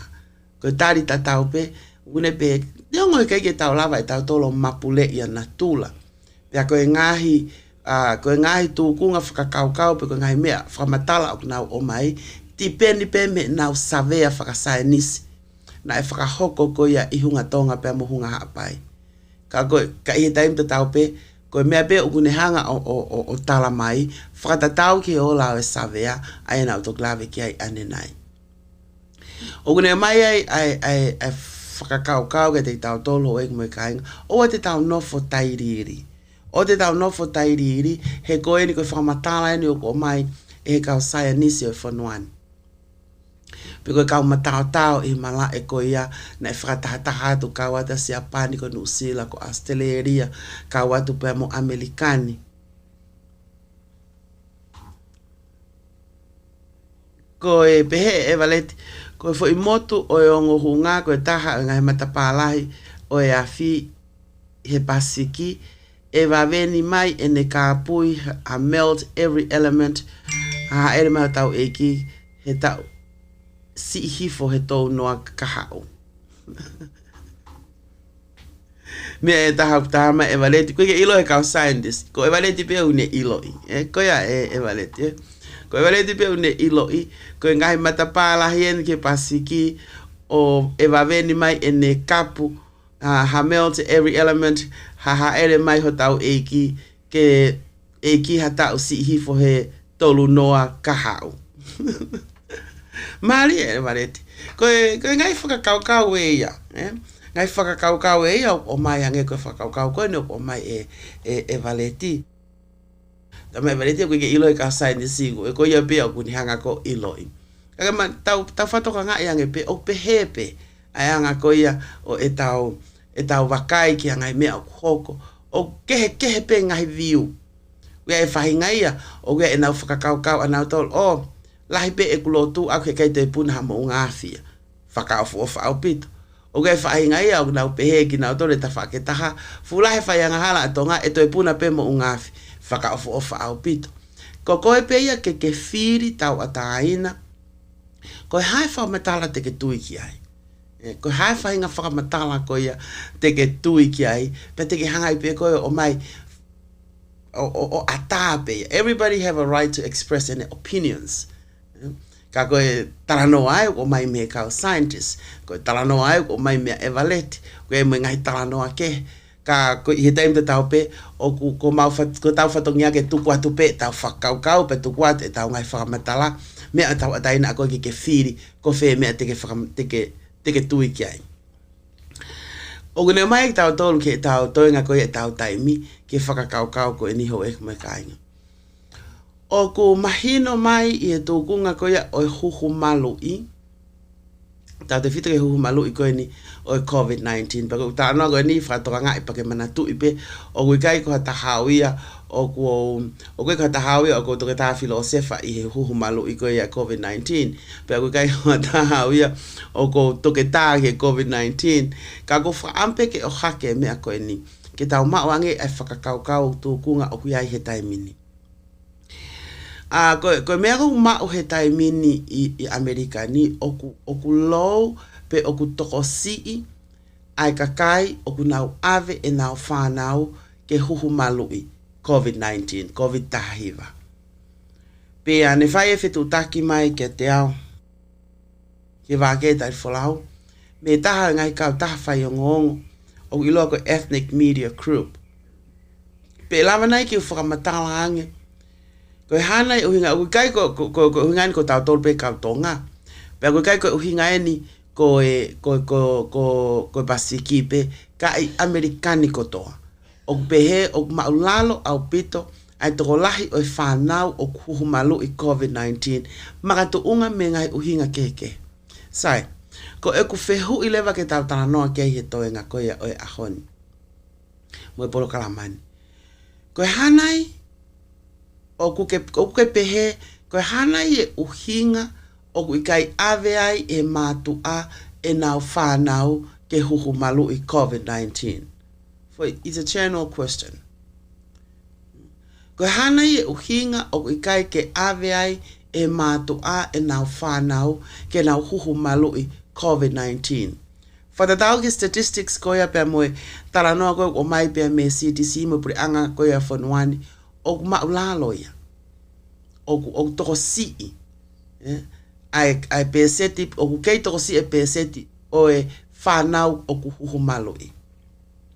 Pia koia ko whehu ia ka ki motolu, ke tau tari mo tari mai ange ko tau fika telefonia na ano ni manoa ua hiwa whaiwa tau noa hiwa. Ko hae uhinga o kai ke ave ai ai whanau o huhu malu i COVID tahiwa. Mana tui pe whoke u te kei ke whakamalo hi pe u te kei ke peheia ke talamai ka pau he kei ke huhu malu i ho whanau he kei ke na ona toki ako te kei ke tawa Amerikania. Ka ke whakatoka ngai pe ko e tau whanau e o ia ipe ngahi huhu malu i fokia o ku fie mau ia ke mau e whanau ki mua pa nau hu ki ako. O ia e whainga huhu malu ia, o ia ipe ngahi huhu malu ia, o fie mau ia ke huhu e whanau, e tai mua wata e ko ave tau whanau nau e ke mai koni o si ai ene huhu malu i koe. O te ke kau e COVID-19 nia i hono whaka compulsory ke hu koe ki ako. Ka koe whehui koe ko o atu e au, koe hana e uhinga o ikai ke ave ai e whanau ke huhu malui. Tau whika telefoni ono ni manoa ua hiwa wha hiwa tō noa hiwa. Let alone, kei tau tokanga tau tolu, ka ki tau tolu ka kai lalahi. Koe tau tokanga eni, ke tau wakai koe a ki tau tolu ka inga tonga, ke uhinga o ikai ke ave ai e tau whanau o huhu malui, COVID-19. Koe hanai ai uhinga. Te talanoa pe koe ka pau o ikai ke ave o whanau, pe te talanoa pe au ka pau o kai ke ave e whanau, ka koe ko whaampe ke tau whi inas aki ai. He oku eke whehu i koe ni pe me kau taha koe ni pe koe ka Ethnic Media Group, tau te whito pene ne whakapatonu koe ki California ni o nau pe he oku toko sii au pito e whanau pe oku fika koe whanau oku malui oku nau fuu toko sii au pito. Pea koe whehu i koe pe me he state o California, koe hana e uhinga. O gai pe uhinga ia ai Latino, pe koe matakari Latino, o gai pe uhinga ia ai matakari uri. Ka koe hana e uhinga ai Tonga. Pe koe uhinga ai Otumotu e Pasifiki. Koe tau whehu ia ke tau taratara noa ki ai ihe e fiafini. Koe tau whika telefoni, ono ni manoa, ua hiwa wha, hiwa tolu noa hiwa. Koe hana e uhinga o kai ke ave ai e whanau ke nau huhu malui COVID tahiwa. Mahino o pito pe, lahi au pito ai ngahi whakamatala ke o ku tui ki ai e whahinga. Ka ko whaamu pe ke o mai me te kumotolu ai whi uhinga koe ni. Tau pokalama koe ni te tau lele peni e tau COVID pe koe huhu malui e whanau pe me houani wa uki taimi wha. Tau hoka tau tau he pokalama ke. Ka e tuku atu mua e whehu i koe ia ka kumotolu e kumoi ka inga. Tā mai ki ono ni manoa ua hiwa wha hiwa tau noa hiwa. Koe hana e uhinga. Koe haa pia whahinga uhinga. Pia ke whakahaa mai, pe te ke tuku mai ko i ngā ke kau he e kutari ko e ave ki Ethnic Media Group.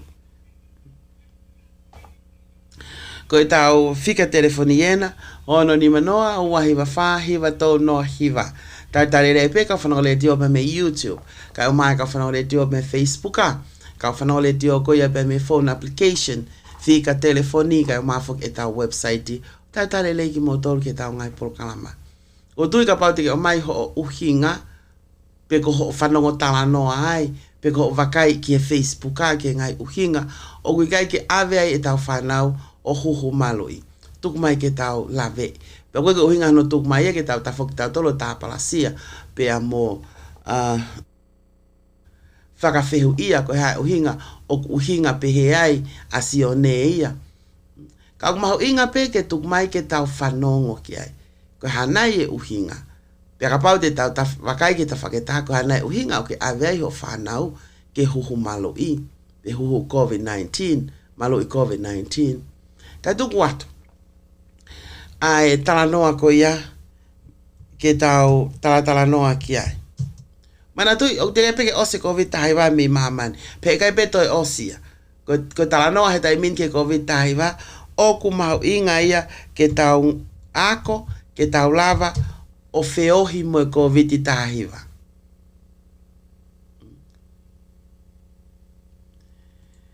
Ko e...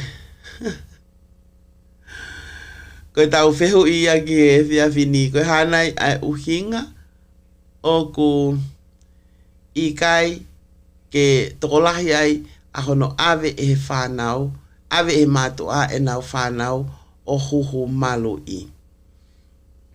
Ko tuwha ke taimini a o mai koe ni ki aho ua, statistika whamui mui ki aho ua ko ia o sune, o me, o ki alu ke toi ki tokolahi ange, toi ki kakahake kalafi, ke toi tokolahi ka kai o mau he COVID-19, i hotau feitu unta te fito e ni ki kapate tau wakai ki Washington. Washington, ko tu koe tai mini, ko toi ki kakakahake tokolahi ka kai o mau COVID tahiwa, na e holo au pito, pe te tau pepe mo Amerikani katoa. Ka koe whihu ia o ku whakaamu ke tau wakai ki ai, koe tau whika telefoni e na ono ni manoa, ua hiwa wha, hiwa tolu noa hiwa. Ono ni manoa, ua hiwa wha, hiwa tolu noa hiwa. Koe hanai uhinga o kui kai ke awe ai e tau whanau. O ke pēnei koe hai uhinga o kui kai awe ai whanau ke huhu malu i COVID i taha hiwa. Toko si au pito e whanau, pēseti koe ai whanau o ku huhu malu i. O ku fuu maulalo au pito whatetau ke whamatala koe ia o mai pia mei he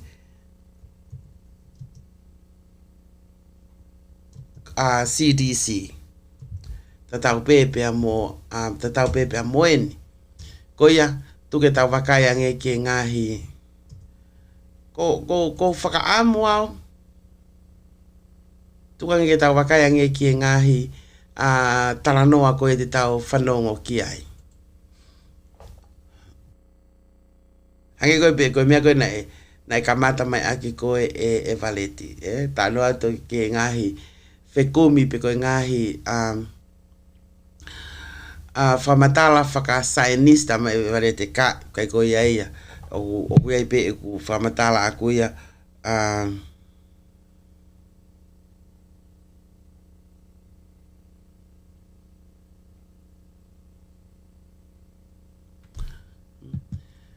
Ka koe tau whika telefoni ena, ono ni manoa, ua hiwa wha, hiwa tolu noa hiwa. Tā mai ke tau taratara noa ki ai, i dai me tau pe, mahu inga pe ke o atu pe ha tau ki i fo hiwa.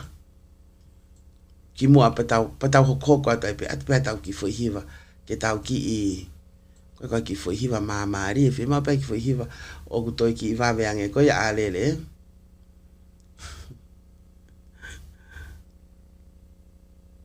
Koe lotonga koe ne ngā ue sistemi ko anga kau tāmea koe ni ukui kai ke nau mau mai ki nau tolu pe whiunga pe ia ko hinga he koe whihiwa ko ia ko whihiwa iena e mei maa maari tupe ke tala no atu. O tau no fofo ke tau tala noa i he COVID-19 o kataki. Tukange ke tau...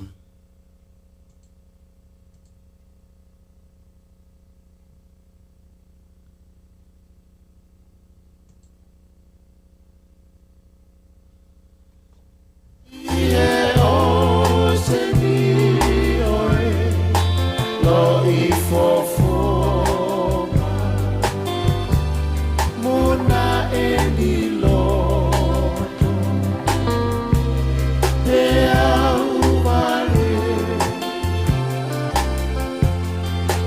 Auto e loto